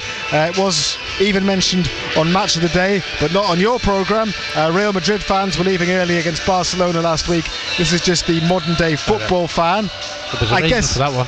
Yeah, I think there was a really obvious reason why the Real Madrid fans were leaving. I think there were a few kind of white hankies being waved around as well, 100%. Which is always a bad sign there. And Brian, who's in Peterlee, says one of the reasons more people are leaving games early, me included, is the amount of injury time nowadays, because matches last longer than they used to. Is that a reason to go earlier, because there's going to be an extra 4 or 5 minutes of injury time? I think you get watch more, don't you? Sometimes it's 10 minutes. More value for money. Yeah, exactly. Yeah, you get more for your money. So I don't know, why is that a reason to leave earlier, Brian? You just had enough. You've reached your patience threshold. In terms of tonight's game, Simon's been on saying that Cher should play in midfield. He then adds that he's only joking. He just hasn't said it for a while. We had it last night. Oh, did you? We had somebody who came on and said Cher should be playing that defensive midfield role. They did not, did they? He hasn't got the legs to play in there. No. What was your reaction? I didn't say anything. Oh, okay. I just said he hasn't got the legs to play. Okay. Bob has been on as well. Bob says, I hope we see more attacking from the start for Newcastle tonight. It looks like Isak has lost interest, says Bob. I hope they bring some subs on early instead of the 88th minute like they did at Chelsea. What's the point of that? You have to give subs a chance. He's already thinking about changing the game, which hasn't even started yet. That was something that we spoke about last night as well. You know, Eddie Howe said in his press conference yesterday that he likes to make substitutions early. His first substitutions that he makes are usually on 60-65 minutes, but I mean, going into added on time at Chelsea, he made substitutions at the weekend.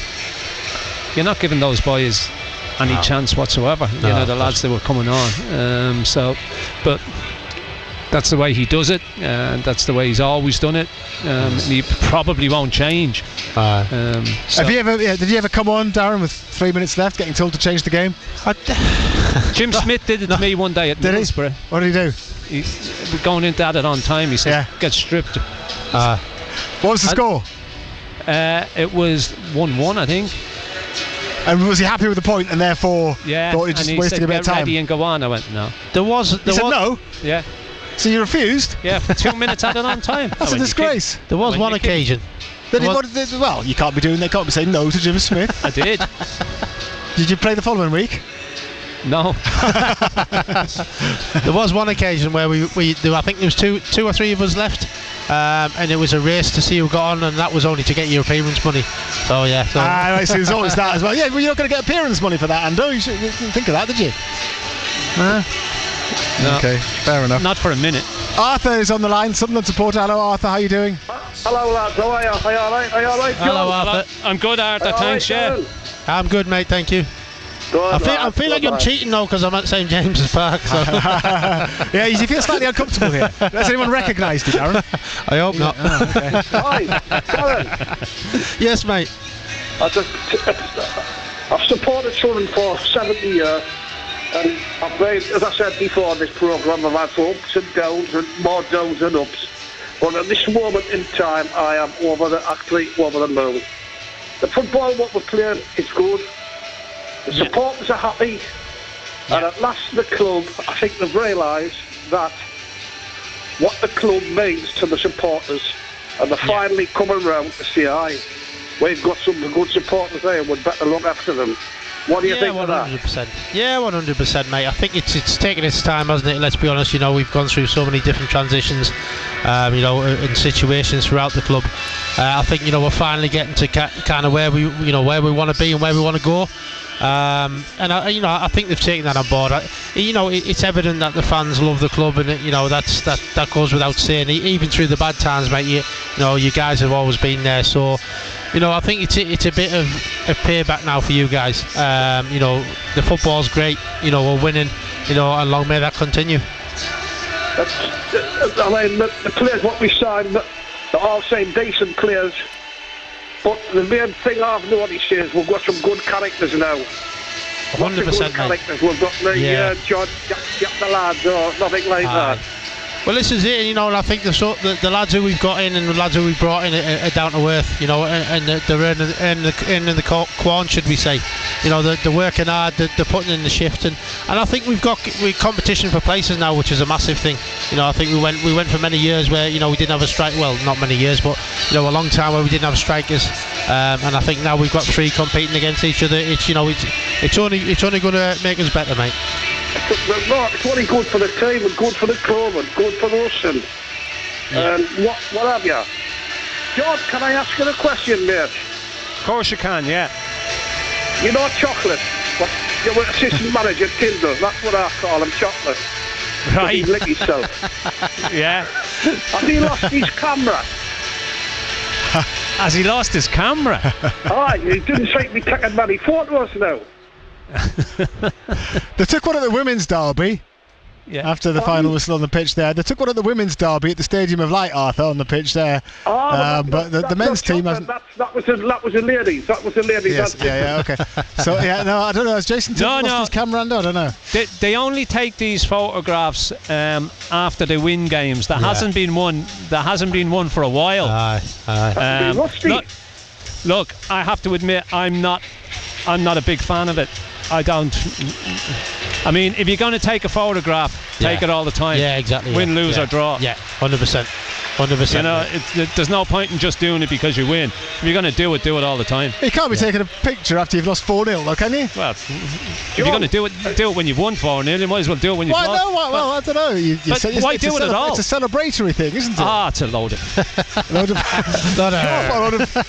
rubbish. Yes. John, go on, I'm Arthur. going to go down in your estimation. I went along the boat. I doubt that. Go on. I'm going. Will I tell you this? I went to Booties yesterday. Yeah. And I forgot the horse while I was going back. Cheers. So anyway, I picked another one. When I got back home, I looked in the paper. And the other one won. 25 to 1, the one I left out. Arthur, you should never change your mind, You're right. Always stick with your first. Right. Yeah. There you go. You see, if you had to put that 100 quid on that 25 to 1 shot, you'd have been laughing all the way to the bank. Anyway, lads, thanks very much once again for having us. It's been a pleasure. No problem, mate. Thank you. Cheers, Arthur. Take it easy. Thank you very much indeed. Cheers for coming on this evening. Anthony has been on. Anthony says the League Cup has never been two legs all the way through. I thought this was correct. I didn't think it had been either. First two rounds and semis only. Yeah. And the second round wasn't actually two legs until the late 70s, so that changed to two legs, and then it kind of went back again. But now, yes, we have to wait until the semi-final stage before two legs kick in. It is still two legs for the semi-finals, isn't it? Doubting myself now. Yeah, it is. Yeah, it is. I'm getting Yeah, we played nods. Southampton. Yeah, I'm getting. Yeah, it hasn't changed since then. No. That was 2 seasons ago. No, okay, but I'm getting nods from people that know more about things than I do. It's time for our opposition lowdown, and that person giving us the nod is Bobby Vincent from Football.London, who has come to have a chat to us about Chelsea. Bobby, thank you for joining us. Oh, thank you for having me. So it's definitely 2 legs to the semi, yeah? Still is. I think they haven't changed that yet. Chelsea were there last year. Yeah, so that was last year, so yeah, they haven't changed this year. It was definitely 2 legs last year, I'm sure. I mean, they might have changed, but who knows? Well, yeah, we'll find out. Yeah. Question is one of these 2 sides going to get to the semis? I mean, how good are Chelsea seconds? They're pretty good, but the only thing so far is they haven't played anyone that good. They've played obviously a few Conference League sides. They've played Servette, Ghent, Panathinaikos, and they've played Barrow. So tonight is definitely the biggest test, and I think that will tell us a lot more about how good they are. Yeah, so what do you make of the team that he's picked tonight? I mean, I guess they've effectively got probably even more than 2 teams. It's almost like 2.5 teams. So there's a league team, a cup team, and a team for Europe as well, almost. So what do you make of what he's selected tonight? Yeah, I think it's pretty much what we expected. You've got the likes of Marc Cucurella and Enzo Fernandez, who probably are in the strongest team, but Marc Cucurella, for example, was suspended a couple of weeks ago, so he then played in midweek, so he became a part of the B side, so that's just sort of carried on. And the only, I guess, surprise is there being no Jadon Sancho in the squad, but I've been told that he's just missing through illness tonight. Right. So nothing to worry about. I know a lot of Chelsea fans were thinking he could have been injured, but very much as we'd sort of expect for this B side, so-called B side. Otherwise he might have featured. I mean, how much, because bearing in mind Chelsea are still pretty relatively recent winners of the Champions League, aren't they? I mean, they've won FA Cups galore and been in finals, over the last couple of decades as well. So in the whole scheme of things, how important to Chelsea is the League Cup? I think it would be great for Enzo Maresca to. I think this is probably this and the FA Cup the Conference League those competitions are obviously Chelsea's biggest chance of winning the trophy this season. And the Carabao Cup, they got to the final last year in a season that wasn't too good under Mauricio Pochettino. So I think Enzo Maresca respects this competition. I mean, it might not seem that way by the team he's playing, but because he's got so many players, he's trying to get the most minutes he can to all of them. So I think it's important, and I think Chelsea fans, they haven't seen a trophy in a couple of years now, and they've been so used to it that they want to win anything they can. These players that are all playing tonight, he's obviously making 11 changes. Are they playing to get into his starting 11, or is he settled on his Premier League squad? No matter how many of these play well tonight, will they then put seeds in his head that they should be in the league, sir? I mean, if you ask Enzo himself, he's saying that the Premier League team, everything's up for grabs still. So these players are playing for that. From an outside point of view, I guess you could see it as just 2 teams, but I mean, if you're one of these fringe players, you've got to believe that if you play well, then you'll be getting into the Premier League team. And I mean, for example, Christopher Nkunku, he scored 8 goals already this season for France and Chelsea. In any other season, he would probably be in a Premier League team, but Nicholas Jackson started so well that it's almost impossible to drop him. And look at João Felix as well. He scored 2 at Panathinaikos last week, but he's competing with Cole Palmer. I mean, it's unbelievable. You've got Fernandes, a World Cup winner. You've got Cucurella.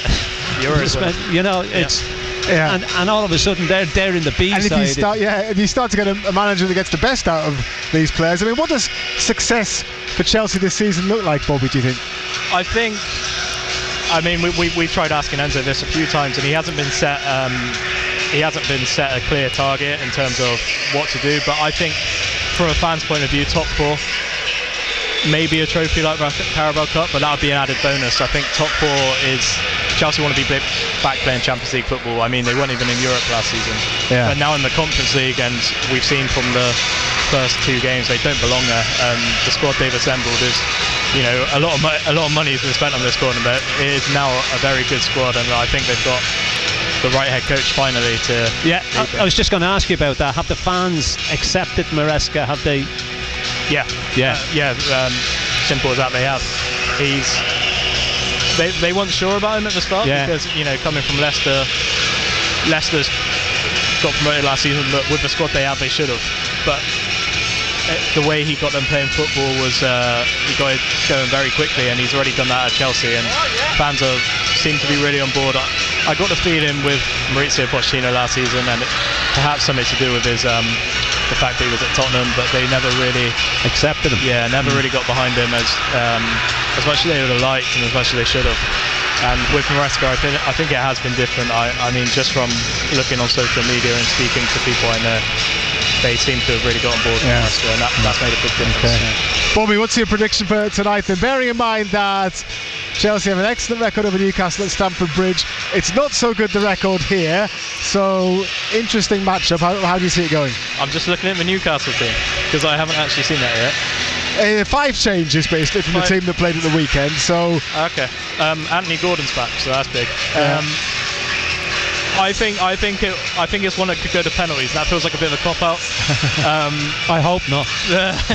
But if I was Newcastle, I'd be fancying this game because that is a lot of changes to Chelsea, and like I said, they haven't played someone like Newcastle yet with this so-called B team. So I think maybe if I'm going to go for a penalty shootout. And then, shootout, okay. And then anything can happen, okay, of course. Chelsea won a penalty shootout last season, didn't they, against Newcastle at Stamford Bridge. Bobby, thank you very much indeed for speaking to us this evening. That's Bobby Vincent from Football.London, giving us the lowdown on Chelsea.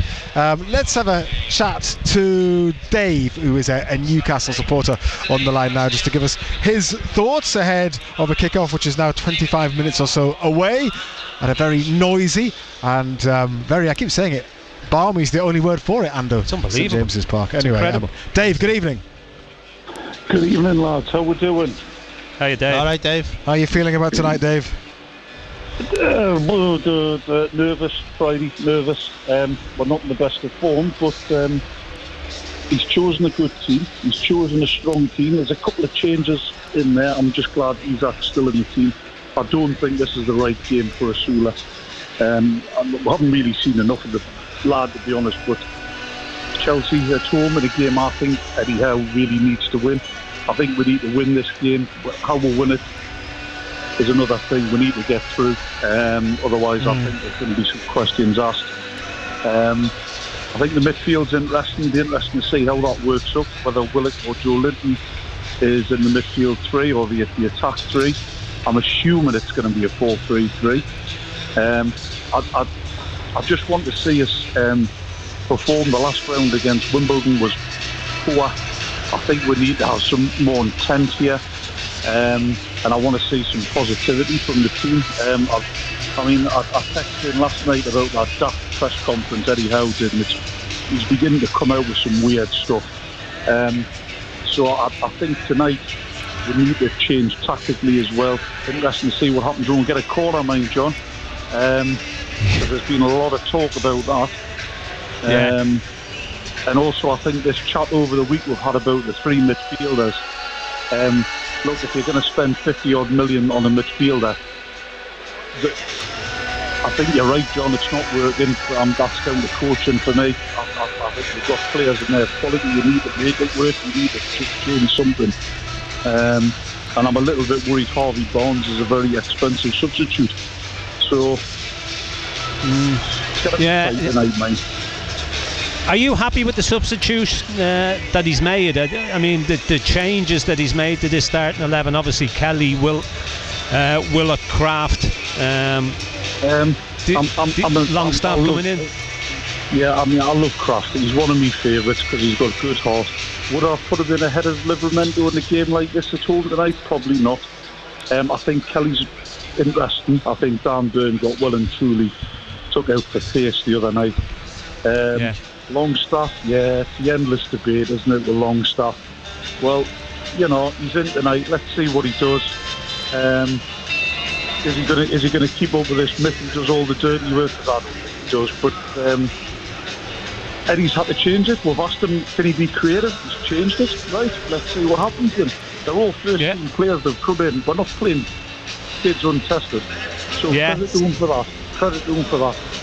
Yeah, I think that's a very valid point. I mean, it's not as if he's thrown kids in. He's thrown boys in who've got bags of experience. It's not it's nothing new to them, and it'll be interesting to see.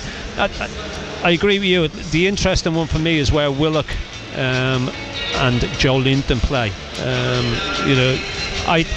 I think Willock may well start further forward, and Joe Linton plays on the left side of that midfield three. But they can sort of interchange those two as well, can't they? They can, yeah, they can. But it'll be interesting to see what way they set up. Okay. Anything else, Dave? Yeah, I was just going to say, remember those days of Steve Bruce's teams in the Cup, and we'd go down to Stevenage and you would play all the kids and you think, what's the point? At least Eddie's taken this seriously, but poor performance tonight and we're getting knocked out. Big questions. So but let's be positive, eh? Dave, maybe we'll speak to you on the show tomorrow evening. Who knows? Thank you very much indeed for sharing your thoughts tonight. Would you agree with that? Big questions to be asked over Eddie Howe if it doesn't go well tonight. I mean, I guess a certain amount would depend on the performance. If they play well but lose, well, that's one thing. If they go out with a whimper, that's another. Because the thing is, though, Friday, if they play well, and these boys that he's brought in play well, he's then got a decision to make on Saturday. Exactly, yeah, totally. Because we've lost we haven't won in the last 5 league games. So he's then got a dilemma for himself come Saturday if they play well. Of course. Couple more for you, Darren, before you go, from Sunderland supporters.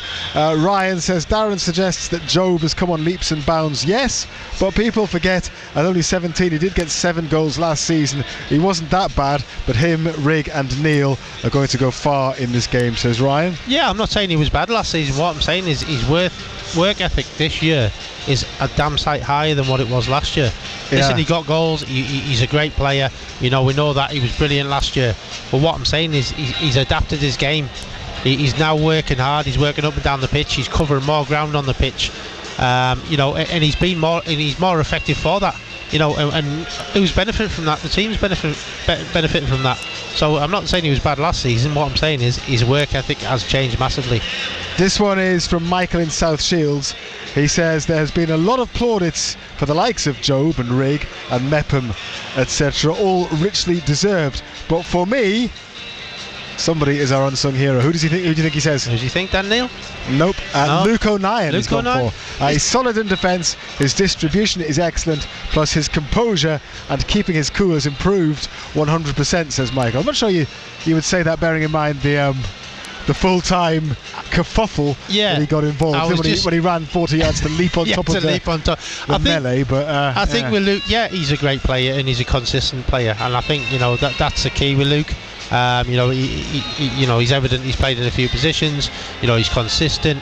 Listen, he has his mad moments. We've seen him. We've seen him stand on the boards at the side and dive on the top of the group and all that. So we know what Luke's about. Dan Neil for me, he's stepped up as well. Dan Neil's, he's took the captaincy. He's leading by example. For me, the team has stood up and is standing up, and hopefully they'll stand up till the end of the season. Dean says you can tell that Diddy team have won a few games. They're all getting excited again.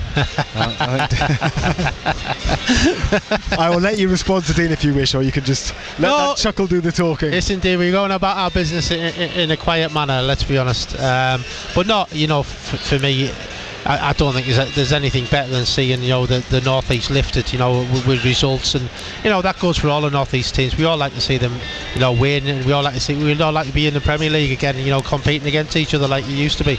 And I think that's what we're aiming for.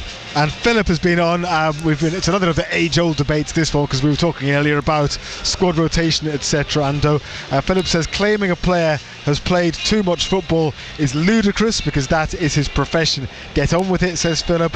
I think making a statement like that is actually a bit ludicrous because we know that players, to be at their best, need to have recovered properly. Especially when you take the travelling into consideration as well. I mean, look, I've got no problem with players playing games. This was another topic that we talked about last night, Darren, as well. And you'll know because you played the game. When you're winning games, and you're winning games on a consistent basis, you don't feel tired. No, you don't. You want to play. Yeah. In fact, you'd play every day of the week. Yeah, of course you would, 100%. But if you're losing games on a consistent basis, it then becomes a mental thing as well. Yeah. And everybody, I'm tired, I'm lethargic, whatnot. So it's a confidence thing as well. But the thing is, with some of these boys, you take Guimaraes into consideration. He's played a lot of games, but not only has he played a lot of games, the amount of travelling that he's had to do as well. And I know people will say, "Oh yeah, but it's luxury travel and it's all first class and whatnot." Yeah. Oh, but it is. He's still flying halfway around the world to play games and then flying halfway around the world to come back. Of course, it is. It's a lot, and it does take a strain on you, mate. Definitely 100%. The travelling, may be nice travelling, but it's still the same length. Do you know what I mean? It doesn't matter what coach you go on or what aeroplane you go on, it's still the same distance. Exactly. Darren, it's been a pleasure having you on the show this evening. Hopefully pleasure. We'll have you on again soon. Lovely. Thank you. To have you Cheers, on. Cheers. Darren Williams. Enjoy the game. The former Sunderland. We didn't ever come up with an option for a utility man, did we? So we'll just leave it at that. But Darren is on his way. He's not staying for the game, Ando. He's got other business to conduct away from St James's Park this evening. Kick-off, though, now is little more than 15 minutes away, and Ando, along with our commentator Matthew Raisbeck, will take you up to that kick-off next. Matt Bailey at breakfast. Big news in the northeast this morning. The Rothbury estate has been bought by a group of wildlife charities. And on the phone is Mike Pratt, the Chief Executive of Northumberland Wildlife Trust. This is exciting, isn't it, Mike? Fantastic, isn't it? I'm absolutely bursting with excitement. I've got an empty champagne bottle on the table. It's fantastic. I mean, it's once in a generation. And I think we're just really fortunate that this massive opportunity is happening in Northumberland. You can hear my full chat with Mike on BBC Sounds. If it's happening in the northeast, we're talking about it on your breakfast show. I'll see you tomorrow. Matt Bailey at breakfast. Just ask your smart speaker to play BBC Radio Newcastle. Total Sport Northeast. The EFL Cup. BBC Radio Newcastle.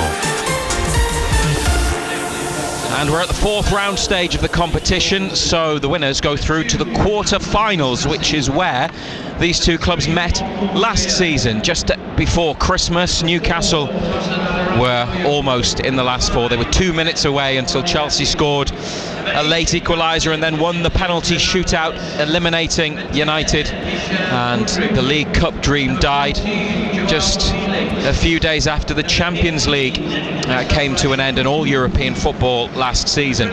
Chelsea are actually Newcastle's most frequent opponents in this competition. Tonight's tie will be the 7th time they have played against them in the League Cup, and they've won only one, Newcastle, of the previous 6 meetings. We're going to bring you the full 90 minutes live and exclusive here on BBC Radio Newcastle. We're on BBC Sounds as well, and you can also listen to us by asking your smart speaker to play BBC Radio Newcastle. Here's the Magpies team, and then we're going to hear from Eddie Howe.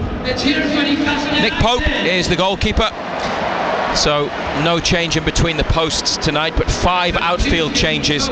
Emil Kraft comes in for his first appearance since the win over AFC Wimbledon in the last round. Fabian Schär retains his place and captains the team. Lloyd Kelly is in at centre-back. Lewis Hall stays at left-back. In midfield, Sean Longstaff, on his 27th birthday, is restored to Newcastle starting 11. Sandro Tonali keeps his place. Joe Willock comes back in as well. Anthony Gordon is fit, having missed the league match on Sunday with a groin problem. Joe Linton and Alexander Isak, the other forward players, though Joe Linton and Willock can obviously switch who plays on the wing and who plays in midfield, something they did with a lot of success a couple of seasons ago. Newcastle's bench: Dubravka, Barnes, Osula, Livramento, Almiron, Byrne, Alex Murphy, Bruno and Miley. John Anderson, the 5 changes, that's more than I thought, but I'm not surprised about midfield, Longstaff and Willock. Gordon is a big boost. What do you make of the defensive changes? Yeah, look, I've got no qualms with Kraft coming in. I don't think he ever lets anybody down, no matter whether he plays at right back or centre back. You know exactly what you're going to get out of him. He's an honest boy. He puts he goes and does his business in a professional manner. I thought he would have played at centre back though. I thought Cher would have come out of the side and he would have changed both the centre backs, but there you go. It is what it is. I thought Livramento and Hall were two of our better performance at Chelsea down at Chelsea at the weekend. So we'll see how it goes. It's I think a lot of people were hoping that he would change something in midfield. He has done that, and it'll be really interesting to see how it works out. Yeah, and Tonali in the centre of that midfield as opposed to Longstaff. Yeah, I think so. Or could it be a 4-2-3-1 with? Who's your two holding midfield players? Well, then he'd have Tonali and Longstaff a bit deeper than Willock, who might be behind Isak. But yeah, we'll know for certain when they line up. But there are options within that 11, aren't there? Yeah, I mean, he likes his 4-3-3. You know, it's something that when he first came into the football club, he went with that. It's been successful for us. And his argument will be there's no real reason to go and change it because it's worked so successfully for us since I've been here. The one interesting one is where Willock and where Joe Linton will start. Yeah. You know, but you know, he might change formation, he might do it a little bit differently, but until we see them lined up, we won't know. They're on their way back down the tunnel into the changing room, Newcastle. Some of the substitutes, William Osula, Dan Byrne, the last players to make their way off the pitch. We're 10 minutes away from kick-off on BBC Radio Newcastle and BBC Sounds tonight. So if you're listening on the BBC Sounds app, you can stay right where you are and continue to listen to us that way. Chelsea, 11 changes. Jurgensen in goal, Disasi, Tosin, Badiashile, Cucurella at the back, Dewsbury Hall, Enzo Fernandez, Renato Vega in midfield, João Felix, Mudryk and Nkunku the front three. The Chelsea bench got two goalkeepers, Bettinelli and Bergstrom, Colwill, Madueke, Chukwuemeka. Palmer is on the bench, which is undoubtedly good news after the way he played on Sunday. Chilwell, Cassidy and Guiu are the other Chelsea substitutes. It's Newcastle United looking to get into the last 8 of the League Cup, reach another quarter-final. Given what's been going on in terms of performances and results in recent weeks, this is undoubtedly an even bigger night for them and for Eddie Howe, coming as it does during a tough spell. Yeah, I think always with these spells of games, I think you want more games to come. So for us, the frustration of Sunday is still there, still that feeling of what could have been. It was another game that got away from us, and you sort of, there's some key moments that you look back after the game and you reflect on, and you knew they're big at the time, but then they're even bigger when you're watching it back and you know the result. So that frustration we need to turn into positive energy, we need to turn into motivation and fuel for future performances. We're always excited to play, and we're always excited to play at home in front of our brilliant supporters, and we need to make it a real occasion if we can. And irrespective, finally, of what happens in the Premier League, how important does the League Cup remain to you and your players? Well, it's been an important competition for us since we've been here, and that's not changed. That will be reflected in how we go. We'll try and pick a team that we think can win the game. Chelsea are dangerous opponents and difficult opponents, as we saw on Sunday. I've got no doubt they will possibly make changes to their team, but those changes will still be a very strong team. Total Sport North East. Matthew Raisbeck and black and white legend John Anderson. BBC Radio Newcastle. And it's 11 changes, Anto, for Chelsea again, which is what they did for the European match in Greece against Panathinaikos on Thursday. And they played a strong team, their Premier League team really, on Sunday. And now the fringe players, or those who don't start league games, have all come in tonight. And it's a team full of quality players that a lot of other Premier League clubs will be delighted to have. I mean, the depth of the squad is unbelievable. They've just got so many players. It's ridiculous, isn't it? You know, when you look at it, you've got Fernandes, who's a World Cup winner.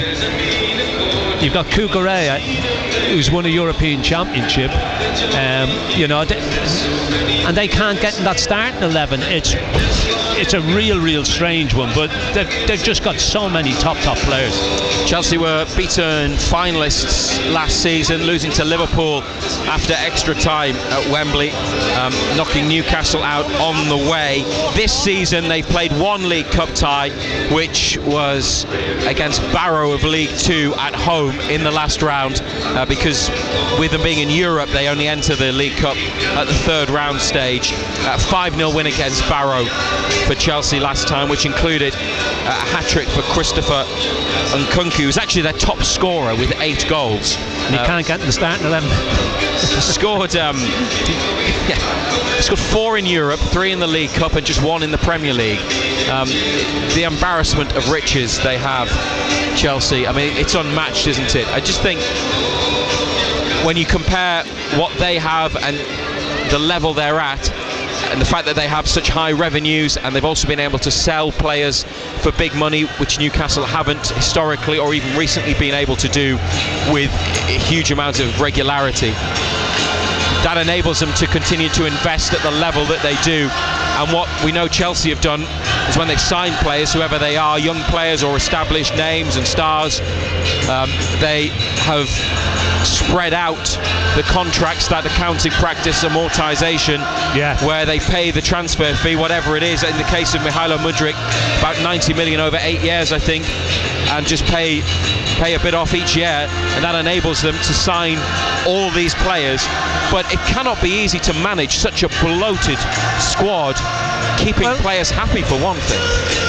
I mean, it must be really strange going into training every day and wondering who you're going to be training with, because you can't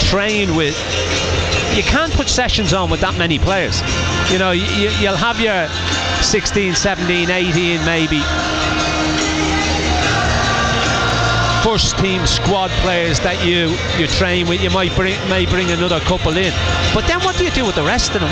Where do the rest of them go and train? Look at Ben Chilwell, England international, quality player for Chelsea, previously at Leicester. He was told in the summer he wasn't needed, then they added him to the 25-man Premier League squad. He's made one appearance this season against Barrow as a substitute. He's on the bench again tonight, and they've got players of his ability in that situation. But it's hard to shift these players on as well when you look at the contracts they're on and the wages that they're on. You know, it's a real strange one. They've just got so much depth, it's incredible. And Newcastle at times, I mean, Chelsea have done it tonight, in fairness. This may weaken the point that I'm about to make, but 2 goalkeepers on the bench, which I think is the manager making a point when he could put an academy player on. You've got Alex Murphy there tonight, who made 2 Premier League substitute appearances last season. The Murphy one's a real strange one. It's that depth that Chelsea have to make all these changes that Newcastle don't have. I'm not sure he would have made loads of changes anyway if everyone was fit. It would be a strong team, but they just don't have that luxury, do they? No, they don't. You know, unfortunately, we don't have the depth of squad that Chelsea have got. I mean, do you really want that many players? You don't really want that many players, because there could be an awful lot of unrest there among an awful lot of players. Obviously, you want a deeper squad than we've got.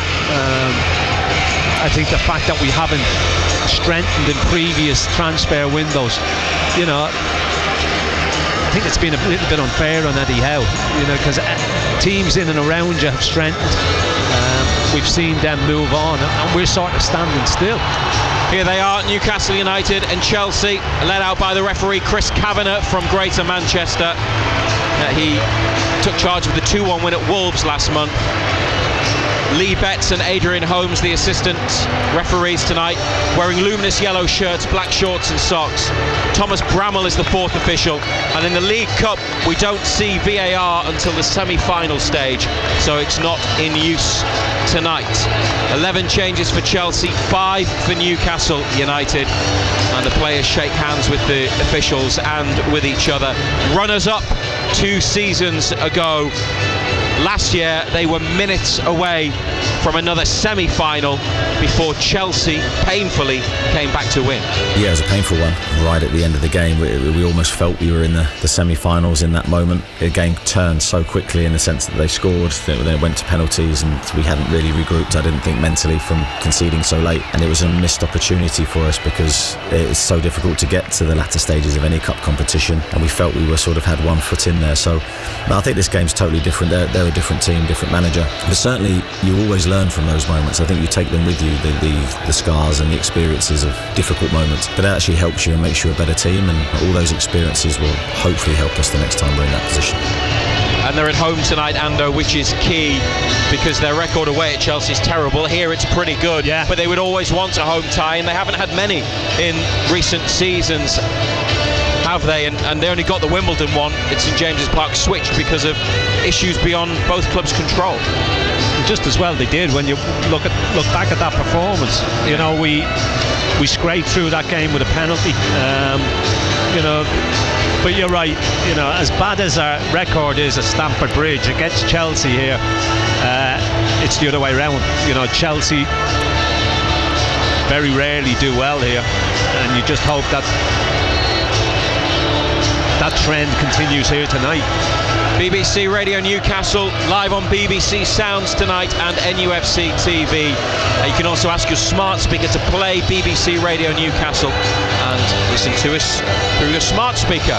Black and white stripes, black shorts and black socks. Pope wearing green and yellow. Great atmosphere at a sold-out St James's at Chelsea with more than 4,000 travelling fans. Blue for their outfield players and goalkeeper Jurgensen in orange.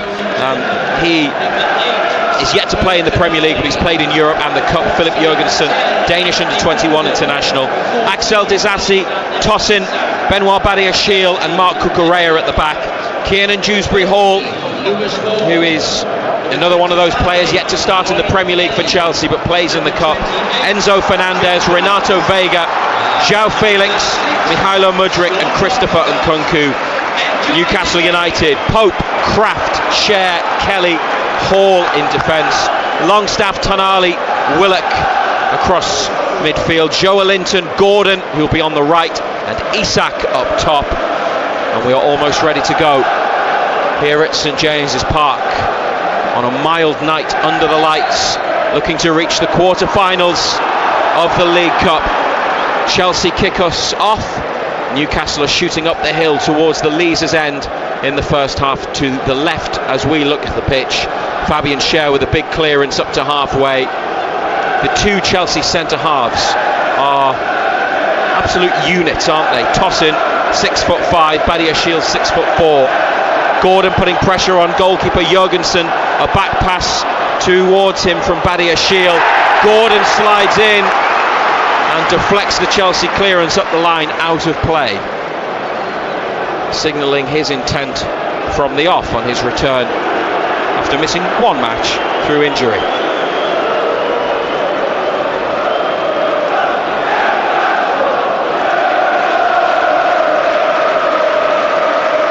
Ball back in play from Chelsea. Now into the middle of Newcastle's half, and Nkunku edge of the area. Dewsbury-Hall goes for a first-time shot, left-footed from the edge of the box. It was poor header by Kelly, really poor header. Dewsbury-Hall, big chance, should have done better. An effort straight at Nick Pope, low down, left-footed, centre of the goal. Ball up the line from Newcastle had gone out, but they have a throw on halfway. Hall back to Kelly. He didn't look comfortable at left-back against Wimbledon. Hopefully he'll be more at ease at centre-back. There's a ball from Fabian Schär, switching the play. Joelinton up the left wing, Willock inside, 30 yards out, 0-0. Joelinton back to Hall, and now Kelly on the halfway line. His first start since that Wimbledon match on the 1st of the month. Kraft likewise hasn't played since the last round. Gordon getting it back from Longstaff. Willock, Isak pulls out wide right, chance to deliver across. Joelinton just wide. He's miscued it, Joelinton. It's come across and it's gone behind off Joelinton. In fact, it's flashed away from the goal and gone out eventually near the corner. He's just guided it away from the posts, Joelinton, and it's a huge chance. I think it's hit the side netting and then rolled along the goal line and then gone out. That's massive. That's a huge chance. How many times do you see him get into those areas and just gets it all wrong?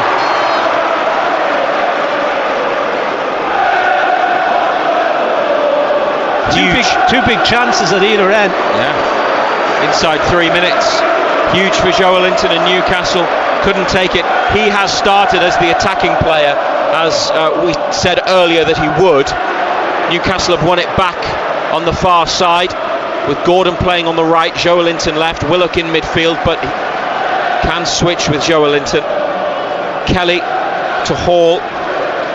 Joelinton comes to get it. See, they have switched now, and Joelinton a return ball to Lewis Hall. Good run. Hall taken down by Axel Disasi. 30 yards out on the left. Chris Kavanagh blows for a free kick. Yeah, I think he can keep doing that against Dewsbury Hall, because he doesn't like the track back. I mean, we've seen that in the opening couple of minutes. He just jogs into areas, Dewsbury Hall.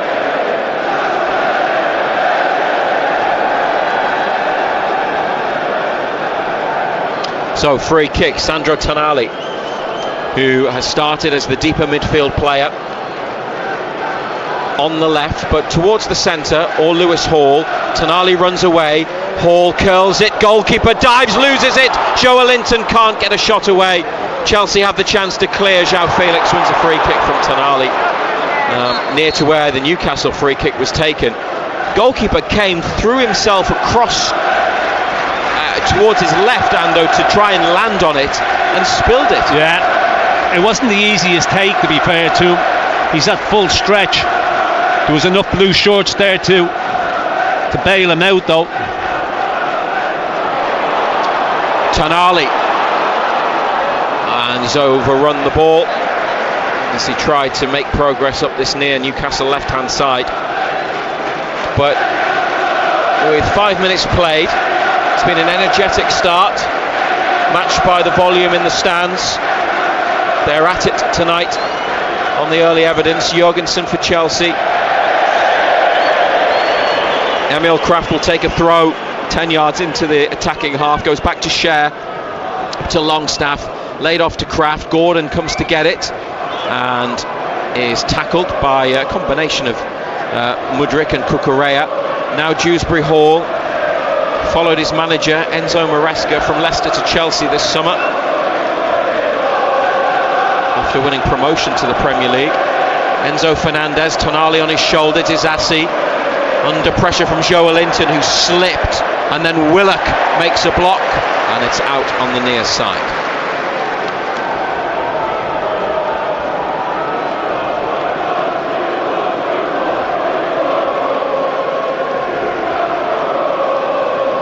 Goalkeeper Jorgensen to his left, to Badia Shiel. Mudryk. Referee's whistle's gone. Emil Kraft made the challenge. Well, he's just run straight into him, hasn't he? Ball played up the line from Mudryk. Kraft, wholehearted as ever.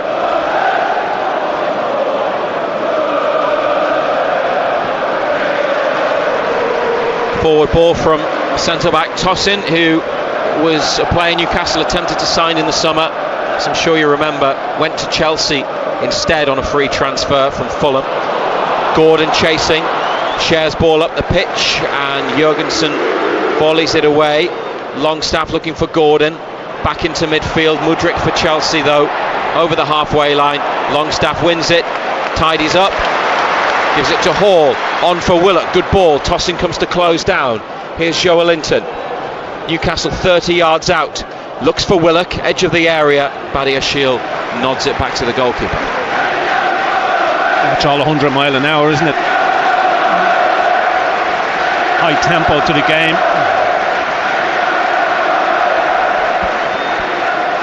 Goalkeeper puts the ball on the floor, kicks it, pings it out to João Felix on that far side. Tonali in with a challenge. Chelsea's throw. Not only runners-up last year, runners-up in the League Cup. Chelsea 3 times in the last 6 seasons prior to this one. And they've won the competition 5 times.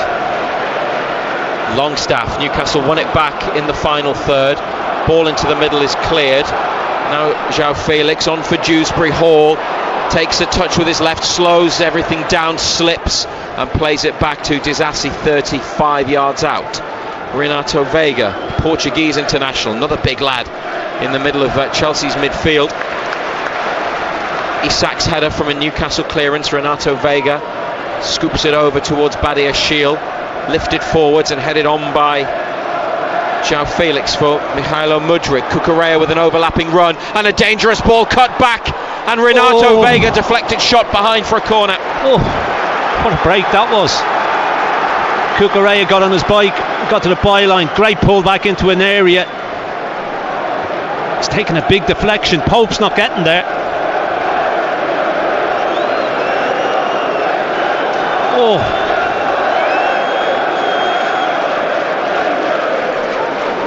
That's on target. Nick Pope's beaten. Corner for Chelsea, which Dewsbury Hall is coming across to take. Near side, he had to retrieve the ball himself. Back to Enzo Fernandez. Cucurella on the right, rolls it through for Dewsbury Hall, who's onside. Side steps Willock, and Isak's header sends the ball behind for another Chelsea corner. 9 minutes. Poor ball, wasn't it, Dewsbury Hall? Never got it above shoulder height. Now it's same again potentially. Enzo Fernandez available short. Cucurella edge of the area. Now the Spanish fullback jogs into the middle. Dewsbury Hall lifts it into the 6-yard box. 2 Newcastle headers get the ball away, and it'll be a throw near the corner flag on the far side. Aston Villa 0, Crystal Palace 1. Eberechi Eze for Palace. Brentford and Southampton through after winning last night.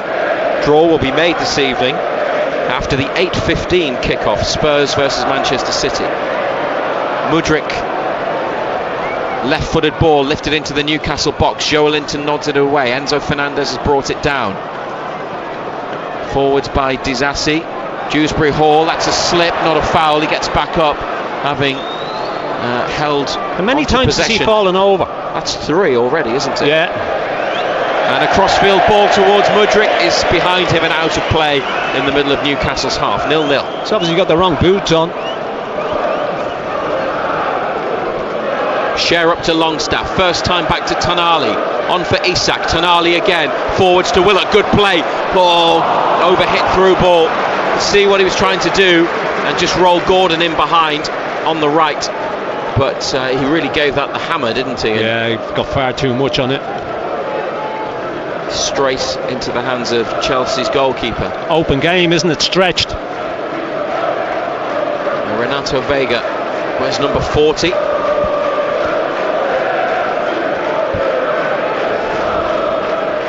Chelsea playing it around at the back now. Enzo Fernandez to the goalkeeper. It's a longer ball up towards Mudryk, close to the halfway line. First time layoff to João Felix. He's back at Chelsea permanently, 45 million. He had a spell on loan 2 seasons ago from Atletico Madrid. Tosin, when he was warming up in front of the away fans at the weekend, was on the receiving end of some stick after his decision to go to Chelsea rather than Newcastle. Enzo Fernandez straight at Joelinton, but recovers to stab the ball back to Disasi. Then Willock has fouled Cucurella, and there's no advantage for Chelsea, so they have a free kick brought back by referee. Just sloppy Fernandez. He's got lucky.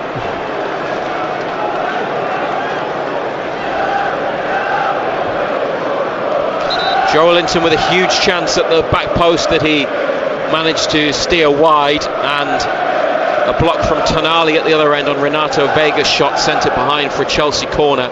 Both teams have had a big opportunity to score. at Dewsbury Hall as well for Chelsea, although it wasn't a particularly good finish. Here's Willock winning it back. Isak, edge of the area, through ball blocked, on for Joelinton into the box, cross from Joelinton off Tosin, and it's a corner.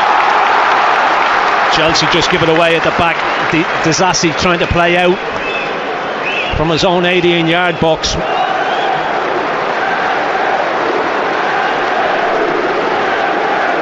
Sandro Tonali for the corner kick.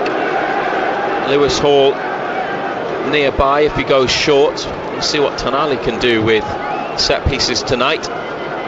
Joelinton and Cher and Kelly on at the back of the box. In it comes. It's a good one.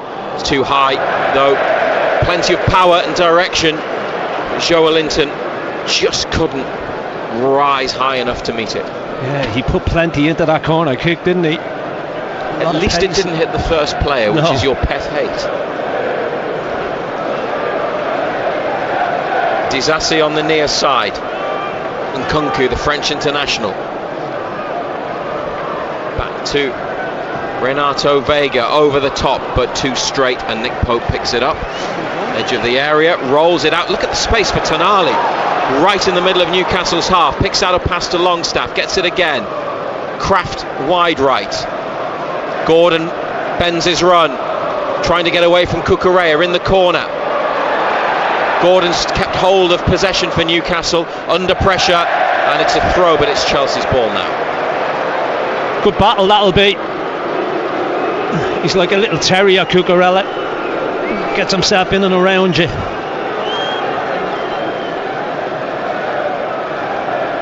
They give it to Badiashile near the corner flag, and Longstaff closes down Enzo, and it's behind for a goal kick. Jurgensen, the goalkeeper, one of their many summer signings. They got him from Villarreal in Spain, where he'd been number 1 last season. But he's not first choice at Chelsea. That's Robert Sanchez, who is not in the squad tonight. Some appeals for a foul on the near side for Newcastle, nothing given. Chelsea go back to the goalkeeper. And Badiashile towards Fernandez with bright blue boots and his right wrist strapped.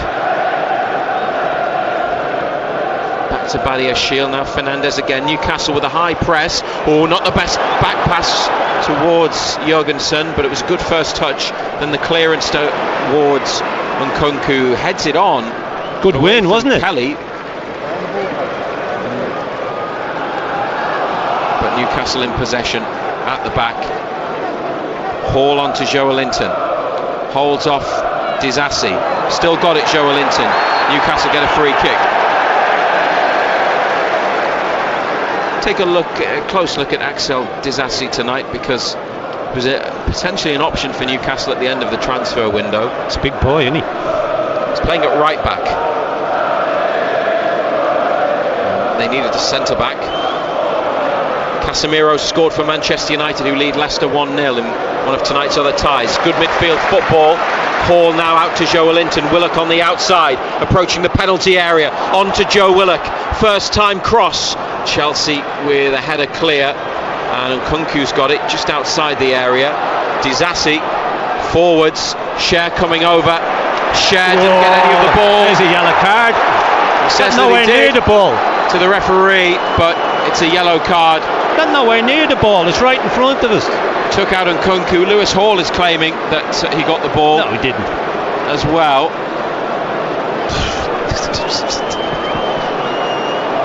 Yeah. It was a bit like Sunday when he went flying in towards Pedro Neto and missed it. Got nowhere near it.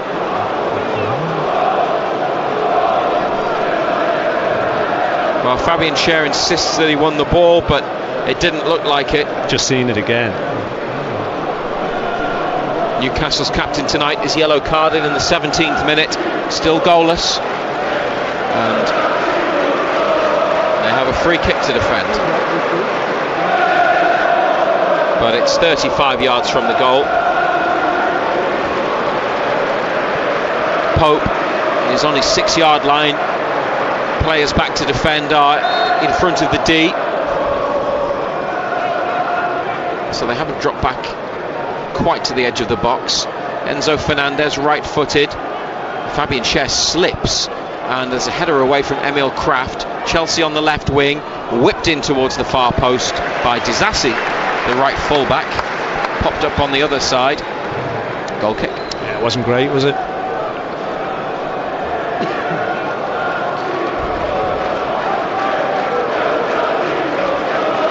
Fabian Schär, ball at his feet, out to the right touchline, and a high pass up the pitch. Isak is trying to get on the end of that, and has done, and has won a throw 20 yards out. Good run by Isak, out to the wide area.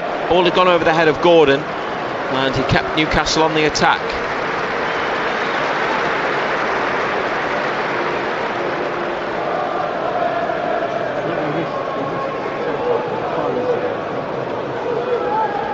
Kelly to Hall. Joelinton's pulled out wide and has a bit of space, now closed down by Disasi. He's got the ball under control, short ball back to Lewis Hall. Kelly drops in, takes a touch, over it goes to Fabian Schär. João Felix, the closest Chelsea player, as Schär goes for one of those diagonal balls which he executes perfectly. Joelinton down on the chest, Willock just inside the area on his right foot. Willock back to Longstaff, tried to thread it through, it's blocked. Kelly's got it 30 yards out, on for Joelinton, back inside to Tonali, square to Schär, calling for him to shoot, he doesn't, pushes it forwards to Willock, now Isak looking for Longstaff, but it's cleared. Dewsbury Hall, caught by Longstaff, 10 yards from the Chelsea box. Longstaff's yellow carded for that challenge. 2 Newcastle players in the book inside 20 minutes. 0-0 though. Yeah, I'm not sure about that one. Looks like he was late. Yeah, they've banged. He was late. But is it knee to knee? Shin to shin more than anything, but he's late. He just knocks the ball away from him and he's late, but I'm not too sure it warrants a yellow card.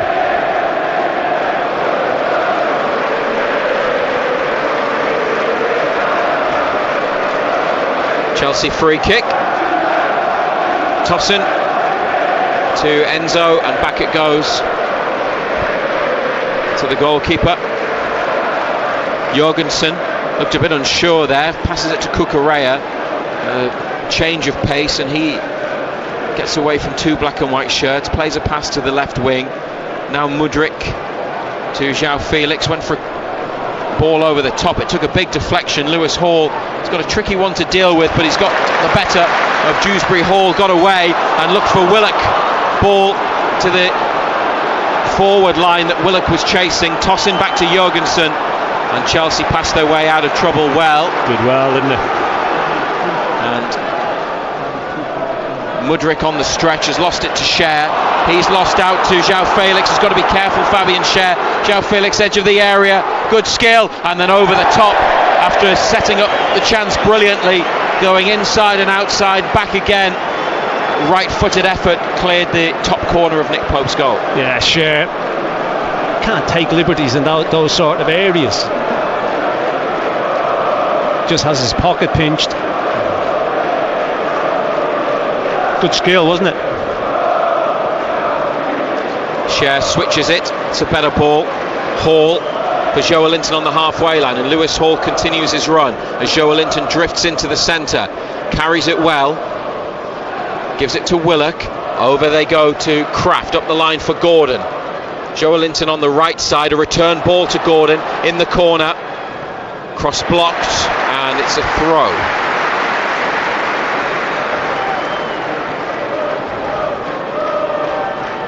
Gordon leaves it for Kraft. Schär is back down the line, but a long way from him. Longstaff comes to get it, has a yard or so, and a return ball to Kraft. Newcastle want a corner, but it's a free kick for Chelsea for Kraft's challenge on Mudryk on the goal line.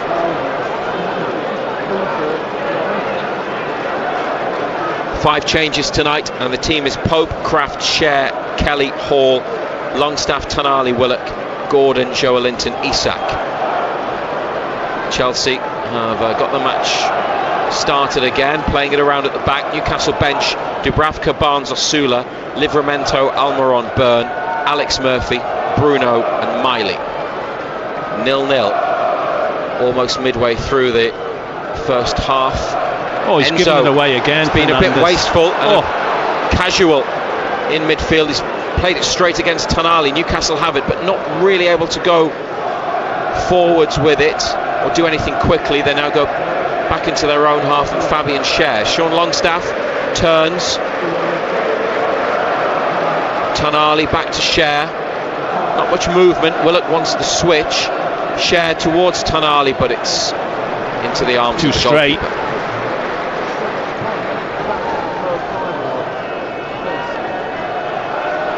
Renato Vega, edge of the area. Alexander Isak, they've got it back, and Isak has rolled it into the bottom corner. Chelsea gave it away, playing out from their penalty box. Tonali got onto the ball, straight through for Isak, and a one-touch finish into the bottom corner. He scored at Chelsea on Sunday. He scored against them at St James's Park tonight. 23 minutes played. Newcastle United lead 1-0. Yeah, I mean, Chelsea complaining, they're saying there's a foul in there, but playing out from the back yet again. I mean, just put under so much pressure. There's no foul there. To give it away, edge of the penalty area. Straightforward finish. Isak into the bottom left corner of Jurgensen's goal. But they've been doing that. They've been trying to take liberties. His third of the season brings him level with Harvey Barnes as Newcastle's top scorer. As it stands, 2-2 for a player who had struggled in front of goal in recent weeks. Joelinton was the player that closed down or got close to Renato Vega, who we've seen it again, looks like he slips more than is fouled or in any sense. There's no foul. And Tonali's in the right place. I don't know if it more hits Tonali than a deliberate pass on to Isak. We need to see that bit again. But tidy finish, and Chelsea have got it at the back again, Ando, from the kickoff. Renato Vega, edge of the area, Willock on his shoulder, and he's played it against Gordon, and now it's come for Enzo Fernandez. Joelinton's won it back, edge of the area. Joelinton's done well. Now Tonali with a touch, and he's had a try! Oh! Sandro Tonali not far away from doubling Newcastle's lead moments after Isak opened the scoring. Chelsea are unbelievable. They keep doing it. They didn't learn from giving the goal away. They've done it yet again. Good hit. Always moving away from goal. Same situation. Always drifting away. Same player involved as well. Renato Vega. Now Lloyd Kelly fouled by Nkunku on the near side. Newcastle free kick on the left in the Chelsea half. Good work from Joelinton to set up that chance. Tonali off the outside of the right boot. It was bending away from the goal, but wasn't too far wide. And it's a noisy St James's Park with their team 1-0 up in the 26th minute and putting Chelsea under more pressure as they look to increase that advantage. We'll go through some other scores in a moment. Lewis Hall plays a quick free kick up the line for Isak. Edge of the area, deflected cross, header. It's in! It's in! Newcastle have got a second goal. Isak's ball in was headed on by Joe Willock, and it might have gone in off a Chelsea defender, but they just switched off. Lewis Hall saw that Isak had peeled away, free up the left side. He clipped it in, then the header on, and then a little bit of pinball near the line, and it's gone into the net. They have doubled their lead quickly. Just what they needed. Newcastle United 2, Chelsea 0. Chelsea just switched off from the free kick. Isak's made a run. Nobody's tracked him. He's just walked into an area. Plays the cross in. Takes a huge deflection. Willock gets the header on it. It's an OG, isn't it? Well, I think the goalkeeper has diverted Willock's header in. No, it's not. Or is it Badia Shield? Badia Shield. Knocks it into the... It's an OG. I thought the goalkeeper might have played it onto the defender. No. It was a crowded box, difficult to see initially, but it's Willock's header. The cross is deflected, Willock loops the header on, and then we think Badia Shield Maybe the goalkeeper got something on it on the way in, but it's definitely 2-0. And Newcastle, through Isak and an own goal, by the looks of things, are in a great position, John Anderson. Yeah, been a bright start. I mean, Chelsea just want to try and play out from the back. They keep taking liberties. They didn't learn from the first goal. Long may they keep doing it, because they keep doing it, they keep giving it away. And this guy on the ball has been the biggest culprit. World Cup winner Fernandes, he's given it away more than anybody. The £106 million player, they signed from Benfica last year. It's not their record signings. That's Moises Caicedo, who's not involved tonight, at 115. Oh, they've given it away again. Willock in the middle of the Chelsea half. Joe Linton chests it down and goes back to Schär on halfway. Gets applauded by Fabian Schär as he receives the ball. Kraft dispossessed by Mudryk. Nkunku back to Enzo Fernandez, and then given away. Schär has the ball back to Nick Pope. 2-0 Newcastle after 29 minutes. Eddie Howe crouching down, pointing up the line for Lewis Hall to play a ball forwards. He's given it to Joe Willock. Now Sandro Tonali. Do you feel Tonali looks more comfortable, doesn't he? At ease in the centre? Yeah, he looks more comfortable in there.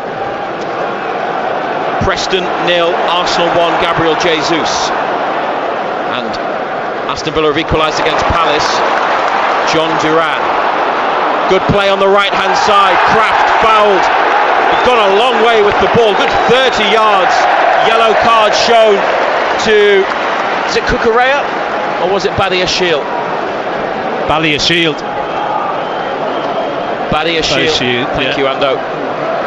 Pushing Kraft over. It was a good run, the 1-2, and then he broke away. Had a good move from right full-back on Sunday, leading to their goal at Chelsea. Prevented from doing the same this time. Alejandro Garnacho for Manchester United, who lead 2-0 against Leicester, and Newcastle lead 2-0 here against Chelsea on BBC Radio Newcastle. BBC Sounds tonight. Remember, you can ask your smart speaker to play BBC Radio Newcastle.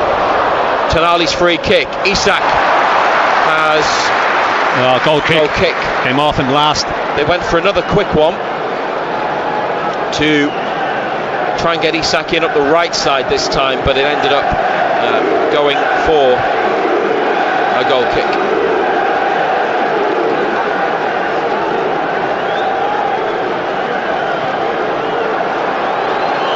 And it's played short by the goalkeeper to toss in. Schär heads it forwards. Joe Linton challenging with Disasi. Got to be careful not to foul him. No need to foul him. No need to foul him. All he's going to do is knock the ball out of play. He just runs over him. Free kick in the right full-back position for the away side.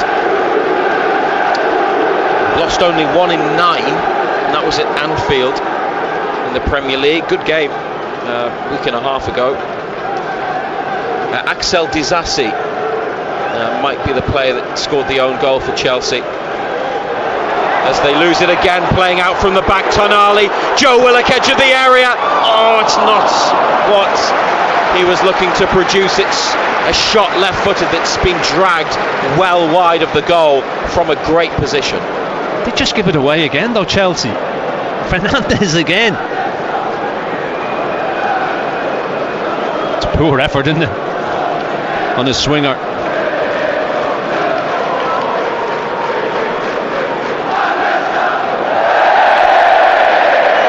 Disasi has made a mistake and the ball's gone out for the Newcastle throw next to the Chelsea bench, and Enzo Maresca, who does all the coaching by himself, whereas Eddie Howe has Jason Tindall breaking that rule like they did for 90 minutes at Stamford Bridge, where you can't have two coaches next to each other. They're both out there. Willock, nice little shift to come inside from the left wing, and now Tonali to Longstaff, onto Isak, back to goal. Rides one challenge, ball's hit the referee, but it'll be Chelsea's ball because they had the last touch from a sliding tackle. He's given it to Renato Vega. Home fans don't like it, but you might as well give it to Chelsea there, because they just give it back to Newcastle, don't they? More often than not. I think some of them thought it should have been our ball, but definitely Chelsea ball. Fourth round of the League Cup, 2-0 up Newcastle.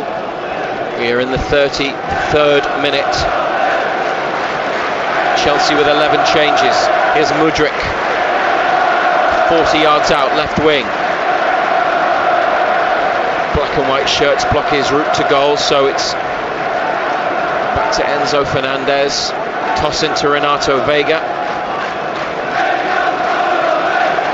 Square ball to the right to Disasi. Dewsbury Hall, who's got forward a couple of times, but has had no real impact on the play. Missed a good chance at 0-0 with a weak effort straight at Nick Pope. Jurgensen to the left side of defence. Now Badiashile to Fernandez and into the box to Tosin. It's a good first touch. Almost lost out to Willock, who was closing down quickly. Nkunku on the near side. Effort and desire from Newcastle to win the ball back, but Chelsea managed to break and come forwards, and João Felix into the box to Mudryk. Back to João Felix. Here's a chance, and it's deflected behind Lloyd Kelly. Very important bit of defending as João Felix looked to get Chelsea back in the game. Just so casual, wasn't it, Felix? Should have put his foot through it, tried to dink it. Good little move.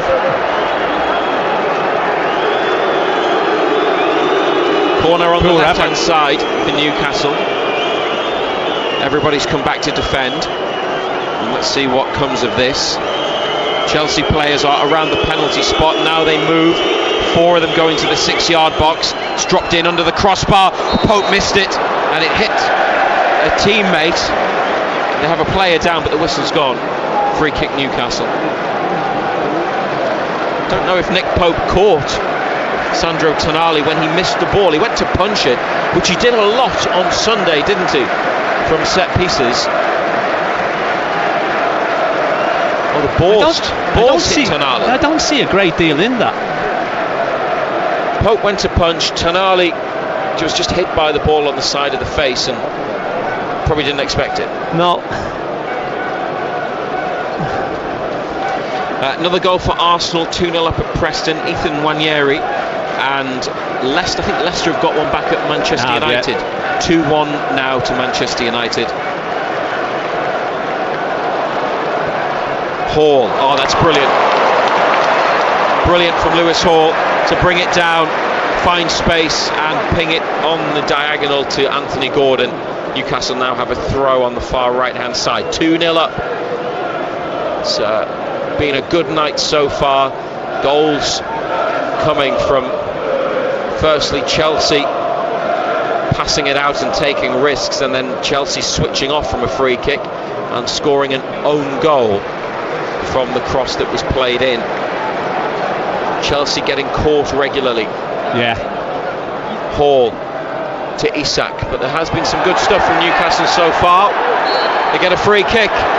Referee waited, and then basically everyone in black and white stopped and decided to wait for the whistle as Isak was bundled over not far from the left corner of the penalty area. Yeah, I mean, it came to Joe Linton, who just stopped.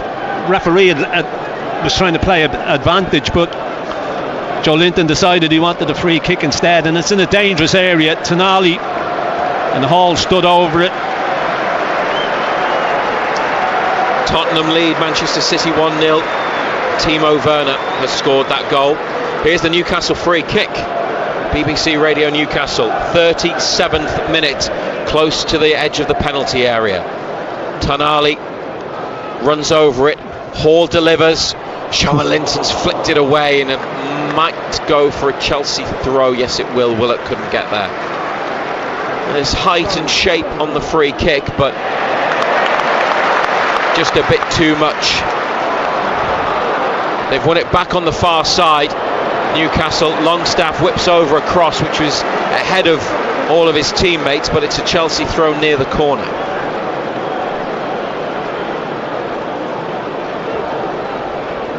Disasi to Renato Vega, now tossing into the area to the goalkeeper, who has a touch, then another in the 6-yard box. Newcastle standing off, he's still got it, Jorgensen. Oh, straight to Tonali, edge of the penalty area. Tonali goes wide left. They get black and white shirts in the middle. Now it's Joelinton. Onto Isak, couldn't find the return ball. Newcastle overplaying there a bit after Chelsea, and the goalkeeper, I don't know what on earth he was doing. He's got it once again, and that's a better ball to Tosin. Well, they're not changing. No, I don't know what Chelsea are doing, full stop. As a supporter, Tell you what they remind me drive of. You mad. They remind me of 2 seasons ago when Brighton came here. Remember when Brighton... Yeah.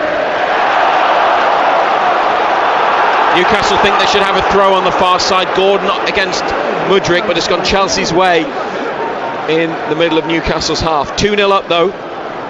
That Brighton match, that was when they, just before the Leicester game, that secured Champions League qualification. And Brighton just brought everybody back and were just passing it around the 18-yard box. They were trying to. Yeah. Kept getting it wrong. João Felix in between the lines, dangerous position.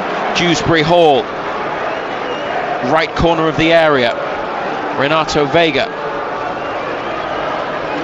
gets it back from Enzo Fernandez, 30 yards out. Cucurella on, Lloyd Kelly to Sean Longstaff, Tonali to Isak, behind Gordon. Would have been a nice quick break, but the last pass didn't go where they wanted it to. Pope with a save from João Felix, who's had a good few efforts tonight, and he's tested the Newcastle goalkeeper there with a stinging shot. Good save. Looked That ball like was it moving. Bending. Yeah, that ball was moving, and he pushed it well away as well. Badia Shiel to Mudryk on the far side, scorer of that horrible goal conceded by Newcastle in injury time when the clubs met in the quarter-final last season. Mudryk came on Sunday in the second half in the Premier League. He's got it again from Enzo Fernandez. 5 minutes to half-time. 2 up Newcastle, Isak and an own goal. Renato Vega in the centre circle, just inside Newcastle's half. Chelsea with some short passes. And now Enzo Fernandez and Badia Shiel. They've passed the ball to each other. Is that 6 or 7 times? Now Isak has caught Enzo, and a quick Chelsea free kick is too quick for the referee. They just pass it to each other and go nowhere.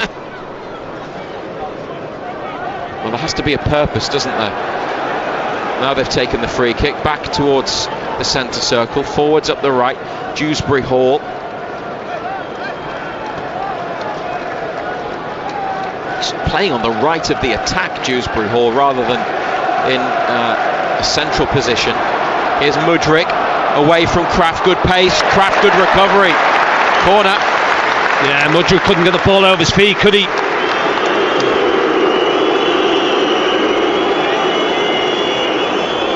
Up go the big lads. Tosin, Badia Shiel, Disasi and Enzo for Chelsea. Right-footed corner from the left. Again towards the crossbar, and it's away by Newcastle. Don't think Pope got there. Lewis Hall has it. Back to Longstaff, near to the edge of the area. And Longstaff plays a sensible ball inside to Share rather than going for one of the big Hollywood passes up the pitch. Players have reset and got back into their positions. Longstaff for Tonali, back to Share. Tonali again, looking forwards. Gordon's dropped in. Newcastle to Kelly, edge of the D. Hall will have it. Joelinton up the line. They miss him out and look for Willock. It took a deflection and Mudryk intercepts. It's popped up on the right side here, Mikhailo Mudryk. Kiernan Dewsbury Hall keeps Chelsea in possession, under pressure from Lewis Hall. Back it goes to Badia Shiel. It's 4-1 to Manchester United against Leicester. And Nkunku, edge of the box, good first touch, drops it off for João Felix, and Pope with a save on the stretch, low down to his right. Yeah, comfortable, wasn't it? But how many chances has he had? Yeah, he's had all their chances, yeah. BBC. This time he didn't get hold of it, did he? BBC Radio Newcastle. Simon Proud will be here at half-time. If you want to send a message on WhatsApp, 08000 321 333, put BBC at the start, or on Twitter or X, it's at BBC Newcastle. Joe Linton under pressure to Tonali and Hall, and now Willock involved. Newcastle lost it and then won it back, and swept over by Joe Linton to Fabian Schär. Schär with his orange boots up the line to Gordon, who has been relatively quiet. Doesn't look as comfortable on that right side, does he? No. Having to do a job again, out of position. Back to Schär, clipped in behind, but it's out of play. Cucurella, quick throw. Gordon closing down. Badiashile over to Tosin into the middle of the Newcastle half, and Kunku's lost it to Kelly, and then won it back from Kelly, who slipped. Longstaff, it's on a yellow card, he needs to be careful. Here's Mudryk, back to Nkunku in the penalty area. Tonali blocks him off. Enzo Fernandez gets it back from Renato Vega, over to Disasi, just outside the box, high cross round the back. Mudryk, they want handball, referee says no. Gordon trying to get it clear, finds Kraft, it's just got to go, and it does. Isak came short, Kraft went long. Yeah, sensible thing to do.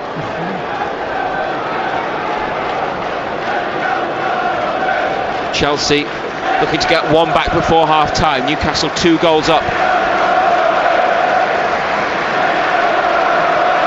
Tosin to Enzo, in behind, over the top. Awful. He's been awful. And Nick Pope, having gone to collect the ball, now picks it up, overarm throw to Hall. Pressure on Tonali, but he'll take the ball, and now he's lost it. Newcastle, they're doing what Chelsea did earlier in the half, and Sean Longstaff, well, great work from Longstaff. He's won a goal kick, he read the danger, intercepted and played it off a blue shirt and behind. Yeah, got himself back into a great defensive position, but giving it away in a bad area again, just inviting trouble. Been so comfortable, you don't want to give them any encouragement whatsoever. Well, we're going to see the numbers board now to see how much time we'll play on beyond the 45 minutes. Simon Pride will also run through some of the other scores, but if you want to send a message, there's a minimum of a minute to be added about Newcastle. 08000 321 333 on WhatsApp. Just remember to put BBC at the start. Willock forced out, and that's Chelsea's throw. Willock, he's taking a bit of a knock there. Looks like a sore one. He's limping, but don't know who he's taking the knock off though. Back in play, Joe Willock. Cucurella has come into the middle of midfield. Enzo Fernandez, square ball along halfway. Here you go again. Look at 5-yard balls. Give it to me, I'll give it back to you.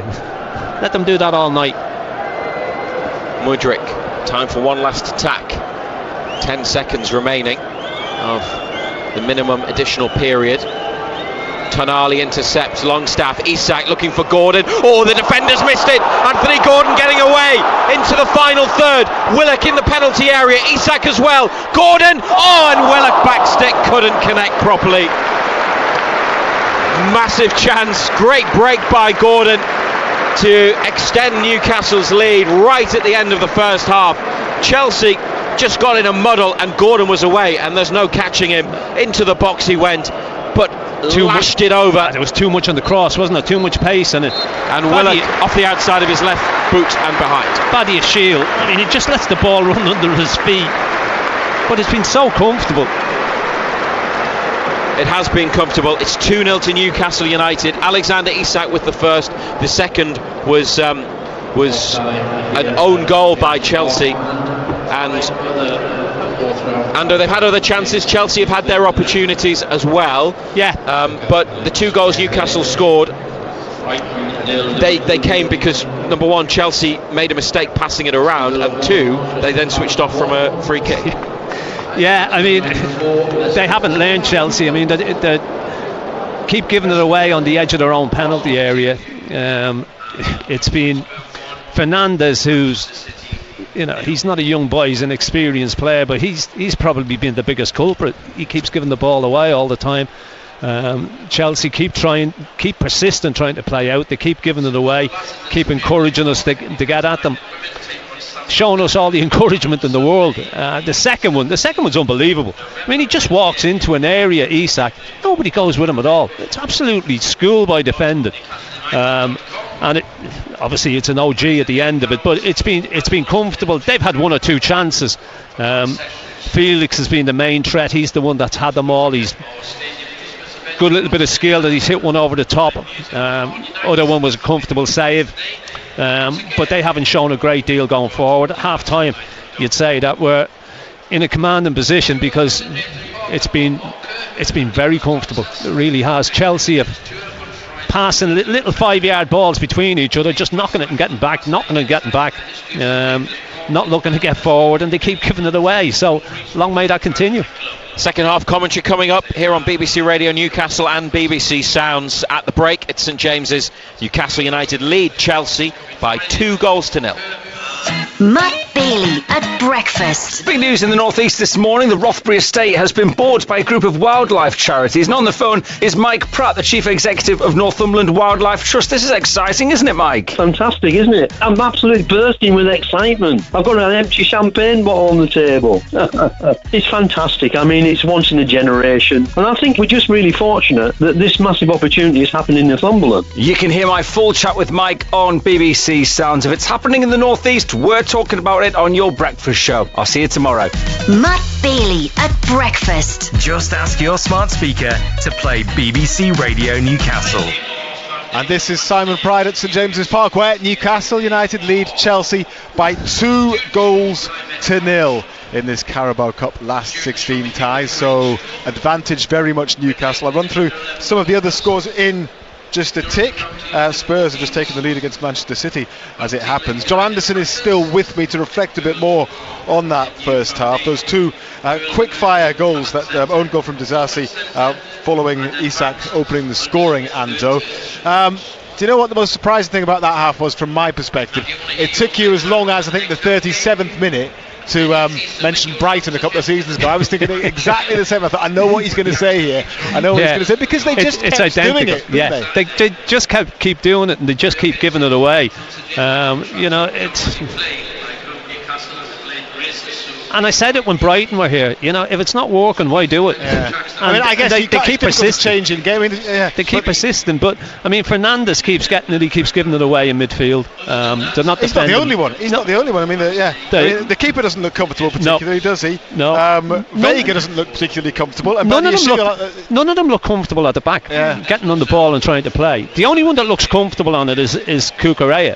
Yes. But the 2 centre backs don't look comfortable at all. They don't. No. So that's something he'd either have to look at in terms of changing personnel. I'm not sure what he's got on the bench that he can change it with, but he might have to do that. Or if he's going to carry on playing the same way, well, Newcastle will fancy they can get more goals. Yeah, if Chelsea keep playing the same way, you would imagine that we would get more goals, because they're just encouraging us all the time. They're offering us all the encouragement in the world. We just need to keep doing what we're doing, keep putting that press on when they try to play out from the back, keep pinching it, and more chances will come along. Isak with another goal. What did you make of his overall contribution? Because some people are saying he's not looking the same player. I think he's done all right. His movement's been good. His work rate's been good. I mean, he's just walked. The second goal, he's just walked into an area. Good thinking, but nobody watched him. Nobody within 10 yards of him. It was unbelievable. Yeah. And the ball gets played across. Obviously, ends up in an OG. But yeah, I think he's done all right tonight. I think his movement's been really, really good. Anyone else stood out for you at all? I think Tonali looks more comfortable in there in the middle of the park. I think Sean Longstaff's done well. Those two have worked quite well together. Yeah, they have. And Joe Linton on this left side just been Joe Linton. He's big and strong. Well, it's a good battle between him and Disasi, actually. Yeah. Two big lads. Yeah, it is. And the one thing I would say is, I don't think Gordon looks as comfortable on that right-hand side. No. But he's still putting the shift in, but he doesn't look as comfortable on the right as he does on the left. We'll see if maybe he gets a chance to switch in the second half at any point. Ando, I'll let you go and get your half-time cup of tea. Thank you very much indeed. John Anderson, former Newcastle United fullback, he will be with me also at the final whistle. And so you can send us your reaction. 08000 321 333 on WhatsApp, 81333 on text. Start your message with the letters BBC. Let me just tell you what's been happening elsewhere then in the League Cup this evening. And Liverpool have taken the lead at Brighton. They're into the second half there now, because that was the early kickoff, the 7:30 kickoff tonight, and Cody Gakpo has scored at the beginning of the second half for Liverpool, so they lead Brighton by 1-0. Aston Villa won, Palace won at half-time. John Duran equalising, starting a game for once rather than coming off the bench to make an impact for Villa, equalising after Eberechi Eze had scored for Crystal Palace.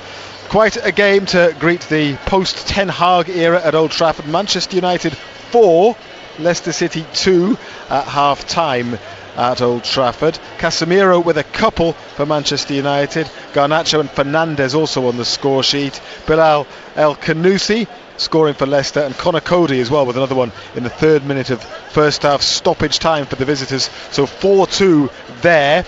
Arsenal lead Preston by 2-0 at Deepdale. Preston, the last non-Premier League side left in the competition, and it looks like that won't last much longer. Gabriel Jesus scored after 24 minutes, and then Ethan Nwaneri after 33. Arsenal comfortable at Preston, 2-0 up. And Timo Werner has scored for Spurs. This is the late kick-off, the 8:15 kick-off. Spurs lead Manchester City by 1-0. Elsewhere in the Scottish Premiership, Celtic 0, Dundee 0 at half-time. Dundee United 1, Motherwell 1. It is Hearts 1, Kilmarnock 0, Ross County 0, Hibs 0, and it is St Mirren 1, St Johnstone 1. Aberdeen have scored against Rangers, so as things stand, Aberdeen going back to the top of the division, they lead Rangers by 1-0 at Pittodrie. So that's you up to date then with all the other scores from England and Scotland. Let me just tell you a little bit about something else which has happened in terms of women's football today. UEFA has promised to commit £830 million to the game over the next 6 years to make it the most played team sport by women in Europe. UEFA say they want to make Europe the home of the world's top players, with 6 fully professional leagues and 5,000 fully professional players across the continent. Nadine Kessler, UEFA's managing director of women's football, says it's an important development for the sport. Well, our strategy is called Unstoppable, and I think the name really speaks for itself. It's going to be not a nice shiny document that we use for promoting how well we have done with women's football, but really it will set a pathway for Europe for the next 6 years. And England's women beat South Africa 2-1 in their friendly in Coventry last night. Their goals scored by Leah Williamson and Grace Clinton. The England manager Serena Wiegman says there were some sloppy errors from her side which they need to cut out. Of course we want to take that out. We're really aware of that. But we also have to move on. That's also part of the game, but you want to take out the turnovers that are really unnecessary and unforced. We move forward, and the next game we're going to do it better again.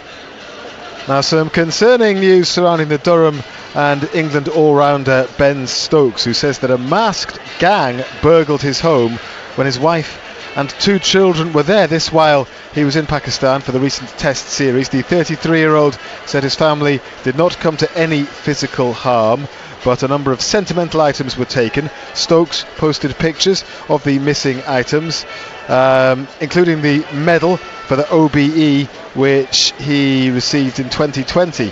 And he lives in Castle Eden in County Durham, and said the incident occurred on the evening of the 17th of October.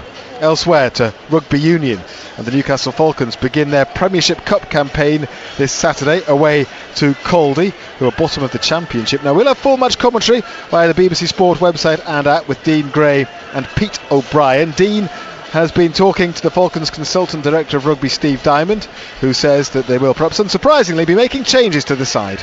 We're resting some players moving into the Prem Cup who have played many minutes. There's some players who aren't being rested. So lads who've been on the bench will be starting. You know, we're going to have a go at this competition. It builds momentum and it builds spirit, and we can practice things that, you know, we probably wouldn't be able to do against the Premiership side. Up in the tempo, for example. Cloudy bottom of the Championship, so I think we played them last season and won 66-13 before you were in situ, so you'll be expecting good things from that game. Or what do you know about Cloudy? Do you know much about them in terms of the way they play? Yeah, I know a lot. I know the lad who coached them. Matt Cairns, he played for me at Sale and at Saracens. Good coach, works with very little resource, but gets a really competitive team. I think they got beat by Coventry last week by a couple of points only. Great place to go. One of the Northwest sort of clubs that is a proper club, you know, runs teams, mini sections, etc., and fight above their weight in the Championship. So it'll be a hard game. It won't be a walkover, and our boys have been put on notice of that this morning. There'll be more than a small crowd. There'll be 3,000 people there, I reckon. They get big crowds for these because they look at the competition. They're playing against the big boys and want to do a giant kill, which we don't want to happen. And let's be honest, you know, the size of the other squads, they'll be putting very strong teams out in the Premiership teams, and it's, you know, not often you can win something, and you know, let's have a pop and see where we are after the first 3 games, and then it also gives us some games during the Six Nations windows. So yeah, we'll be having a go. That was Steve Diamond speaking to BBC Radio Newcastle's Dean Gray. As I say, commentary of that match via the BBC Sport website and app this Saturday. For the Autumn Internationals, the England head coach Steve Borthwick says his side needs to make a good start to their match against New Zealand at Twickenham on Saturday, given the quality that the All Blacks have. England are continuing their preparations for the game. And the skill level they have, the speed they have, the players need to be alive for every moment. And I think what our supporters have seen over this last period of time, this is how much this England team, this young England team, the supporters see how much the players care. We want to put in a performance on Saturday that demonstrates all of that. One other latest scoreline to tell you about in the Northern Premier League East Division half-time: Heaton Stannington 0, Sheffield 0, a stalemate so far in that one. We'll let you know how things have gone there. Spurs have scored again against Manchester City. Sarr with the second goal of the game at the Tottenham Hotspur Stadium. So Spurs 2, Manchester City 0 now is a latest score, which is interesting as things stand. It could be a very interesting draw for the quarter-finals of the League Cup. Will Newcastle United be in it? So far so good. Second half to start shortly. Let me just give you one more piece of news before the end of the interval. A plan to invest £35 million of government funding into grassroots cricket to help revive the game in state schools is said to be severely under threat after today's budget. A source close to the ECB has told the BBC that the pledge made by former Prime Minister Rishi Sunak in April is susceptible to fiscal cuts. Payments made to the ECB from that initiative was stopped shortly after July's general election, with no indication when they might restart. Let me just quickly remind you of the other scores in the League Cup this evening then. Liverpool leading Brighton by 1-0 on the South Coast. Villa 1, Palace 1, Man United 4, Leicester 2, and Arsenal 2 up at Preston, and Spurs leading Man City by 2-0. The second half due to get underway shortly here at St James's Park, with Newcastle leading Chelsea by 2-0, and Ando and Reza will take you through that second half in just a moment. Half-time highlights. Total Sport Northeast. BBC Radio Newcastle. Renato Vega, edge of the area. Alexander Isak, they've got it back, and Isak has rolled it into the bottom corner. Chelsea gave it away, playing out from their penalty box. Tonali got onto the ball, straight through for Isak, and a one-touch finish into the bottom corner. He scored at Chelsea on Sunday. He scored against them at St James's Park tonight. 23 minutes played. Newcastle United lead 1-0. Up the line for Isak. Edge of the area. Deflected cross. Header. It's in! It's in! Newcastle have got a second goal. Isak's ball in. was headed on by Joe Willock. Lewis Hall saw that Isak had peeled away. Free up the left side. He clipped it in. Then the header on. Newcastle United 2, Chelsea 0. Total Sport Northeast. The EFL Cup. BBC Radio Newcastle. Newcastle lead 2-0 against Chelsea. No changes at half-time. And we're about to get underway for the second half on BBC Radio Newcastle, BBC Sounds and NUFC TV. Black and white stripes against the blue of the visitors, and Newcastle are kicking up or down towards the Gallagher end to the right-hand side in the second half. They've given the ball away though through Gordon on halfway, and João Felix has run past Tonali, and a shot at the edge of the area blocked by Fabian Schär. Header on by Newcastle. Chelsea back to halfway. There's another chance for Chelsea's Portuguese forward, João Felix. Doesn't like to pass it, does he? When he sees them goals. Hogs it in the final third. Wants to get his shots off. At Newcastle, Pope, Kraft, Schär. Oh, he's given it away again. And then Tonali dispossessed, just slow to release it, and collided with Cucurella. João Felix has passed it that time. Fabian Schär's won it. Straight to Fabian Schär. Come back to the 11s in a moment. Schär running right through the middle of Chelsea. Could play in Gordon. Cucurella, brilliant defending to get back and scoop it clear. Schär, maybe, I don't know if the pass was under hit, but it was the right ball to play. And Gordon was very close to being in one-on-one with the goalkeeper. Right, Pope, Kraft, Schär, Kelly, Hall, Longstaff, Tonali, Willock, Gordon on the right, Joelinton on the left, Isak at centre forward. Tonali playing in the centre of the midfield three. Sean Longstaff winning it back from Mudryk in midfield. Emil Kraft up the line to Anthony Gordon. Chance to run. Broke away at the end of the first half and powered over a cross which Joe Willock couldn't convert. Sean Longstaff just outside the box. He's got limited options. He's found Joe Willock, and it's backwards away from Lewis Hall, but Newcastle going to keep possession. Now Lloyd Kelly. Chelsea, Jurgensen in goal, Disasi, Tosin, Badiashile, Cucurella, Enzo Fernandez, Renato Vega, Dewsbury Hall, João Felix, Mudryk and Nkunku. 5 changes for Newcastle, 11 for Chelsea. Gordon fouled by Cucurella.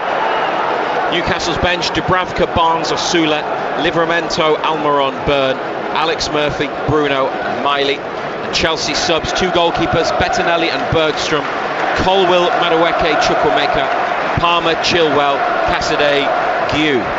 Liverpool 1-0 up at Brighton through Cody Gakpo. In one of the other ties tonight, Chelsea back to the goalkeeper. Gordon pressing. Oh my goodness, Jurgensen turned away and looked like he slipped, but recovered well, didn't he? With a turn. And Gordon ended up in the back of the net, but sadly the ball didn't. Isak's kept it in on the near side. Chelsea appeal for handball. Isak with a cross. Oh, didn't quite reach Willock. Tosin with an important header clear. Well, there could definitely be more goals in this for Newcastle. Anthony Gordon with a trip on Mihailo Mudryk. Sean Longstaff might need some treatment, so the referee stopped the game. What about that from the keeper? Because although he styled it out and did well, it looked like he was getting it wrong and was about to give Gordon a tap in on the line. Great skill though, wasn't it? I think we want to see it again before we review it, but Philip Jurgensen beaten twice, nearly beaten for a third time. Yeah, but they haven't learned, have they? Don't panic. Don't panic. Now Liverpool have got a second goal in their match against Brighton. Cody Gakpo scored again. Here Newcastle 2, Chelsea 0. 49th minute. United defending at the moment. And it's Mudryk.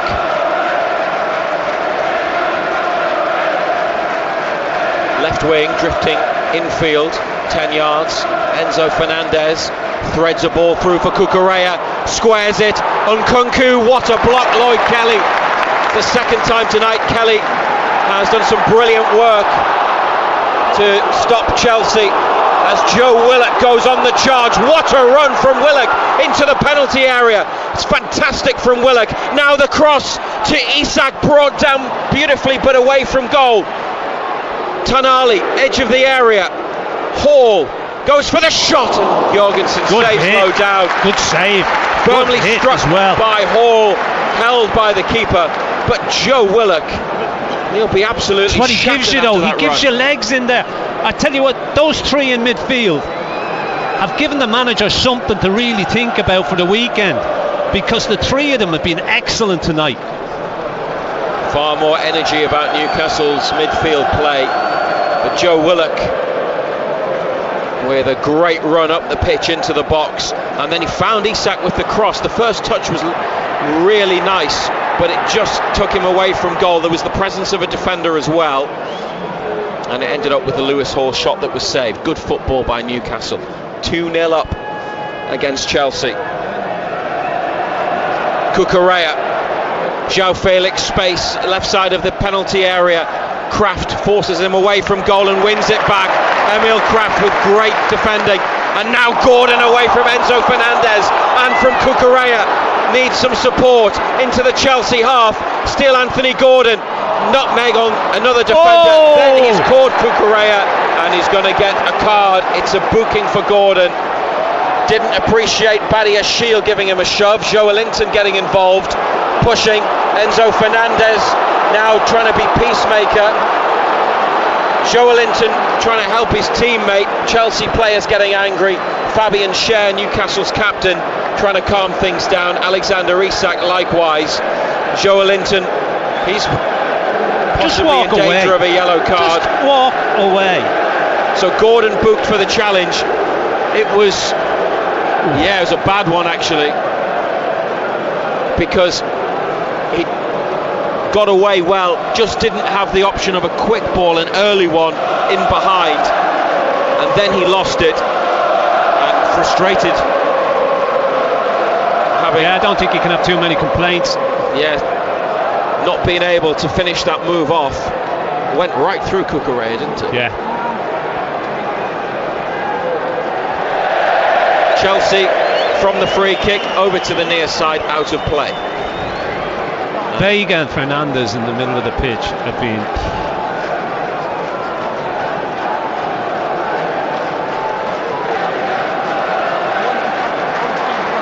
Kraft back to Schär, away it goes. Isak trying to lift it on to Gordon. Disasi to Renato Vega. Badiashile forwards. Cucurella is left back, but at the minute he's left centre forward. Mudryk in the box. There could be trouble here. Squared towards Nkunku, who lost his balance. Longstaff brings it out to the near side. His first clearance is blocked. It's back to Kraft. Now Gordon. Back to Longstaff. And up into midfield. Chelsea have it. Badiashile onto João Felix. Kraft to Joelinton. Willock. Oh, they've got two on the left-hand side. Hall and Joelinton into the final third. Isak in the box. Hall. Oh, the cross is deflected and into the hands of Jorgensen. It's a promising position. And a shame that the cross, from Newcastle point of view, didn't find its target at the back post. Isak. Yeah, good break again. Hall showing good energy, got himself in up that left hand side, just galloped away. Unlucky with the cross because it just took a big deflection. Mudryk drops his shoulder away from Gordon into the area towards the back post, but nobody there in blue. Joelinton up to Isak, takes it, holds off his man, turns and can't find Willock, who'd made the run into the space and would have been in the clear had he received it. Mudryk again, edge of the area. Chelsea trying to come back into it, still 2-0 Newcastle. Mudryk gets it back from João Felix. Dewsbury Hall clips it up high to the back post. Cucurella's header, it's dropping for Enzo Fernandez. Sandro Tonali with a block at the edge of the box. 55th minute. Bruno, Almiron, Osula warming up. Chelsea have got 5 subs on the touchline. Pope comes from across, it was played into the middle, punches it away, and Dewsbury Hall's follow-up is blocked by Lewis Hall, and Nick Pope heads it out to prevent a corner, and then kicks the ball away because it bounced off the advertising board and was going to enable Chelsea to take a quick throw, and he's been yellow carded. Plenty of yellow cards, isn't it? In the meantime, Lord Kelly's gone down and needs some treatment. Dan Burns sent to warm up.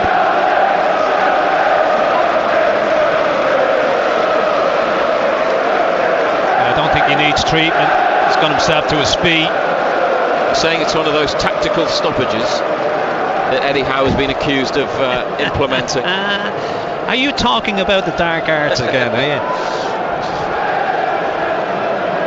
The dark arts, they never really admitted to employing them, but we all know they do, as do most teams. 2-0 Newcastle. Mudryk on the left wing, Kelly's back up. They were almost in real bother when Pope pushed the ball clear and Dewsbury Hall was lining up the shot.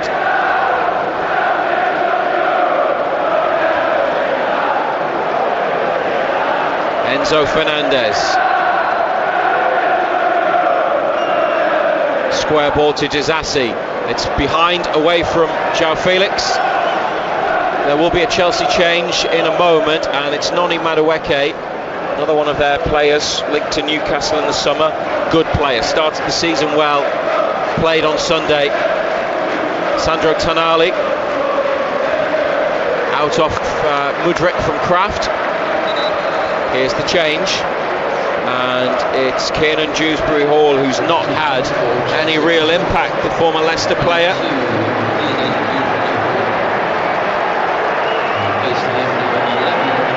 Noni Madueke. It's positive change from Chelsea.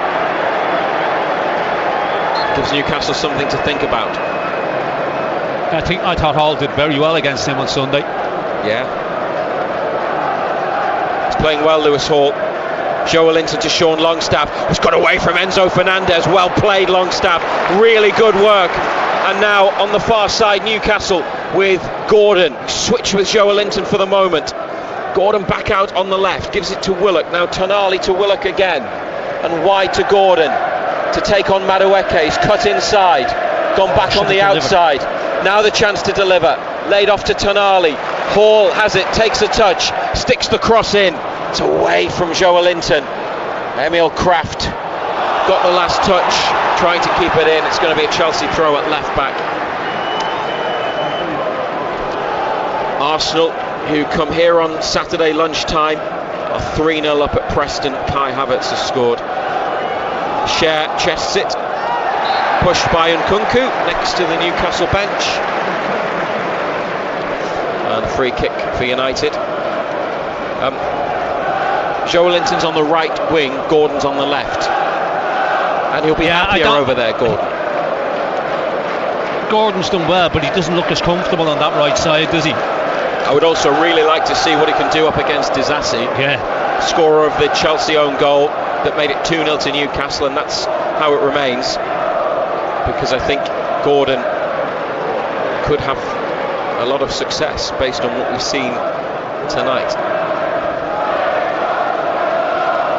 Possession for Chelsea in the middle part of the pitch. Cucurella forward, Cher away from João Felix. After the Portuguese had the first touch, but then lost it. It's Badia Shield to Tosin. Renato Vega.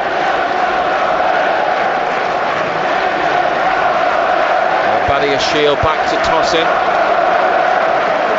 Gordon closes down Disasi, he's pushed it away. Kelly challenges with João Felix. Madueke on the far touch line. Back to Disasi. Newcastle forcing Chelsea backwards. And now Tosin on the edge of the area, across to Badia Shield, who's got more space. To central midfield to Renato Vega. signed from Basel in Switzerland in the summer, 12 million. Another long contract, 7-year deal. And Nkunku on the chase, edge of the area, into the box. Cher with him, makes the sliding challenge, perfectly executed, and a corner on the far side. Yeah, good defending.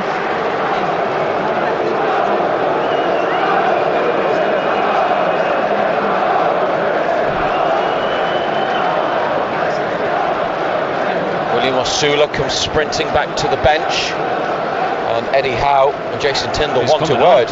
Yeah, he might be coming on. An hour played.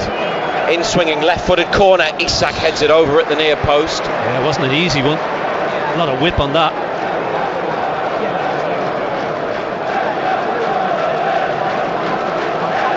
And Madueke to try again. Livramento and Barnes warming up with Almiron as Osula gets some instructions. Chelsea pack the 6-yard box. Another left-footed corner. Pope with another punch. Mudrik's header down. Cucurella 5 yards outside the area. Back to Mudrik. Clips it in there. Kelly heads away. And Madueke keeps it in near to the touchline. Taking on Gordon. Gets away from Gordon. Goes down. Referee tells him to get up. He's kidding himself. He should be booked for that. Long ball up to halfway by Newcastle. He should be booked for that. Toss in to Enzo Fernandez. Wonder if he would bring it back next time the ball goes dead. They lead 2-0, hoping to be in tonight's draw for the quarter-finals. Those matches in the last 8 will be played in the week before Christmas, or about a week before Christmas, 17th and 18th of December. Badiashile in behind for Mudrik. Mudrik plays it back to Nkunku, who's miskicked it.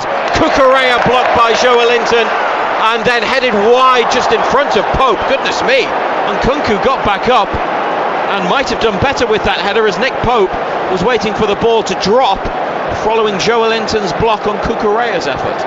Yeah, good ball in behind, wasn't it? He's got a run on Joelinton. Mudrik.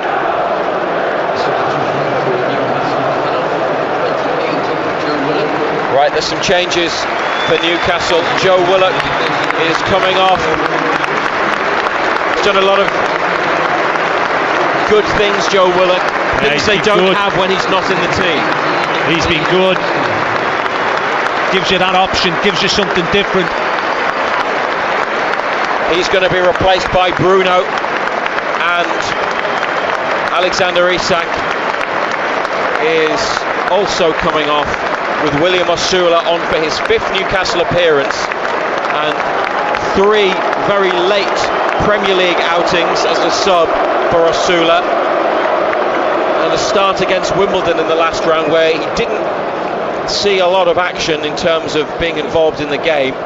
He's got half an hour tonight, and what they've done with the midfield, Ando, is they've left Tonali and Longstaff where they are, and they've put Bruno to the left of Tonali. Yeah, I just think Tonali's looked so much more comfortable in there. He's been more involved as well, hasn't he? Remember, Bruno didn't start as the deep midfielder when he first came to Newcastle. He got forwards, he scored goals. Now he has scored goals from a deeper position as well. But let's see how he does in this different role. Osula won a header straight after coming on, but was adjudged to have committed a foul. Chelsea have it from a free kick in the middle of the midfield, and Mudrik away from Joelinton, who's tripped him. Needs to be careful. And Chelsea have a free kick. They've taken it from completely the wrong position. Referee's fine with that, and Cher heads away from the cross into the box. And Chelsea have a corner, and that was a good few yards infield from where the foul took place. So you've never seen that done before. No, but the referee was happy just to let them do it. Well, I mean, look where Mudrik is. Got to play but because he's there, it doesn't mean that's where the foul was. He's rolled, you know. Yeah, but I thought he was out in the wide position. He took it from infield quickly. Ball might have been moving as well, but they get a corner from it, from the cross. Joelinton header, and that's an attempt to keep it in. Corner from Madueke, and the referee and assistant say it went behind off Newcastle before Madueke touched it. Had more the ball second half, haven't they, Chelsea?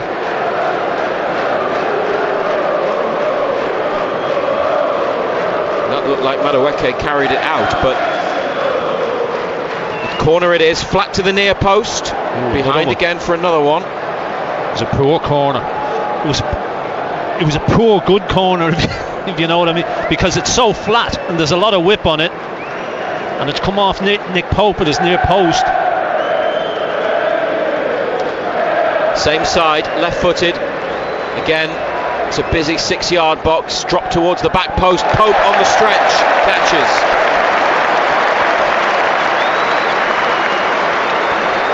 Newcastle 2, Chelsea 0. And down at the moment is a player in black and white, Emil Kraft. Jason Tyndall talking to a member of the medical staff. Kraft is back up, he's okay. Simon Adingra has pulled one back for Brighton against Liverpool. 2-1 Liverpool. Villa 1-1 with Palace. Now Manchester United 5, Leicester 2. Arsenal 3-0 up against Preston. And Spurs 2, Manchester City 1 in the 8:15 kickoff. After that one, the draw will be made.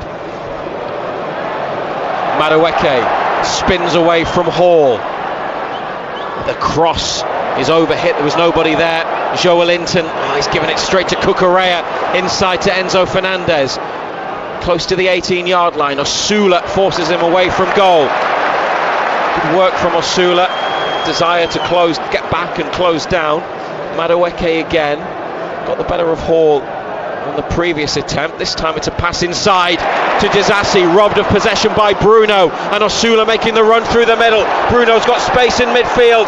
The pass though is between Osula and Gordon, and Chelsea back to goalkeeper Jorgensen. Did it need just a better ball, whatever a better ball looked like, Ando? It's asking a lot of the boy. He's up there all on his own. 3 blue shirts around him. The quality of the ball's got to be better to give him any sort of chance at all. BBC Radio Newcastle and BBC Sounds. We're here till 10 tonight. Send us a message about the game. Put BBC at the start, and our WhatsApp number 08000 321 333. Enzo Fernandez switches the play. Madueke's layoff is heavy and it's gone back towards the halfway line, where Disasi gets it under control. Inside to Tosin. Was on the bench on Sunday. Very much one of Chelsea's second squad players that features in the Cup and Europe. Through ball from Tosin, cleared by Hall at the edge of the area.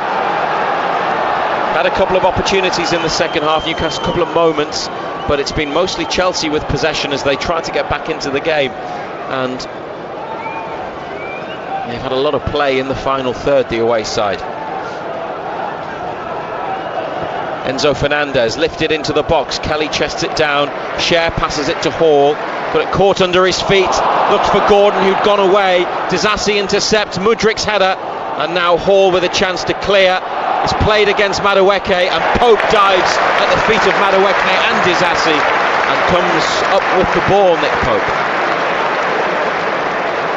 Yeah, good goalkeeping, isn't it? I mean, Hall gives it away. Ball's played in, ball ricochets all over the place. Good decisive goalkeeping, wasn't it? Decided to come, ball was always going to be his. He's gone for a huge throw towards Gordon, who was just inside the Chelsea half. It almost reached him, but Renato Vega cut it out with a long leg, stuck up into the air to bring it down. Crystal Palace 2-1 up at Aston Villa now.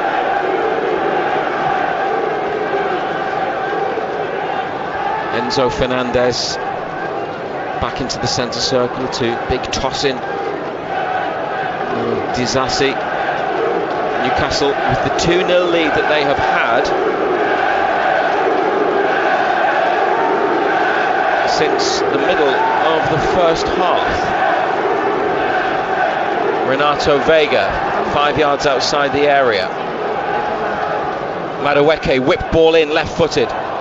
It's given them more quality and more threat, but Newcastle have dealt with it. Bruno to Tonali, and now Kelly.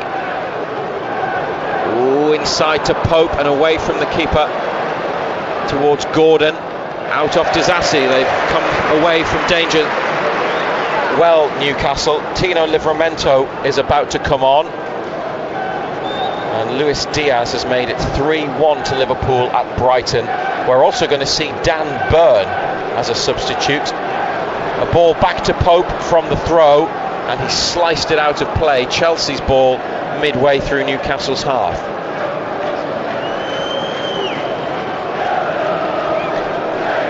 Another double Newcastle change about to be made. Badiashile, we're in the final 20 minutes. Joelinton has dispossessed Mudryk, made it look easy. Strong play, now up to Osula. He's come out to the right wing and found Joelinton with a return ball. It's all a bit tight, but Joelinton's again competitive play in midfield keeps Newcastle in possession. Tonali to Bruno, swept over to Gordon, brought down on his chest. 30 yards out, Anthony Gordon comes inside, laid off to Bruno, space for Hall, Longstaff in the middle. Tosin stuck out his leg and flicked it away. Went anywhere, couldn't it? Dangled a leg and cleared it just. Joelinton in particular and Osula doing well in the build-up. Now Kelly getting the other side of João Felix and pulled down by the Chelsea forward near to the goal line. Free kick. Here's the next double change. Lewis Hall coming off with Dan Burn coming on. Livramento's coming on as well. Livramento got the left back, you would think, wouldn't you? Well, Livramento's replacing Anthony Gordon, so are they going to a back five? Possibly. Because you wouldn't fancy Kelly at left back up against Madueke, and what about Burn? Or they are going to put Kelly to left back. Now they're going to three at the back, aren't they? So Livramento and Kelly look like they're going to be wing backs. Kraft, Share and Burn as centre backs. Tonali, Bruno, Longstaff in midfield, Joelinton and Osula. Although if it's a 5-4-1, you've got Longstaff right, Joelinton left, Osula, who's just been fouled by Badiashile. Newcastle get a free kick in the centre of Chelsea's half. Would be a lone striker. Great reception for Lewis Hall and Anthony Gordon on their way around the pitch at the Leazes end. And they applaud the supporters in return. Fabian Schär has come jogging over to see Jason Tindall. They're leaving the free kick to Tonali, 35 yards out, slightly right of centre. 2-0 up Newcastle. Jason Tindall has a lot of responsibility when it comes to set pieces and the planning of them. Hall and Gordon almost back at the Newcastle bench as Tonali curls it round to the far side. Share heads it over. Sean Longstaff! Sean Longstaff denied by an offside flag. Almost a birthday goal for the midfielder.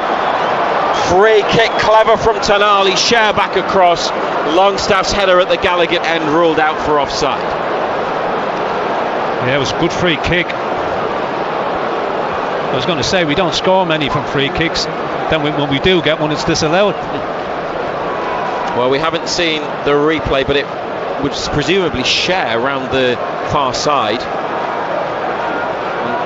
The ball may have gone forwards to Longstaff in an offside position, so we'll wait to see. But it remains 2-0 to Newcastle. BBC Radio Newcastle, and tonight we're live on BBC Sounds. Bringing you every Newcastle United game exclusively live. Burn in behind Chelsea, and it's dragged wide by João Felix as Burn, stretching, couldn't cut out the through ball. Felix ran behind him and onto the pass, clipped it away from Nick Pope, but wide of the keeper's right hand post. It's a let off. Yeah, Bourne just didn't get there. Got to score, hasn't he? Got to score. He's the one that's had all the chances, hasn't been able to take any of them. Well, shortly after Newcastle had a goal disallowed for offside, there's João Felix with his opportunity again for Chelsea. Sean Longstaff's offside. Well, Cher isn't. Longstaff looks like he is from the ball back over. And I'll preempt you, but he didn't need to be. No. Either. And again, when it came across, he was completely unmarked, but there were two of them as well. Yeah. Longstaff and another Newcastle player nearby. Livramento to Longstaff, back to Livramento. It's going to go out. I think he's played Unlucky. well tonight, Longstaff, hasn't he? Tariq Lamptey's pulled one back for Brighton. Liverpool now lead 3-2 in that cup tie. It's at the Amex Stadium, isn't it? Yeah. Tonight. They play each other in the league at the weekend. So like Newcastle and Chelsea, they'll meet a couple of times in the space of a few days. Pope towards Burn. Kelly up the line to Joe Linton. Chelsea have won it back, then lost it. Bruno holding off Renato Vega, winning a free kick. Bruno. Renato Vega just a bit too close to him. And St James's Park chants the name of the Newcastle captain. Bruno on as a substitute. Burn to Pope. Tonali back to the goalkeeper. Cher wide right. Kraft's available. Cher clips it up to Osula. Oh, brilliant from Osula, holding up Badiashile, holding the ball and laying it off to Bruno. Did very well. Now can Bruno pick out a pass? Yes. Wide left, Joe Linton. Kelly there for support, but it comes back inside to Bruno. Exchanging passes with Tonali. How many is that? Is that 4 each? Short balls, a bit like Chelsea were doing in the first half. Back to Cher. Kraft. Livramento chasing this ball, dropped in behind by Kraft. It's a good one, and taken under control by Tino Livramento into the corner. And the attentions of Cucurella were enough for Livramento to lose his balance. Chelsea have taken the throw, and Enzo Fernandez tackled by Osula inside the area, but he's got away with it and out off Mudryk. Referee was going to blow for a free kick, and then he gives us a throw in, and they've gone with the assistant's decision of throw. Mudryk's been as weak. Enzo Fernandez in the box. Osula tackled him. He fell on the ball, got up and got away with it. Newcastle 2, Chelsea 0. And they've had a goal disallowed as well for offside. Into the box towards Osula. Picked up by Jorgensen. Has to be settled tonight, as League Cup ties, apart from the semi-final now, are. Newcastle looking good, no extra time in these games. Won their last 5 at this stage, Newcastle, including last season at round 4 when they went to Old Trafford and beat Manchester United so memorably. You enjoyed that one? Manchester United away last season, 3-0. Cucurella for Chelsea, 30 yards out. Renato Vega back to Badiashile. Miguel Almiron coming back to the bench. And if they'll make another change, there's a slip at the back from Tosin. gave Osula a sniff, but the Chelsea defender recovered in the nick of time. Has it again. Enzo Fernandez back to Tosin. 80th minute on BBC Radio Newcastle. Lots of energy and desire about Newcastle tonight, all through the night. Badia Shield to Cucurella, back again. In the middle of midfield, the Chelsea centre-back with every black and white player behind the ball. Tosin up to Nkunku in between the line of midfield and defence. They've got it back, Longstaff for Bruno. A couple of Chelsea players tried to bring him down, and then Nkunku does. And Newcastle have a free kick next to the centre circle. With 10 minutes to go, John Anderson, what's your reading of where the game is at? Chelsea have had plenty of the ball second half, haven't done a great deal with it. I think we've been solid. I think the players that he's picked went out and did a job. I think he's got decisions to make for the weekend. Madueke for Chelsea on the right wing. There was a groan because Cher fired a ball at Livramento that he couldn't control. Cross into the penalty area. Kraft's had a Longstaff to Bruno. Bruno's turned. Referee's going to bring it back. And Enzo Fernandez is on the floor, rolling around, holding his face. I don't know if he's given a free kick or he's just stopped it for a head injury or a suspected head injury. What did you see in that, if anything? There's nothing in that.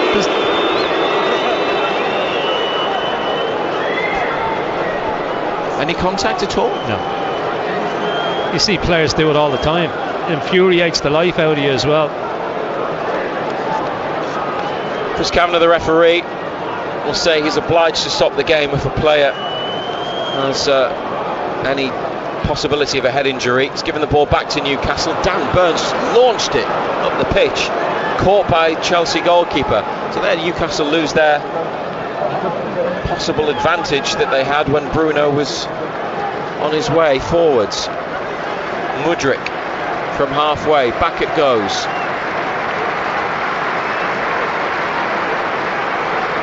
Tossing into Newcastle's half.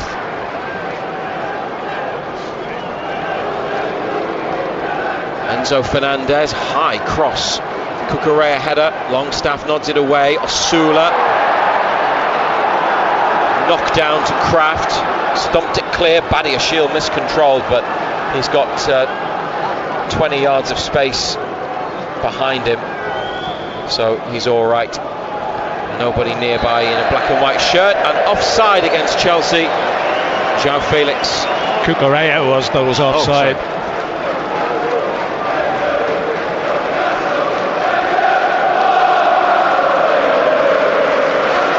83 minutes have been played. There's still time for things to happen, but it's been a much better night, hasn't it? A much better performance, taking into account change of competition, all the Chelsea changes, but still with some big names out there. There's been a lot to enjoy from Newcastle compared to what we've seen in recent weeks. Lloyd Kelly's just given the ball away, and Emil Kraft stepped in to win it back. Brilliant from Kraft, absolutely brilliant. He's beaten his man and found Osula at the edge of the area. Good turn by Osula, gets the shot off, he's hit the post. William Osula has hit the base of the post. Left-footed effort from the edge of the penalty box after a brilliant run from Emil Kraft to set him up. What's Mudryk doing? Kraft's sharp, but Mudryk is just waiting and waiting. You can see why so many of these Chelsea players aren't in the first team. And on the evidence of tonight, they're not going to get into it. They're not going to get in either, no. Cole Palmer remains on the bench. They've made one change, haven't they? Yeah. Just with Madueke. Well, he's probably said, you got yourself into this mess, you can go and try and get yourself out of it, but they've never looked capable of it. They've got other young players on the bench, like Mark Guiu, who they signed striker from Barcelona in the summer. Carney Chukwuemeka, who was at Aston Villa, once scored a FA Youth Cup hat-trick here against Newcastle. Yeah, remember that. Very highly rated. Yeah. Can't get in the Chelsea team, 21 years of age. Cesare Casadei, who played for Enzo Maresca on loan at Leicester last season, on the bench, not coming on. Cross from the left, headed away by Fabian Schär. Thought he might have used his squad even more, but Newcastle still lead 2-0. Goal disallowed, they've hit the post. Bruno, brilliant from Bruno, linking up the play, beating those in Chelsea blue with some short passes around his opponents and a foul on him. Played a 1-2 there with Joe Linton, skipped away from João Felix, who's been yellow carded and looks like he's in a really bad mood after the night he's had with the chances he's missed and now the yellow card. Yeah, he's had a couple of chances, hasn't he?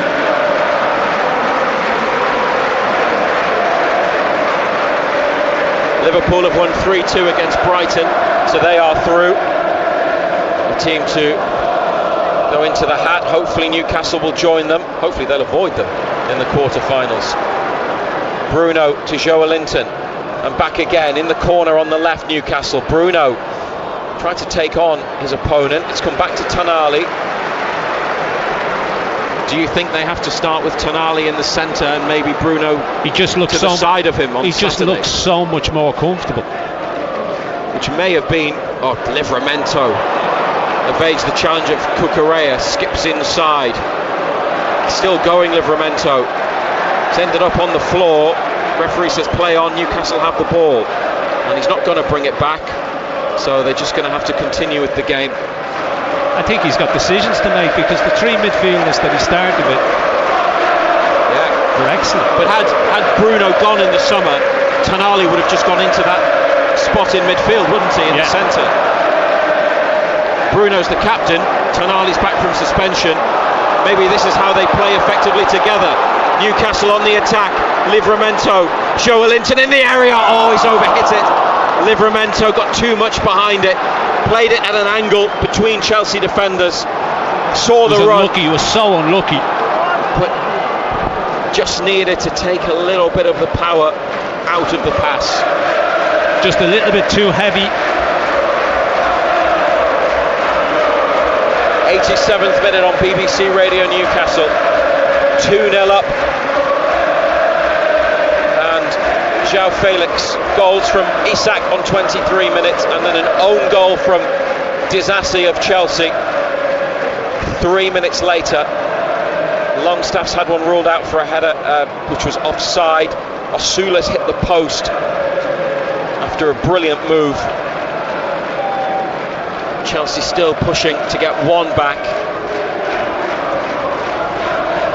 Mudryk on the outside of Livramento, cross to the back of the box, too high from Madueke, kept alive by Disasi, back over to the near side, touched Mudryk, and he got the last touch, and goal kick. Cucurella got the last touch. Sorry, Cucurella. His header. Yeah, Mudryk tried to keep it in. Our number for messages about Newcastle United. It looks as though they're going to go into the quarter-finals of the League Cup for the third season running. 08000 321 333. That's the WhatsApp number. Send us a message. Put BBC at the start, or on Twitter or X. It's at BBC Newcastle, which is also where we'll put our post-match reaction. Chelsea with Tosin and Badia Shield, lack of communication. They've given the ball back to Newcastle in midfield. Nice one-touch play. Bruno away from Renato Vega. Bruno Guimaraes to Livramento. Back to Bruno. Oh, he's miscontrolled. Bruno near the penalty spot. Miscontrolled it, and Chelsea clear. Kraft now to Tonali. Livramento for Longstaff, who can turn in the area.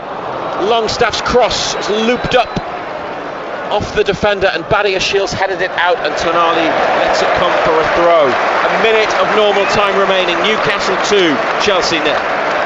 Yeah, just so comfortable, hasn't it? I mean, Chelsea all the ball second half, but never look capable of getting anything out of it.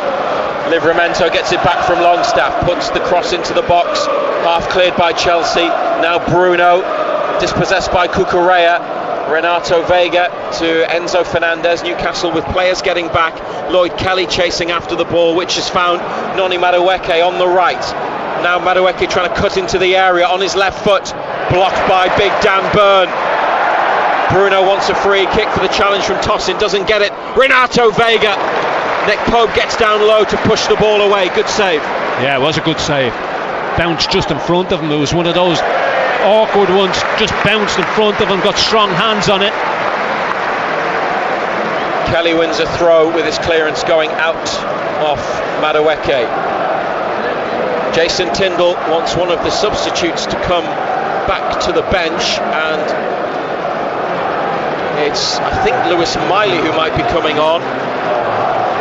Harvey Barnes is warming up too. 3 minutes of additional time, the minimum that will be added to the end of the game, with Newcastle 2-0 up. A Chelsea through ball collected by Nick Pope, who touches it with his right foot and now is running with it around the penalty area.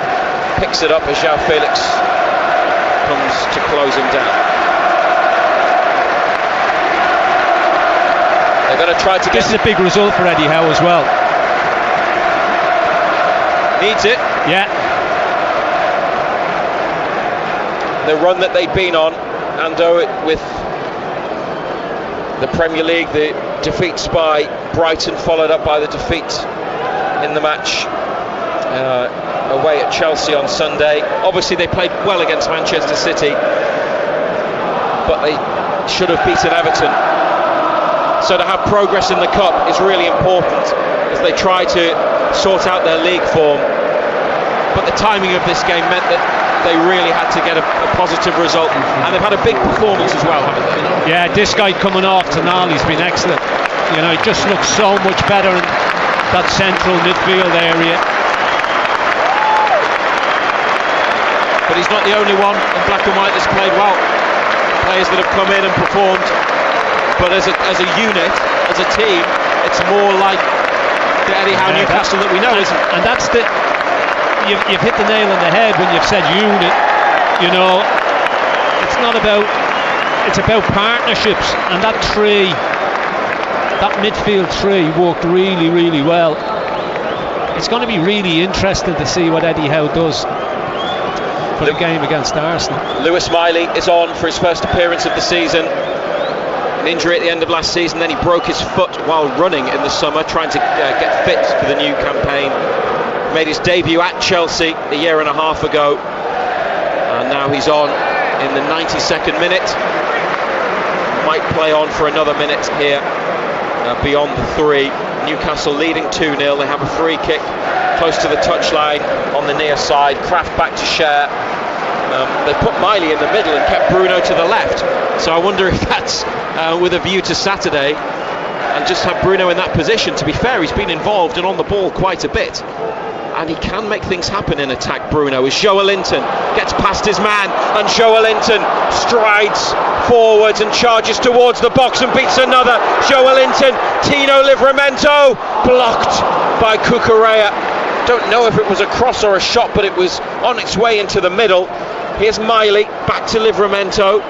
The 3 minutes are up. Newcastle go into their own half. Chris Kavanagh blows the final whistle.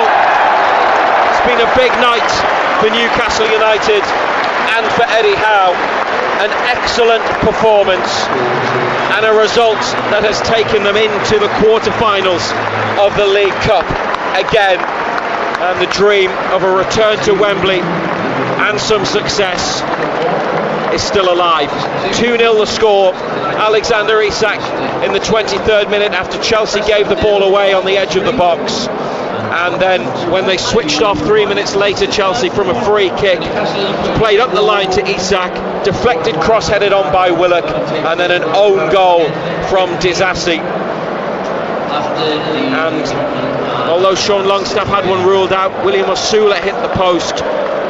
There was no further change to the scoreline. It's just been a night where fans will go home happy. Eddie Howe I'm sure will be relieved. Players will be satisfied. Just so much to be positive about John Anderson, and of course the fact that they are into the last 8 too.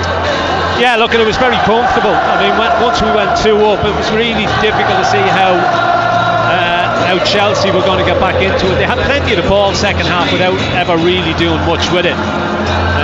Never really asked too many questions. Felix had the best opportunities. He probably had their only opportunities, to be fair, and he didn't take advantage of them. I think there's a lot of thought for Eddie Howe over the next few days as well, because he made changes. You know, we talked about making changes, and if the change comes along, you've got to be prepared to go and take that opportunity. And I think the players that came in tonight did take that opportunity. I thought Sean Longstaff was excellent in there. I thought Willock, the length of time he was on the pitch gives you a totally different dimension. And Tonali just looks a totally different player in the middle of the park. Looks like he can run the show from that deeper central midfield position in a 3. There's been a lot of debate about the midfield. And but I tell you what, the other one who was, you don't mention, but just does it time and time again, Emil Kraft. He was excellent again tonight. You know, he never put a foot wrong. Defensively, and also that run, which was phenomenal. They almost set up Osula for the goal. Never lets the team down, does he? 5 changes from Eddie Howe. 11 for Chelsea. They used their squad. Eddie Howe gave some opportunities, and players who've come in might well have taken them. We'll see what he does on Saturday against Arsenal. 12:30 kickoff.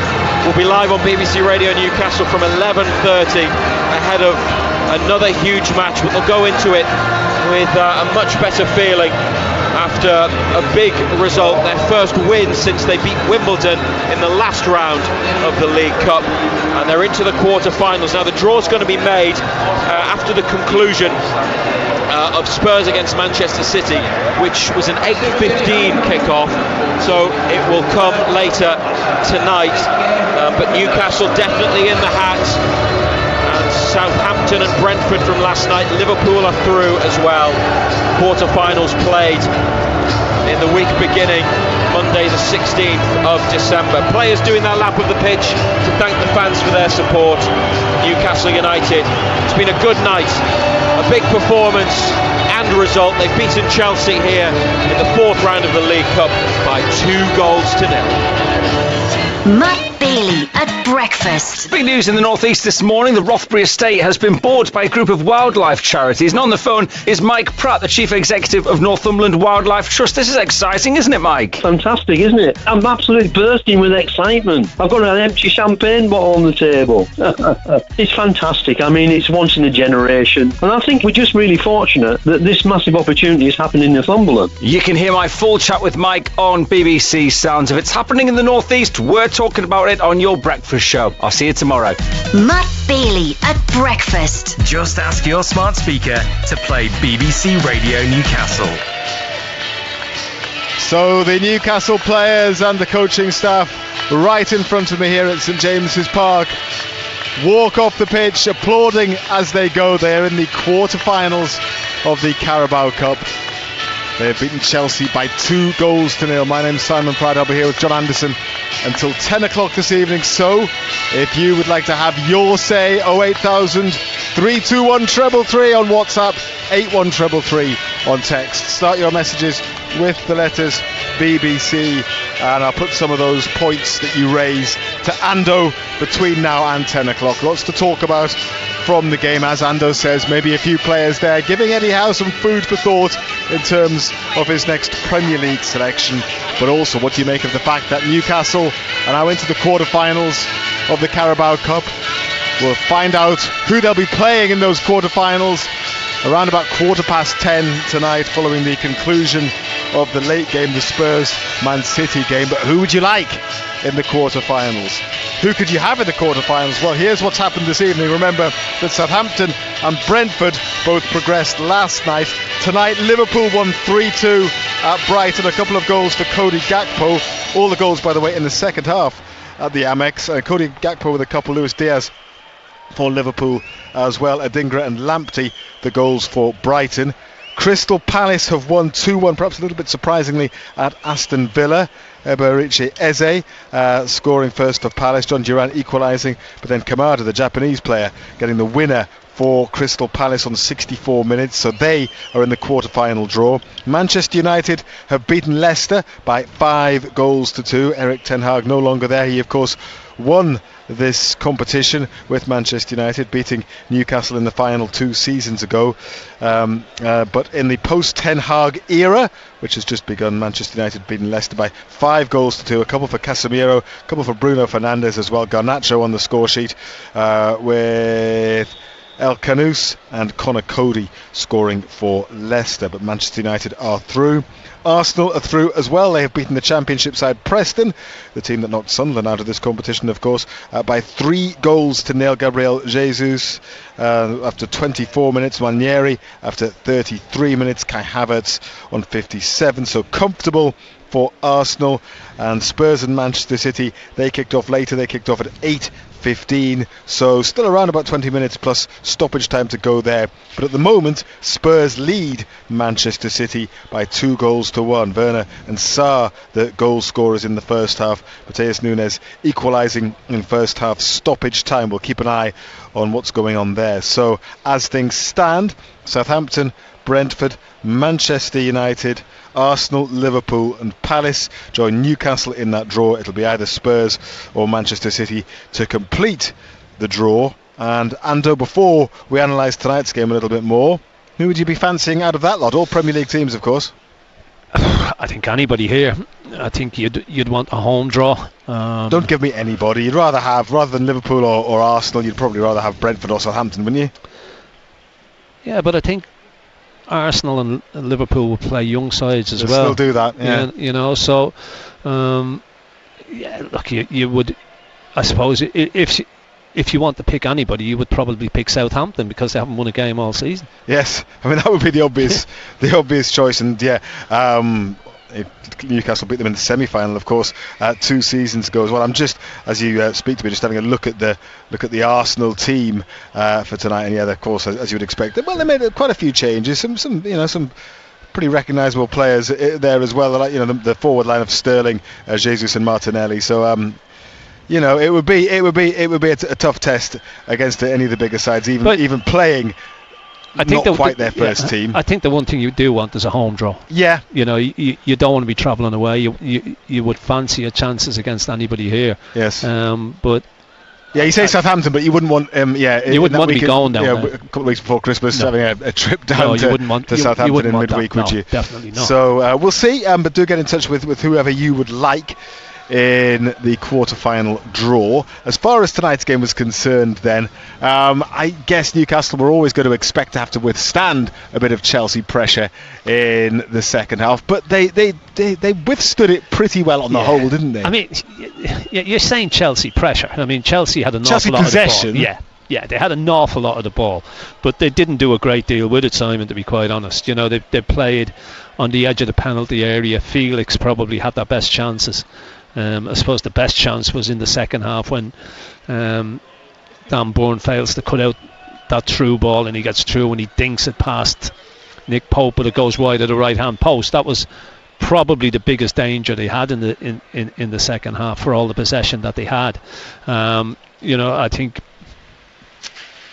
think we were disciplined. I think we kept our shape well.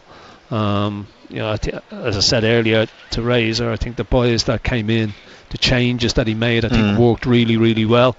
I think he's given himself a little bit of a dilemma at the weekend. It'll be interesting with Arsenal coming here on Saturday lunchtime to see what way he goes. Yeah, you said during commentary of the midfield, those three have given him something to think about. And there's a different dynamic, wasn't there? I think Willock being the one that probably stood out just because of what he gives in terms of making those long bursting forward runs, of which we saw a couple tonight. Yeah, and look, Sean Longstaff comes in for a lot of criticism, but yet again tonight I thought he played well. And I think Tonali in the middle just looks so much more comfortable. He looks assured. He just looks as if he knows what his job is in there, and I thought the three of them played well. And again, I said to Razor, the one who came in and did an unbelievable job again from a defensive point of view. Emil Kraft, solid. Yes. Nothing flash. Yeah. Just gets on with it. Just does his job. I thought he was excellent. Yeah, he tends to impress. He's consistent as well. Yeah. You don't see him flapping much. And you say nothing flash, but there was that remarkable run towards the end when he almost set up a third goal. Yeah, I mean, Mudrick's waiting for half an hour for the ball to come to him. He nips in, takes it off, and goes on that run. But his overall play, defensively excellent. Used the ball nice and simple. Passed it to the nearest black and white shirt. He won't play the weekend. You know what I'm saying? At least I don't think. But you have no problems if he was thrown in. None whatsoever. None whatsoever. He's certainly shown tonight again exactly what he can do. He's a Swedish international quality player. Raises off getting some reaction now. You'll hear that tomorrow morning when you wake up on BBC Radio Newcastle, part of Matt Bailey's breakfast show, and of course tomorrow night on Total Sport when we will analyse the game further. I wanted to ask you about Lloyd Kelly as well. He impressed me. Good blocks, throwing himself into challenges. A decent game generally. Looked confident at the heart of Newcastle's defence. Yeah, he's got a bit of pace. I thought he started a little bit sloppily. There was one. He gave the ball away twice. Very early on. But I thought he grew into the game as the game went on. Do I think he'll play at the weekend? Probably not. I think Dan Bourne will probably come back in to partner share again. But yeah, he did okay. He as I say, the longer the game went on, the better he got. Let's read some of the messages that we've received. Remember, here are the numbers: 08000 321 333. Start your WhatsApp with the letters BBC. Use those same three letters if you text on 81333. Jamie's listening at work in sunny Queensland. Oh, very nice. Very nice indeed, yes. Sounds like a great game. He wants to know, is Longstaff the answer in midfield? I'm not quite sure what the question is, Jamie, but I mean, I'm not sure Longstaff's the. Look, this is something that we've discussed long and hard on Total Sport. It's about the balance. It's not about saying that players aren't good players. Individually, they're good players. Yeah, so it's finding the best balance. Finding that best balance and the best roles. And the balance looked better tonight. So you had, you had the three kind of different roles. Longstaff, Willock, and Tonali all had something different to do. They give you something different. So there's a blend there.